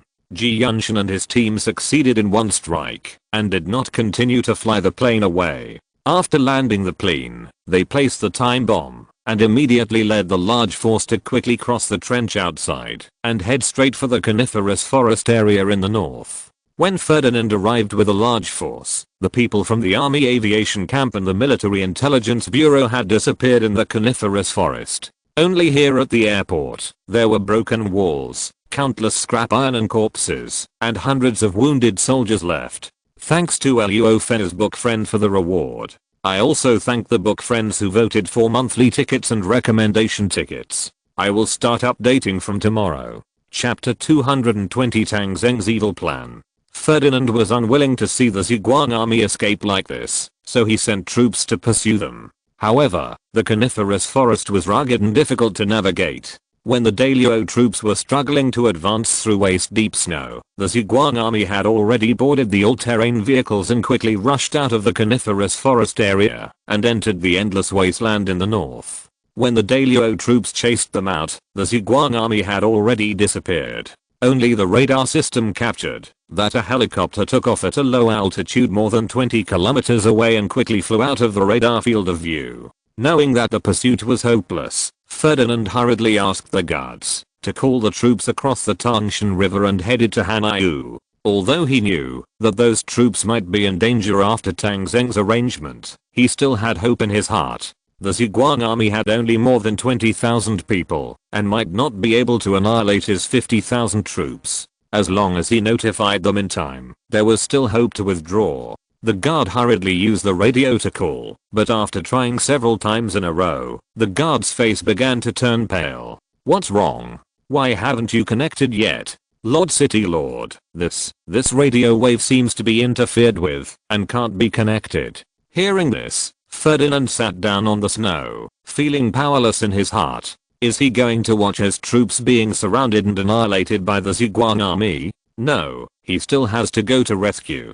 If the rescue is timely, there is still hope. Ferdinand forced himself to cheer up and wanted to organize troops to cross the Tang Zheng River to Hanyu. After all, there are still 50,000 people on his side, 50,000 fully armed people, only a few hundred kilometers away from him. Even if the road is difficult, it is only about 10 hours away. In 10 hours, let alone 50,000 people, even if it is 50,000 pigs, it is impossible for the Zhuang army to catch them all. Ferdinand dispatched troops and prepared to cross the Tang Zheng River again to rescue the troops deep in the enemy area. But at this time, an unexpected situation happened again. Multiple missiles broke through the air. The target of these missiles is not their own troops or the city, but the Tang Zheng River. The landing point of each missile is about 700 to 800 meters apart. 16 missiles were fired in succession, blasting the river surface of about 10 kilometers.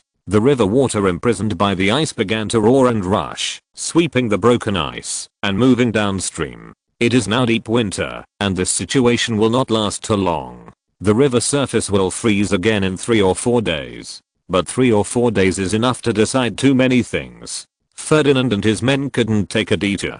From Volcano City to Hanyu, only Bifengdu has a river beach, which can land smoothly, otherwise there would be no ferry built there. In other places, both banks are continuous high mountains, and it is impossible for a large army to land. Tang Zheng's move directly cut off Ferdinand's hope of sending troops to support. On the riverbank, looking at the rushing river, Ferdinand was really in despair this time, and he was completely at a loss. Tang Zheng's step of serial killing was considered to be a complete blockade of future troubles. Blow up the plane, unable to fly. Cut off communication, unable to contact. Finally, the ice on the river was blown up, which completely cut off the hope of support from Daliao. In this way, the 50,000 Daliao troops that went deep into the wilderness became completely isolated. Next, as long as this unit is eliminated, the operation will be completely successful. Rogers is a baron of Daliao. Before the end of the world, he was the battalion commander of a unit. After the end of the world, he naturally joined Ferdinand's army and became a division commander. In this expedition, he served as the commander, and there were 2 deputy commanders. One was another division commander, and the other was the commander of an armored brigade. After arriving at the Black Mountain Forest Farm to set up camp, Rogers felt uneasy. This operation was a bit too smooth. Starting from Daliao, killing the opponent's sentinels, and then going deep into the wilderness for hundreds of kilometers, they did not encounter any obstruction or resistance. Although his side had done a lot of homework, the reaction of the chasing light army was a bit too slow. He knew that Tang Zheng's chasing light army was not just a name, it was fought one battle after another. But the other party's current performance is not consistent with their reputation, which makes him a little suspicious. But Rogers couldn't find any evidence, so he could only let the troops strengthen their vigilance. Tonight is the most dangerous. As long as tonight can be passed smoothly, then at dawn, the troops will be re-equipped and on the road. He believes that with these 50,000 troops, they are enough to deal with the offensive of anyone in the Northern Territory. At night, the troops settled in the residential area of the forest farm. The residential area of this area is not small, and there is a distance between each household. This makes Rogers quite satisfied, so that if they encounter enemy artillery attacks, they will not suffer too much loss. Moreover, this kind of residential area is perfect for defensive battles. This is a forest farm with many trees. Before the end of the world, the logging here was restricted, and the phenomenon of indiscriminate logging had long been eliminated. It has been more than half a year since the end of the world, and because there is no logging anymore, the trees here are growing more luxuriantly. In the residential area of the forest farm, there are road protection forests, and every household has some trees, as well as the most common waist-deep weeds in the end of the world. The weeds are withered and yellow, making this place look like a ruin. The woods, houses, weeds, and 50,000 people formed a huge position here, and no one could easily capture it. Several sentries were set up on the edge of the residential area to monitor every move in the surrounding area. Before going to bed, Rogers carefully checked the guards and made sure there were no safety hazards before he went back to sleep. There was no movement until the second half of the night. Rogers didn't know that his meticulous arrangement caused the hidden Zhuang army in the Black Mountain coal mine not far from here to be quite troubled. The Black Mountain coal mine is only more than 40 kilometers away from the Black Mountain forest farm. After Tang Zheng discovered that there was still coal here, he set up a mining area here, which can provide a large amount of coal to Zhuang City and surrounding bases every day, which is a guarantee for this winter. The forest farm is just to the north, and both are located in the mountainous area of Laotian. Since the troops of Dalio entered the wilderness, Tang Zheng has been monitoring their progress and looking for the most suitable opportunity to attack. But Tang Zheng didn't expect that this group of Dalio people would eventually settle in the Black Mountain Forest Farm. The Black Mountain Forest Farm is not a good place to attack. It is not only large in area, but also has a complex terrain. There is a dense coniferous forest belt around the residential area of the forest farm, which is a red pine planting area. The forest area is not suitable for large troops to deploy. If a strong attack is carried out, the two sides are likely to start a protracted tug-of-war in the residential area. Tang Zheng's ideal battlefield is in the coal mining area, because this is a large plain. He also built a railway here, which is his home court. So when Dalio's troops entered the Black Mountain Forest Farm, he thought about how to make the other side leave the residential area of the forest farm and come to the large plain of the mining area to fight them. There is no doubt that tonight is the best opportunity to take action. He just used an electronic jammer to interfere with the communication in Volcano City. Now this unit has lost contact with the headquarters. But this situation will not last too long. It is easy to miss the opportunity at dawn tomorrow. In the temporary command post in the mining area, the generals of the Zhuang army have all arrived. 4 field battalions, 2 armored battalions, a direct battalion, as well as artillery units, and part of the army aviation battalion. So many troops gathered here, waiting for Tang Zheng to issue the battle order. But they also knew that this battle would not be easy to fight. Although the Zhuang army was in the dark and could fire the first shot, there were 50,000 people on the opposite side. Moreover, Dalio was always a military power, and their troops were not a mob like the Alliance troops or Liu Yucheng's troops. Using less than 20,000 troops to attack 50,000 people was a huge risk in itself. Even though the Zhuang army had air superiority, these generals were racking their brains to think of a solution. Luo Fenny tried to say to Tang Zheng, "General, can we use our artillery attack, like we did last time against the Alliance forces, to destroy the enemy's artillery positions first, and lay the foundation for our attack?" Before Tang Zheng could speak, the 2nd Battalion Commander Yang Mu said, "I'm afraid it's not easy. Last time we had spies sending out intelligence, but the enemy came on a rapid march. Our spies didn't have the time and opportunity to sneak in, and cannot provide us with accurate coordinates. Rash firing will not have the desired effect, and will also lead to a counterattack from the enemy."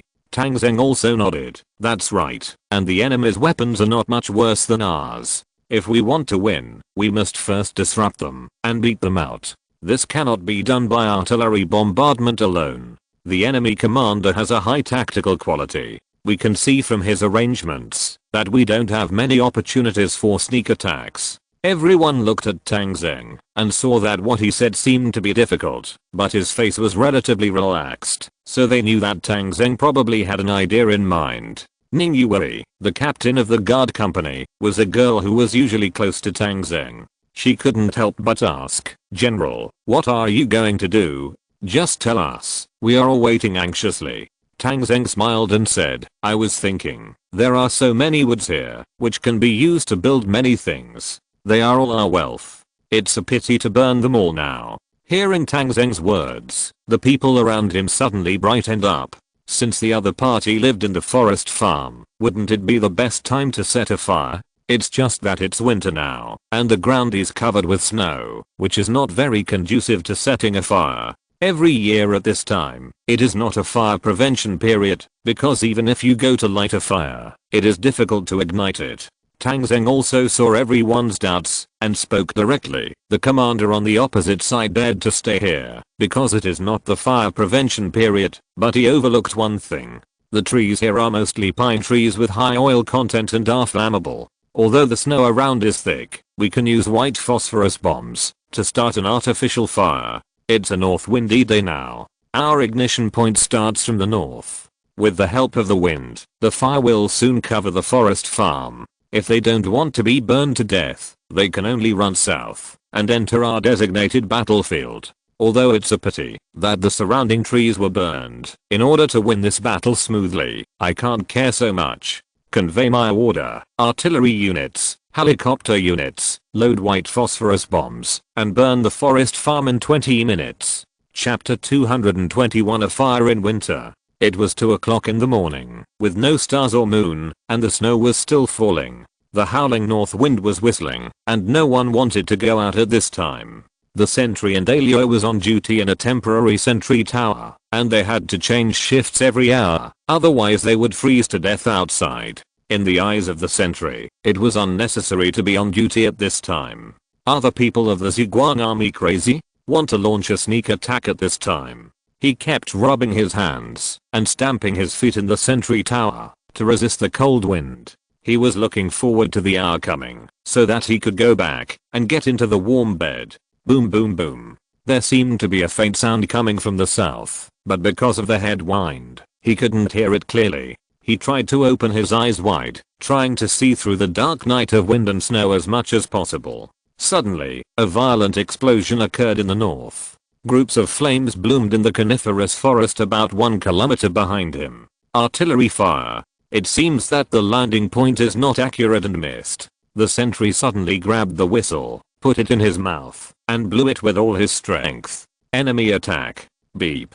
Beep. The shrill whistle accompanied by the sound of artillery woke up the sleeping people. Rogers almost turned over and climbed up from the kang. He pushed open the window and saw the red fire coming from the north. Quick. There is a situation. Everyone get up and prepare for battle. As the alarm was issued layer by layer, the sleeping soldiers in the dormitory all got up and dressed in a hurry. When they got up and went outside, the forest in the north was already burning. Seeing this scene, Rogers felt cold in his heart. It is now the middle of winter, and the forest is difficult to burn because of the snow. It can catch fire so quickly. It must be the work of the Zhuang army. He can already smell the smell of gasoline and white phosphorus in the air. It is white phosphorus bomb, a natural combustion aid. What a vicious Tang Zheng. What a vicious Zhuang army. The north wind swept in, and those coniferous forests were like burning torches, constantly spraying sparks. Sparks covered the forest in front, and the fire quickly advanced towards the forest farm. General Rogers, should we put out the fire? The people who had finally organized themselves ran to Rogers in a panic to ask. Once the fire spread, they would definitely not be able to live here. Rogers wanted to put out the fire, but as soon as he opened his mouth, a thick smoke choked his lungs. Damn it. No, this fire can't be controlled. In just over 10 minutes, the whole sky lit up. The pinewood had formed a sweeping trend under the dual combustion of white phosphorus bombs and the north wind. This fire was not easy to extinguish. At least to the north of the fire point, the mountain forest of more than 10 kilometers was no longer worth saving. A large area of thick smoke had enveloped the entire forest farm, and the fire spread to the edge of the forest farm. Rogers gritted his teeth in hatred. He knew Tang Zheng's plan very well. This was to force his troops to go south. It was conceivable that the Zhuang army must have deployed in the south. But at this moment, he had no way to retreat. If he delayed any longer, these people would be burned to death. Retreat. Go south and leave here. The situation was extremely critical. The troops in Dalio could not care about many things. Those who could get on the car got on the car, and those who could not get on the car ran south on their legs. As for many heavy weapons and supplies, they could not care about them now. For example, towed artillery, rocket launchers, and some transport vehicles and material vehicles were too late to take them away now. The 50,000 strong army was in chaos at this moment. They rushed out of the forest farm and ran to the south. The fire demon raged, and with the help of the strong wind, it quickly engulfed the residential area of the forest farm. One house after another burned, and the flames reflected the sky red. The air was full of smoke and sparks, and crackling sounds were endless. The wild grass on the ground also became an accomplice of the burning. When the north wind blew, it turned into a sea of fire. Rogers didn't expect that the fire would be so fierce. Some of those who walked slowly couldn't even run faster than the fire, and were quickly engulfed by the fire. He sat in the car, watching the soldiers behind him being engulfed by the flames one by one, and his eyes turned red. Tang Zheng, you bastard. I will never forgive you. He cursed in his mouth, but he didn't dare to stop at all. This continuous coniferous forest area is more than 10 kilometers long. They can only stay away from the forest and move forward in the originally abandoned farmland. But the farmland is also full of wild grass, which is not a good place. It's just that the wild grass burns quickly and extinguishes quickly. When running back and forth, there is always some open space to escape. When it was the coldest, he could no longer feel cold, only heat. Dry heat. Fiery heat. Scalding. His place was relatively good. The infantrymen of Dalio who had not had time to board the vehicles were the most miserable at this moment. Their legs would soon run out of strength after trudging through the snow. Whenever a vehicle passed by, they would not care much and would just grab it and climb on. It did not matter whether it was a truck, a jeep, or a tank. On each tank of the armored unit, they crawled like locusts. A great escape of 50,000 people, a race against the flames of death, unfolded between the forest farm and the wasteland. About half an hour later, the remnant of Dalio emerged from the thick smoke area. The flames behind him were still burning, but the forest area had burned to the end and the flames stagnated there. Only the sparks and smoke in the sky were still blowing towards this side under the guidance of the strong wind. Looking at the fiery red sky behind him, and the countless remnants of soldiers around him who seemed to have run out of a coal mine, Rogers felt an indescribable pain in his heart. This sudden fire not only completely disrupted his deployment and burned his baggage, but also caused him to lose tens of thousands of troops. At least 10,000 brothers were completely buried in the sea of fire. Tang Zheng tasted the bitter fruit of failure at the cost of a mountain forest. But he had no time to feel sad and painful, because in the dark night, the attack of the Zhuang army had already been launched. The rumbling sound of chariots sounded in the south. That was the enemy's tank troops arriving. Rogers was still somewhat fortunate that his armored troops were still intact, and these tanks rushed out of the sea of fire. Armored troops, fight immediately. Although the light chasing army has taken the lead, their overall strength is insufficient. As long as we defeat them here, we can still turn defeat into victory. The rest of the people assemble in battalions as combat units. Be careful not to form too tight formations. Prepare to launch a counterattack. Since Tang Zheng set fire here, their headquarters should be nearby. If we destroy his headquarters, we can get back everything we lost. Continuous combat orders were issued, and the troops of Dalio also demonstrated extraordinary military qualities. After suffering huge losses, they were able to quickly assemble and counterattack. The tank troops rumbled into battle. At this moment, they had no choice but to have a head-on confrontation with the light-chasing army here. After the order was issued, Rogers quickly contacted Volcano City and requested support from the helicopter troops. But at this moment, he was surprised to find that the radio could no longer contact Volcano City. He clearly remembered that after the troops set up camp, he had talked to Ferdinand, but he didn't expect that it couldn't be used now. There was no doubt that this was also Tang Zheng's trick. But at this time, Rogers was still full of hope. He still had 40,000 troops here, and there were some rocks and scattered trees around that could be used as shelters, so he could still set up defenses on the spot. As long as he could hold on until tomorrow morning, the helicopter troops would come to support him. No, it might be faster, because once Ferdinand couldn't contact him, he should soon send a helicopter to support him. Maybe the plane would arrive at 6 or 7 o'clock tomorrow morning. It was already past 3 in the morning, and he didn't believe that his troops couldn't hold on for more than 3 hours. The battle started, and the artillery of the light-chasing army began to bombard this side. Rogers' troops dispersed, and the thick snow in the wilderness also became a natural shelter that could be used for combat. It's just that they have lost their baggage now, and those artillery have been left in the sea of fire. There is no effective means of counterattack, so they can only endure it temporarily. But Rogers also knew that relying on artillery alone could not end a war, and the light-chasing army would sooner or later come to them. In this thick snowy wilderness, apart from helicopters and tanks, almost no vehicles can kill us. Even armored vehicles are difficult to attack. Rogers is not afraid.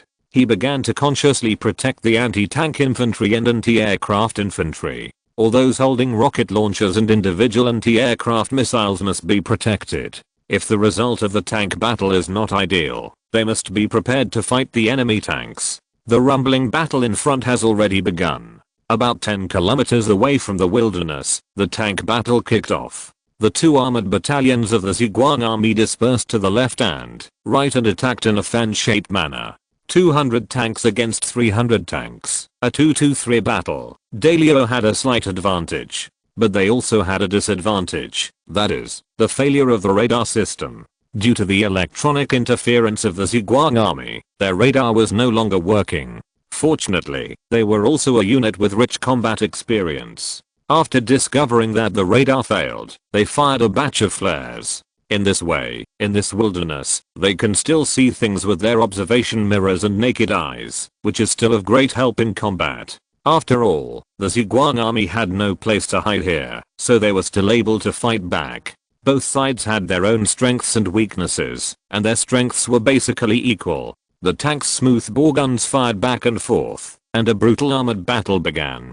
But when the battle started, the armored forces of Dalio found that the facts were somewhat inconsistent with their imagination. The Zhejiang army's tanks were too thick. They were also main battle tanks, and the caliber was not cut corners. Why was it that after one shot, the tanks over there were only slightly injured, and basically did not affect the continued battle? But the tanks on their side were seriously injured after one shot, and after 2 shots, even the turrets were basically blown off. After discovering this, the tanks of Dalio immediately changed their tactics. They began to fight in groups, often with several tanks gathered together. If the tanks of the Zhejiang army approached, they would collectively fire. This tactic was not outstanding, but it was good for delaying time. If the Zhejiang army wanted to take them down, it would definitely cost a lot. But Tang Zheng did not give them a chance to delay at all. Facing the opponent's tanks grouped together, it was time for the Apache to go into battle.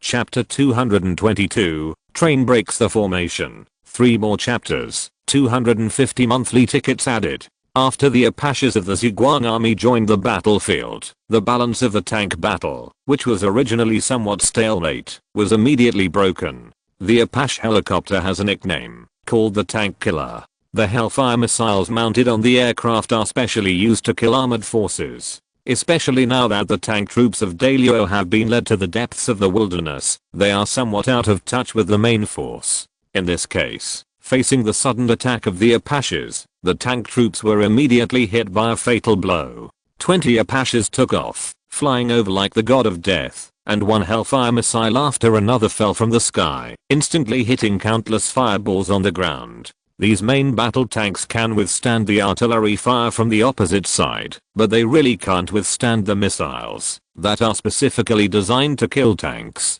Under the precise guidance of laser guidance, a large number of tanks were destroyed on the spot. Booming explosions sounded one after another, and the armored forces of Dalio were defeated. Seeing that the situation was not good, some tank drivers even abandoned their tanks and ran back on foot. The tank troops of the Zhuang army took advantage of the situation and rushed over, firing fiercely to finish off the enemy's tanks. The stalemate was broken, and everything was irreversible. One tank after another was destroyed and turned into scrap metal on the wasteland. Instead, the tanks abandoned by the soldiers, without the ability to fight back, were preserved. The battle was not over yet, and the Zhuang army was already thinking about collecting supplies. Faced with the sudden defeat of the armored forces, Rogers was completely unprepared. The current time was 4:30 in the morning. In about an hour, 300 tanks were wiped out, which was something he could never accept. In fact, he didn't expect the armored forces to be able to defeat the enemy, but the speed of the defeat was a bit fast, and the delay was not long enough. However, it was delayed for an hour anyway, and the defense of the Dalio troops here was almost arranged. It was not a perfect defense, it was nothing more than some bunkers quickly dug out with the help of the snow.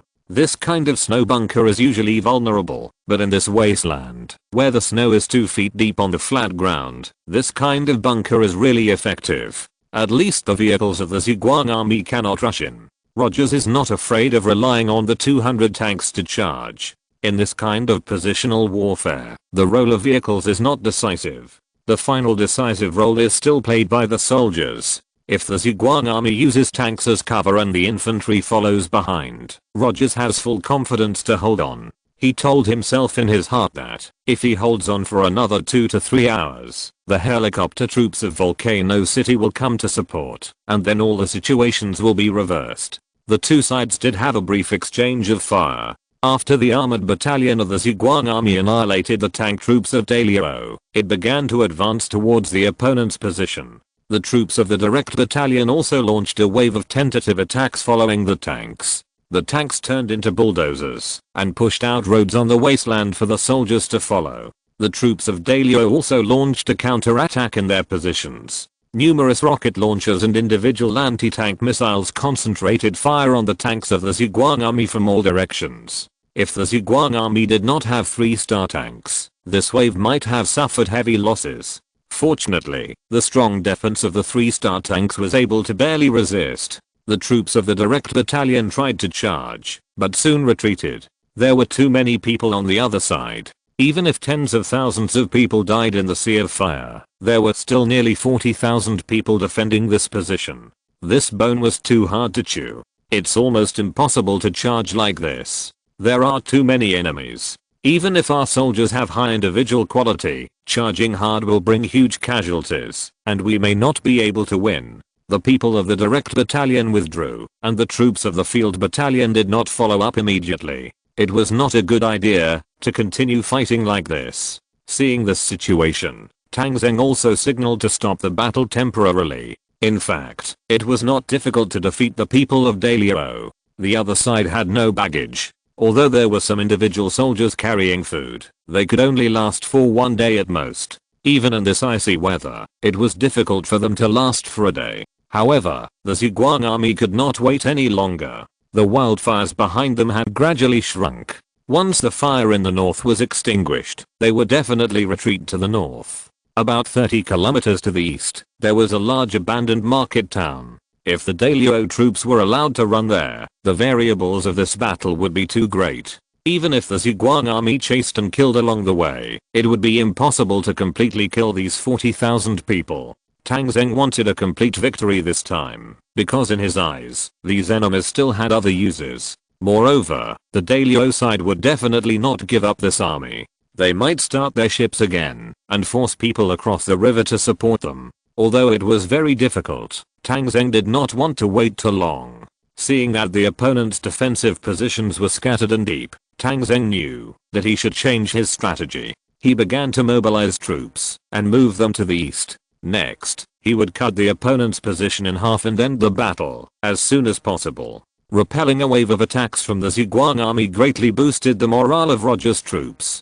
It seems that they can hold on without any problem, but they just hope that the reinforcement will not arrive too late. These soldiers of Dalio and the ice and snow cheered each other up and hid in the temporary snow caves, which also relieved the cold a lot. Rogers was also constantly trying to restore the call, hoping to contact Volcano City as soon as possible. The situation is moving in a good direction, and it seems that they still have hope. Woo. Woo. Bang bang bang bang. Half an hour after the chasing light army seemed to have stopped fighting, a long whistle suddenly roared, breaking the temporary silence. Rogers was stunned for a moment, and he couldn't believe his ears when he heard this sound. Flare. Someone immediately launched a flare, and the surrounding snow was lit up again.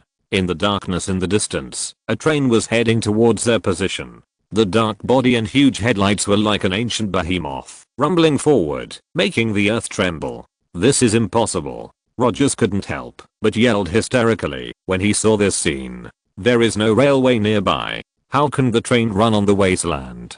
How did they do it? But his yelling was useless. As the train moved forward, the snow was pushed away like tofu, and the railway under the snow was revealed. It's not that there is no railway here, but it is covered by snow. Rogers and his men didn't know this at all, and they didn't expect that the Zhuang army would spend a huge price to build a railway on the wasteland. In fact, Tang Zheng not only built a railway here, but also built a circular railway just for this battle. The soldiers in Dalio stared at the train in a daze. After a while, someone remembered to attack the train. Countless soldiers fired at the train, and machine guns, rocket launchers and so on were desperately greeting it. But soon they found in despair that the defense of this train was beyond their imagination. Bullets, needless to say, had no effect at all. Even if the rockets fell on the train, they could only leave some charred black. Just like that, the train rushed to the middle of the Dalio position with an unstoppable trend. They thought that they could just avoid the collision of the train. Many Dalio soldiers even approached the train on purpose to see if there was any chance to continue the attack. But unexpectedly, the train slowed down and stopped when it reached the core of the position. When many Dalio soldiers approached, it revealed its hideous face. The soldiers who had been waiting on the train for a long time began to fire wildly. The machine guns and Gatling machine guns made the whole train erupt instantly. Countless bullets gathered into a metal torrent, madly harvesting the approaching enemies.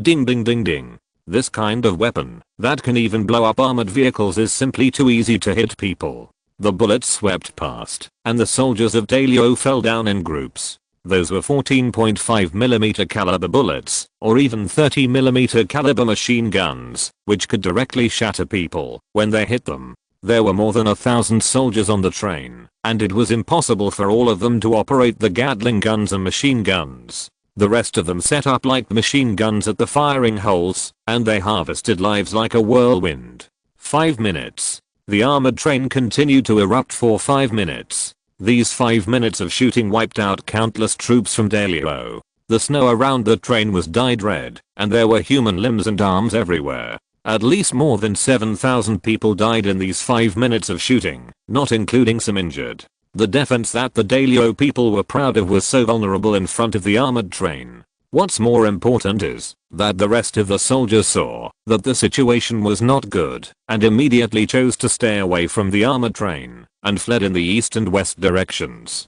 In this way, their position was directly cut in half. On the side close to the east, the tank troops of the Zhuang army came up again. The 4 field battalions all followed, and after a fierce bombardment, the annihilation war began. On the eastern side, there were still about 10,000 Dalio troops, and now they were no longer in numbers. Faced with the crazy charge of the Zhuang army, they quickly collapsed. They had even lost contact with their superiors. Seeing that they had entered the encirclement of the Zhuang army, some people soon laid down their weapons and chose to surrender to the Zhuang army. Their defeat was so fast that Rogers was caught off guard. He was still planning to regroup in the west, and the battle in the east was coming to an end. At this time, the time had come to 6:30 in the morning. Rogers led the remaining more than 10,000 remnants and looked helplessly at the north. Reinforcement did not arrive. The Zhuang army had already started a round of artillery bombardment, and the tank troops were approaching again. His men were in low morale. cold and hungry, and they seem to be unable to hold on. I'm sorry, Count Ferdinand, I tried my best. Rogers did not choose to commit suicide, but took the initiative to lead the team to surrender. When more than 10,000 remnants of Dalio raised the white flag and laid down their weapons, this snowfield battle also came to an end. In this battle, Tang Zheng forced the enemy to flee with fire attacks and eliminated the enemy's armored forces with the cooperation of tanks and helicopters. In the end, the armored train sent out a surprise attack and defeated the enemy's position in one fell swoop, allowing the Zhuang army to achieve the final victory. With less than 20,000 troops, he wiped out the enemy's 50,000 troops, including 25,000 prisoners, and the rest of the enemies were all killed in the battle and buried in the wilderness. After this battle, Dalio's war potential was severely hit. Tang Zheng can be sure that within 4 months or even half a year, they will not be able to pose any threat to the Zhuang army. And to what extent will the Zhuang army grow in a few months? Thanks to the book friend Shirenren for the reward 746,860,067. You can add the book friend group.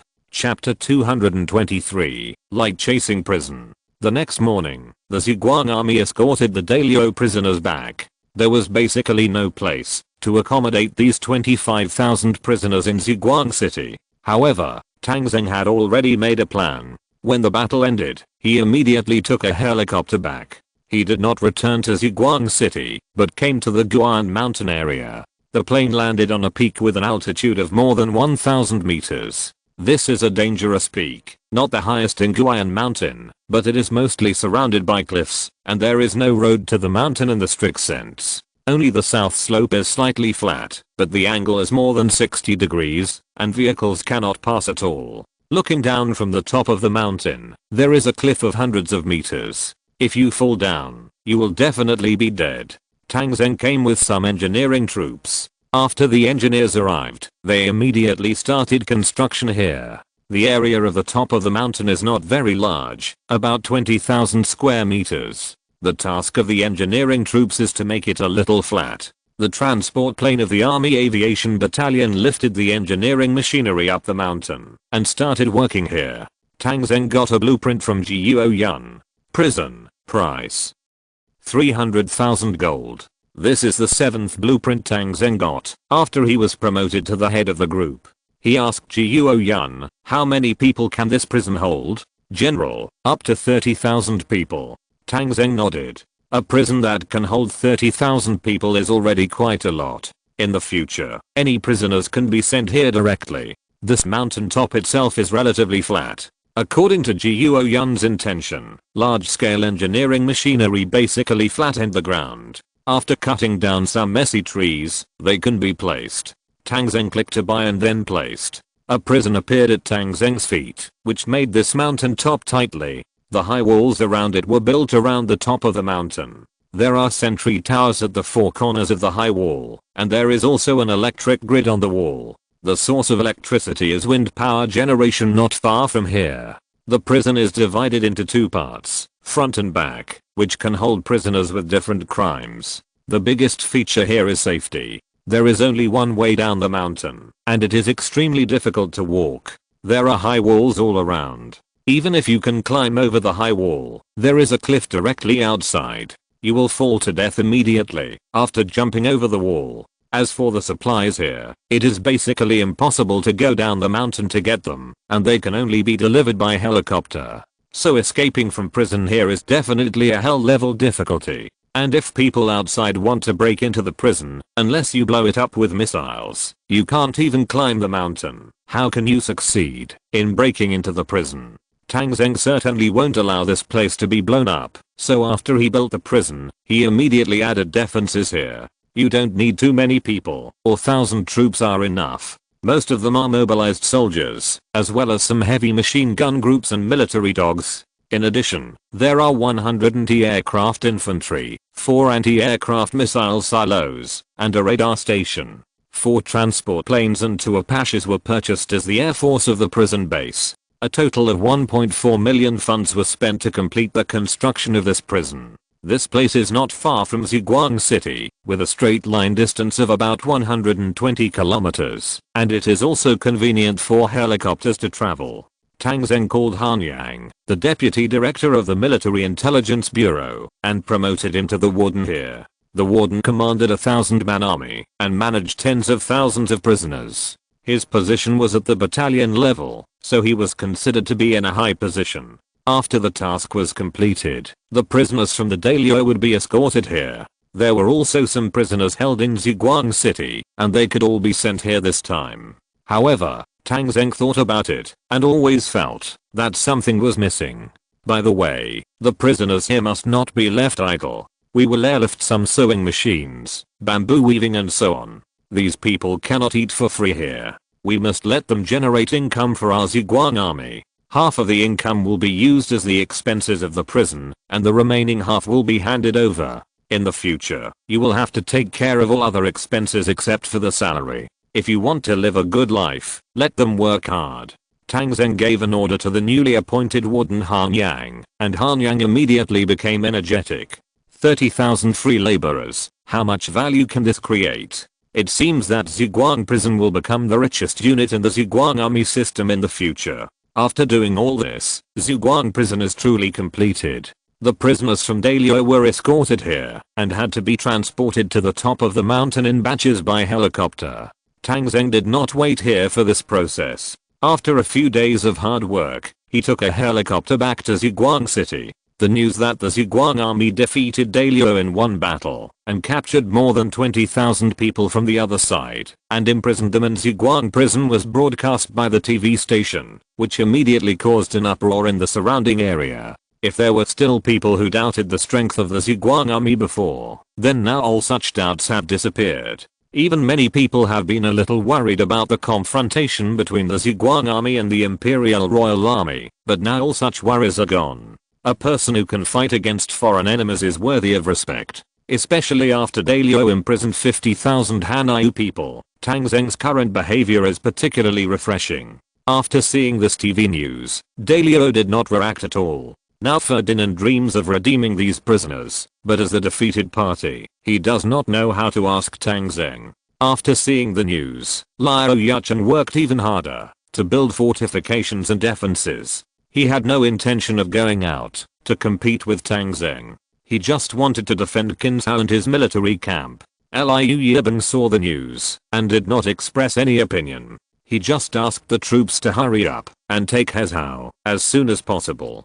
Boya County. Chen Filang was adjusting the TV for the little girl. He had completely adapted to life in Boya. He also understood the situation of zombies in the city. It turned out that all the zombies in the county were controlled by the little girl. You know, the number of zombies in Boya County is as high as more than 6 million. Even in this group, there are more than 500,000 various mutant beasts. For example, stray cats and dogs in the city, such as some passing birds, were all controlled by the little girl, which made the total number of zombies controlled by the little girl exceed 7 million. And Chen Filang could feel that this was not the limit of the little girl. This cognition shocked Chen Filang greatly and made him clearly realize the gap between himself and the little girl. She is a real zombie king, the kind with pure blood. I'm just a halfway monk. I can talk, I'm willing to eat human food, and I even want to find a woman to relax. What kind of corpse king is this? However, this little girl is also a little strange. She actually has the habit of eating human food, and some of her previous personality is affecting her. For example, she likes to play with dolls, likes to look at some colorful things, and even the decoration of her room is pink, which shows what kind of child she was before the end of the world. Chen Filang figured out the girl's personality, and things will be easy to deal with later. He found some things that the little girl liked, such as beautiful clothes, fun toys, etc. Just like coaxing a child. He coaxed the girl like this every day, and the girl treated him better and better. She often asked Chen Filang to come to her side, and then threw some books to him, and asked him to read stories to her. Chen Filang did not dare to refuse, because he knew that these were just superficial phenomena of the girl. She was still a corpse king in essence. Cold-blooded and ruthless was the biggest difference between her and humans. From the fact that there were no survivors around the entire Boya County, the essence of the girl can be seen. Normally, she looks like an innocent little girl, but when she is angry, she is the most terrifying demon. Chen Filong coaxed her carefully and even found a usable TV in a survivor camp. Chen Filong took great pains to pull the TV line to the building just to let the girl watch TV programs. After some debugging, the TV successfully received the signal. In Boya, there are only two signals that can be received. One is the signal of Ziguang TV station, and the other is the signal of Jing TV station. When the picture appeared on the TV, the little girl who was originally fiddling with the doll stopped and stared at the TV intently, obviously liking it very much. The first picture that appeared was the news that Tang Zheng's Ziguang army won a victory and captured tens of thousands of people in Dalio. During this process, some close-ups of Tang Zheng were quoted. When the little girl saw Tang Zheng, she immediately uttered an R, which was also the only syllable she could utter at the moment. A pair of small hands directly covered her eyes, looking very panicked and scared. Chen Filong was stunned for a moment. He didn't expect the girl to react so strongly, but he quickly switched the TV program. This time, it was a program from Jing TV. Ingjing. It was about the news that the 5th Army had recaptured the city. Today, the 5th Army recaptured a shopping mall, and the reporter filmed some scenes in the mall. The shelves before the end of the world were still full of dazzling goods, but many shelves had collapsed, and the goods were thrown everywhere. On one of the children's toy counters, some beautiful dolls were thrown randomly. Seeing this, the little girl suddenly stretched out her hand, pointed at the dolls on the TV, and made an RR sound.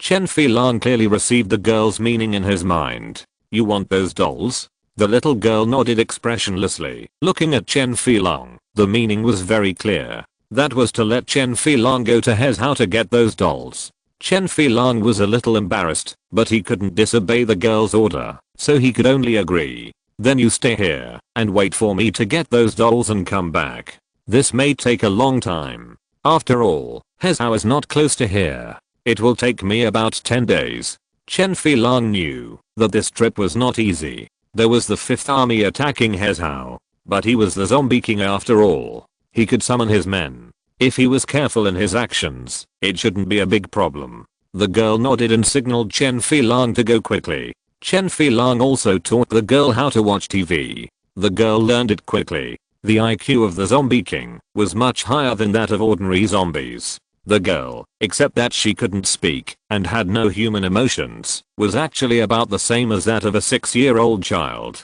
Seeing that the girl had learned it, Chen Filong left the building and walked towards his house step by step. The zombies here were all controlled by the girl. He couldn't control them. He could only go to his house to form another team to see if he could get the dolls back as soon as possible. If you're listening to this novel on a channel other than Fanfic World, it means they downloaded and uploaded it without effort. We cordially invite you to visit our channel, Mundo Fanfic Novelos. There you'll find the original version of this story and you can explore many other novels of various genres. We're waiting for you to immerse yourself in a world of incredible novels. Chapter 224 Outside, January 20th. The traditional spring festival of Hanyu is getting closer and closer. During this period, in order to eliminate the influence of the news that Tang Zheng captured the Dalio soldiers, Liu Yibeng's TV was full of propaganda about the attack on Hezhou. The progress of the attack was updated every day. It seemed that Hezhou would be completely recovered in no more than 10 days. Liu Yibeng himself even went to the front line of Hezhou during this period, saying that he wanted to witness this great moment of history with his own eyes. In Ziguang City, the atmosphere of the new year is getting stronger and stronger. In the streets and alleys, spring festival couplets, firecrackers and other things that are necessary for the new year are also being put on the shelves. Now Tang Zheng's supply reserves are extremely rich. The two counties of Qingquan and Shuanglin were both captured, and the supplies in the two counties were more than enough to supply Ziguang City and the surrounding bases. Tang Zheng has not even announced these two pieces of news to the public, otherwise the supplies in the two counties will inevitably attract the crazy snatch of those adventurer teams or mercenary groups. Tang Zheng would announce the news only after he had taken almost all the valuable things. Tang Zheng now had a huge amount of material such as gasoline, diesel, steel, copper, coal, building materials, etc., which were more than enough to build 2 more Ziguang cities. However, the only thing Tang Zheng lacked was money. Although the battle with Daliao was a victory, Tang Zheng even seized a lot of arms, but these things could not replace gold and silver after all. Moreover, the construction of prisons, railways, and the expansion of armored forces this time also made Tang Zheng's hands no longer abundant. Of the 15 million funds, only a little over 5 million remained. This money was not even enough to fully staff the entire regiment, not to mention that a large sum of money was needed to upgrade the brigade commander. After the troops finished fighting Daliao, Tang Zheng sent them to Keiki County. Keiki County was the last county with zombies within the radar range of Ziguang City. As long as this county was taken down, the zombies within the radar range would be completely cleared. However, without Chen Filong's help this time, the progress of killing was much slower. It seemed that Keiki could not be taken down before the Spring Festival. Moreover, the main source of gold and silver in Keiki County was the core business district of the county town. There were few gold shops around, so Tang Zheng could not get any funds before the Spring Festival. This matter troubled Tang Zheng a little. After staying in Ziguang City for a few days, he began to think about the urban area. The nearest urban area to Ziguang City is Lumbadi City in the north. A little further away are cities like Fengcheng and Hezhou. Each prefecture level city in Hanyu is not small in scale. Lombardy is considered small, and the number of zombies in it is also more than 20 million. Going to such a place is of course very risky. If it is just to take a jewelry store, Tang Zheng will not go there. But there is another place that Tang Zheng has always been thinking about. That is the bank's vault. Hanyu's banking system is like this, with savings offices set up at the township level and branches set up in the county. But whether it is a savings office or a branch, there is no gold reserve inside. Only the royal branch of the prefecture level city has gold reserves, and often issues gold bars, commemorative coins and the like. Tang Zheng's previous strength has not allowed him to go to the prefecture level city, which is not a place he can go. In fact, even now, Tang Zheng's strength is difficult to take the prefecture level city. Didn't you see that the 5th Army has fought for more than 100,000 people for more than 2 months and has not yet taken Hezhou? But now Tang Zheng's goal is not to take the prefecture level city, but to take the branch of the prefecture level city. He has read the maps of several surrounding prefecture level cities to pieces and finally decided on Lombard City. Compared with other cities, the royal branch of Lombard City is relatively easy to take, and he thinks he can take a risk. If this operation is successful, the gold obtained by taking the prefecture level city branch will be enough to take his strength to a higher level. At least the full strength of the whole regiment can be easily achieved, and there will even be surplus. After making the decision, Tang Zheng saw that it was snowing again today, and the wind was blowing, so he led the team to set off. The main force is currently attacking the colorful flag. This time, Tang Zheng led the guard company and the paratroopers of the Army Aviation Battalion to head straight to Lombard City. Lombard is located in the northeast of Ziguang City, more than 300 kilometers away in a straight line. The plane flew for more than an hour and arrived above Lombard City. Looking down from the plane, the city was gray and white. White snow covered the city, and the gray buildings revealed the unique color of the end of the world. Gusts of wind blew, and the cold wind whistled, raging over the city, and visibility was not high. In fact, such weather is not very conducive to travel, but Tang Zheng deliberately chose such a day to go out. The reason for doing this is that in this kind of weather, the perception of the zombies is blinded to the greatest extent. If it is not a particularly loud noise, it will basically not alarm them. When he came to the sky above the branch, Tang Zheng found that the bank was a dome-shaped building and could not park a helicopter. He commanded the helicopter to land on the roof near the Lombard City branch of Hanyu Royal Bank, so as not to alarm the zombies on the ground. After the helicopter landed, the city was still relatively quiet, as if it was dead. After scanning the ground with radar again, Tang Zheng was relieved that no level 2 zombies were found. Parachute troops first send a group to rappel from the top of the building and slide down to the ground to see if the zombies will move. If not, then the main force will follow and enter the bank. After entering the bank, use the silenced pistol to eliminate the zombies in the bank, and then the scientific research soldiers will open the vault. Can you do it? Guo Yun and some scientific research soldiers who followed nodded. Guo Yun patted his chest and guaranteed, "General, don't worry, I'm already a 5-star scientific research soldier. Opening a bank vault is definitely a piece of cake. I will definitely give you a big harvest today." Tang Zheng nodded. With Guo Yun's guarantee, perhaps today's operation can really bring a huge surprise. The paratroopers began to rappel from the building. After all, the wind and snow were too strong today, and parachuting was very unsafe. Fortunately, rappelling was also one of their training subjects, and a team of soldiers went down smoothly. Untying the ropes, the soldiers moved towards the royal branch. On the road in the snow, zombies stood there like human sculptures, covered in snow, motionless. There were not as many zombies on this road as Tang Zheng had imagined. He had thought that the zombies in this area would be very dense, but there were only a few on this road. Although he didn't know the reason, Tang Zheng was very glad that the troops could move faster. When the soldiers passed by the zombies, they tried to stay away from them and not make too much noise. Under the cover of the snow, this method was quite effective, and they actually walked a safe road. The bank was less than 100 meters away. A soldier carrying a flamethrower stepped on a manhole cover.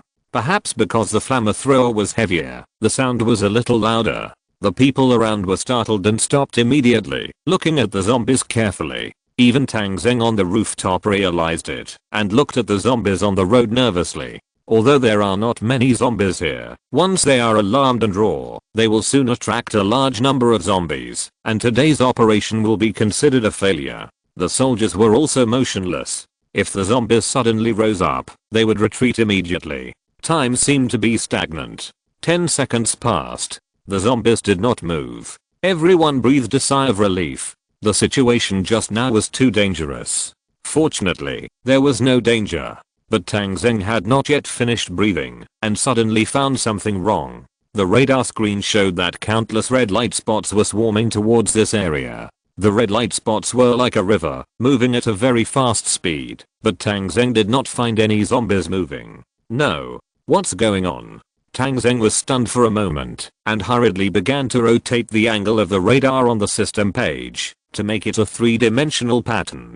Tang Zheng rarely used this kind of 3-dimensional map before, because the situation on the ground was easy to observe, and it was impossible to use a 3-dimensional map to scan the underground all the time. But the situation was special at this moment. As soon as Tang Zheng rotated the radar screen, he immediately found something abnormal. A large number of red light spots came from underground. Tang Zheng didn't have time to say anything more, and directly gave the order, "Retreat. Run back as fast as possible." This paratrooper team was full of 5-star soldiers. After hearing the general's order, they immediately ran back desperately. They had just run back when something strange happened. The manhole cover of the sewer seemed to be blown open by some powerful force, and it actually flew directly into the sky more than 20 meters high. And along with the manhole cover, countless big rats flew up. Each rat was the size of a medium-sized dog before the end of the world, with a round body and a weight of at least 30 kilograms. Their rat teeth became extremely sharp at this moment, and even stuck out of their mouths. The black mane stood up, the eyes were blood red, and they made a squeaking sound when they rushed out of the ground.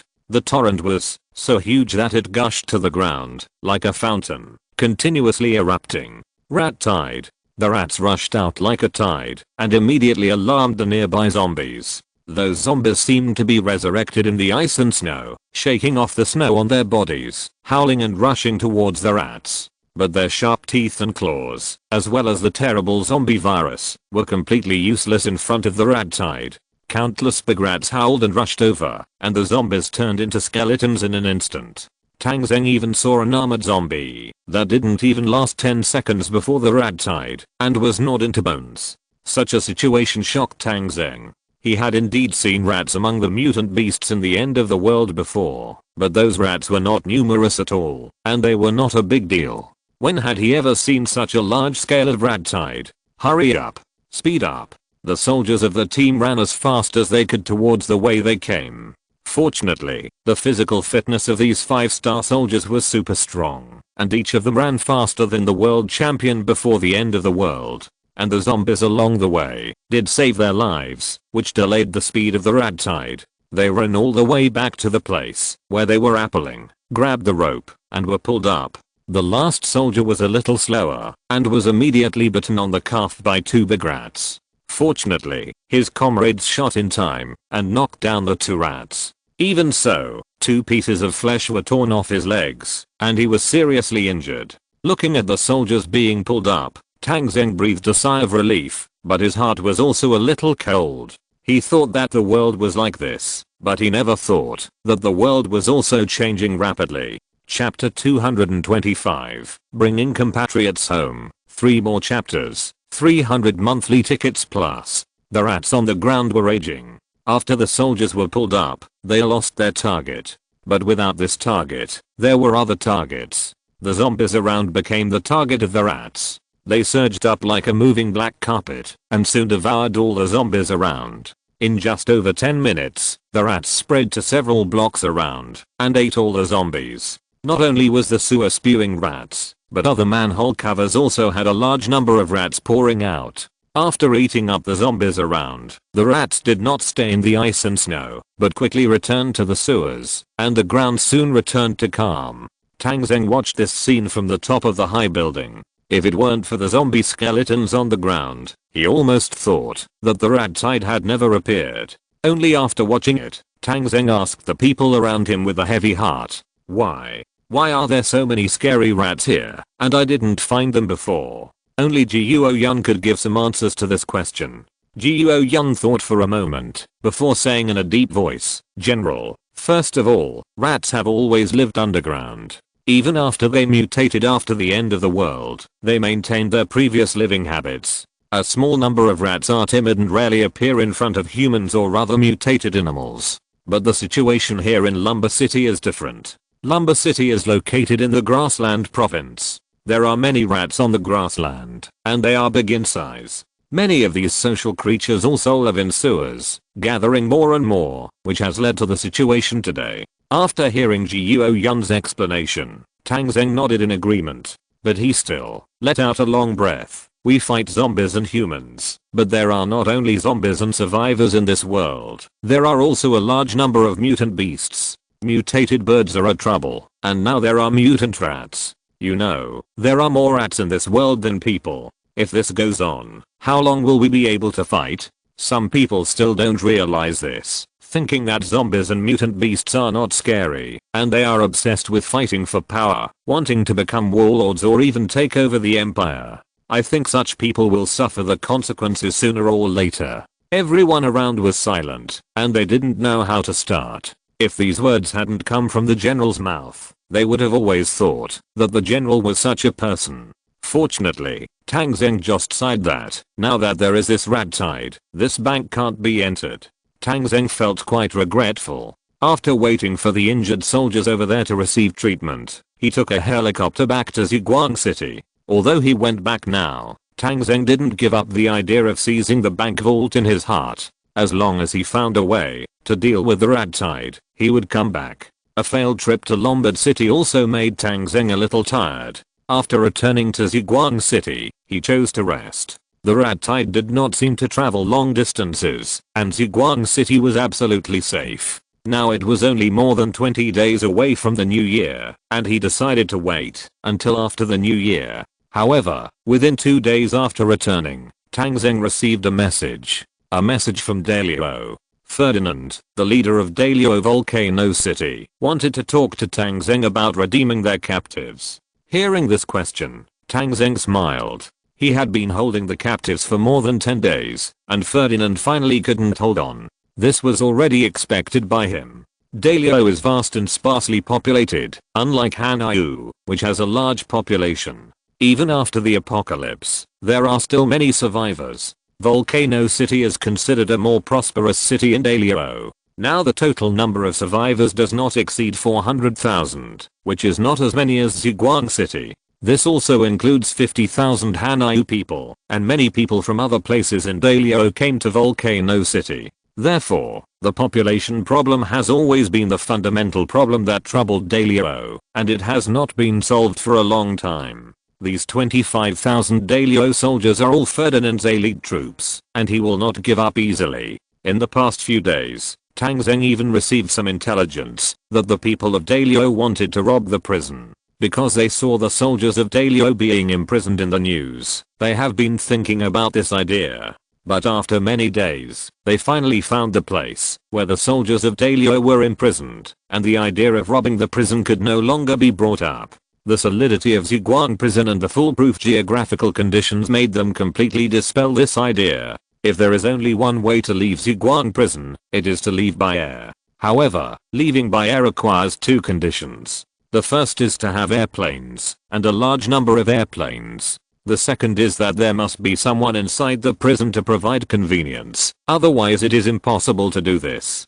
Dalio can't do either of these two conditions, so it can only find Tang Zheng to negotiate. After hearing this news, Tang Zheng didn't talk to Ferdinand at all, but just sent someone to pass a message to him. That is, if you want to redeem the captives, you must do 3 things. The first point is to immediately release the 50,000 Hanyu people imprisoned in Huashan City. The second point is to send the remnants of the alliance back to Ziguang City for trial. The third point is that Huashan City must pay Tang Zheng 10 tons of gold. If these 3 conditions cannot be met, then there is no need to talk.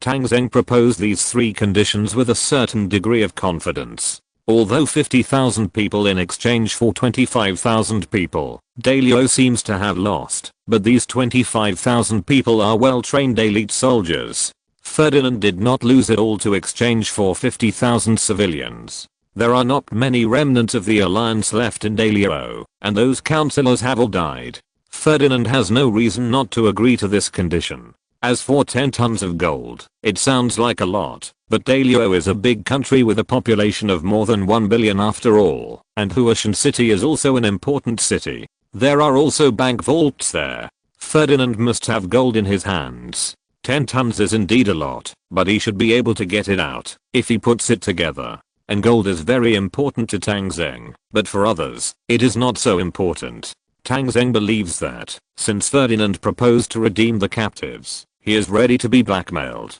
Without this awareness, is he still the defeated party? 3 days after the request was made, Tang Zheng finally waited for Ferdinand's reply. All the requests were agreed, and they could make a deal. Hearing that Ferdinand agreed, Tang Zheng was also very happy. 50,000 Hanyu people have always been a worry for Tang Zheng, and now it has finally been solved. Being able to bring 50,000 compatriots home for the new year, Tang Zheng did a very good job. And he can also make a fortune. 10 tons of gold is 10 million funds. Why not kill 2 birds with 1 stone? As for sending more than 20,000 captives back, Tang Zheng is not worried at all. If he can annihilate them once, he can annihilate them a second time. As Tang Zheng has more and more money in his hands, his strength will only become stronger and stronger. Both parties agreed to the transaction, and the transaction was immediately determined. The place of the transaction is in the wasteland 200 kilometers south of Bifengdu. Both sides sent out escort troops to exchange prisoners. During the exchange, Ferdinand's people also brought gold in the remnants of the alliance left in Volcano City. This time, both sides were more sincere. Although Tang Zheng was not present in person during the transaction was still very smooth. The entire transaction process lasted about 5 hours, and both sides completed the prisoner exchange. In Dalio, Qin Xiaolao and others were also escorted to the Ziguang army. Qin Xiaolao's face was as hen. All the members of the Northern Territory Survivor Alliance Council had died. He was now an agent of the alliance, and helped Ferdinand to make plans, and do a lot of bad things, but he was eventually abandoned. At the same time, Ferdinand also had people bring 10 tons of gold, most of which were gold bars and bricks, but there were also a lot of gold jewelry. It seems that his gold inventory was basically drained. The survivors of the 50,000 Hanyu returned to their homeland, and they were all in tears. These few months in a foreign country are a nightmare they will never forget. The alliance sent them away, and everyone was tortured inhumanely. Unfortunately, the Zhuang army is now in charge, and leader Tang Zheng redeemed them, which made everyone feel infinite gratitude towards Tang Zheng. These people are all young people, and they will be the future of the city in the future. It is conceivable that they will be Tang Zheng's most staunch supporters in the future. Even if the Empire and Tang Zheng break up, they will firmly choose to stand on Tang Zheng's side. In order to heal the physical and mental trauma of these people, Tang Zheng decided to take them back to Zhuang City. Although Zhuang City is already overcrowded, Tang Zheng still did it, and Tang Zheng also opened the buffer zone between the inner and outer cities as a temporary residence for these people. When the city changes in the future, expands, etc., they will be arranged with new residences. At present, these people live in the buffer zone. As for Qin Zhiao and others, they were also taken back to Zhuang City. For such people, Tang Zheng had nothing to say, so he decided to give them a quick death, and announce their death on TV. But before taking action against Qin Zhiao, Tang Zheng asked him a question. That was about Luo Qiuwen. The mastermind behind Luo Qiuwen, besides Ferdinand, was Qin Zhiao, who planned and personally carried out the assassination. Qin Zhiao probably knew that he would die and wanted to be quick, so he simply confessed the matter about Luo Qiuwen. Tang Zheng heard that Qin Zhiao gave Luo Qiuwen the zombie virus as an antidote, and after Luo Qiuwen left, he felt very heavy. He just had a little feeling for a woman. Is this woman going to become a zombie? However, Tang Zheng did not show this heavy feeling, and ordered Qin Zhiao and others to be sent on their way. On the news that night, Tang Zheng asked the TV station to broadcast these two happy events. Completely wipe out the remnants of the alliance, and bring 50,000 compatriots home for the new year. At this time, it was only half a month away from the Lunar New Year. Tang Zheng believed that such news would definitely make everyone happy, and have a good new year. That night, Tang Zheng was in front of the TV, ready to watch the TV news program. However, since the news of Jing TV station was overshadowed by Zhuang City last time, it is now broadcast half an hour earlier than the news of Zhuang City, and Tang Zheng did not fight for this time. So when he turned on the TV today, before watching his own program, Tang Zheng watched the program of Jing first. Tang Zheng had been mentally prepared for the possibility that Jing might retake his Hao at any time. But today's program made Tang Zheng stand up from the sofa. End of this chapter. Thank you very much for reaching the end. Don't forget to like. Looking for more exclusive content and immediate access? Subscribe to our Patreon. Remember, every like, subscription, or donation encourages us to continue. Thanks to everyone. See you in the next video.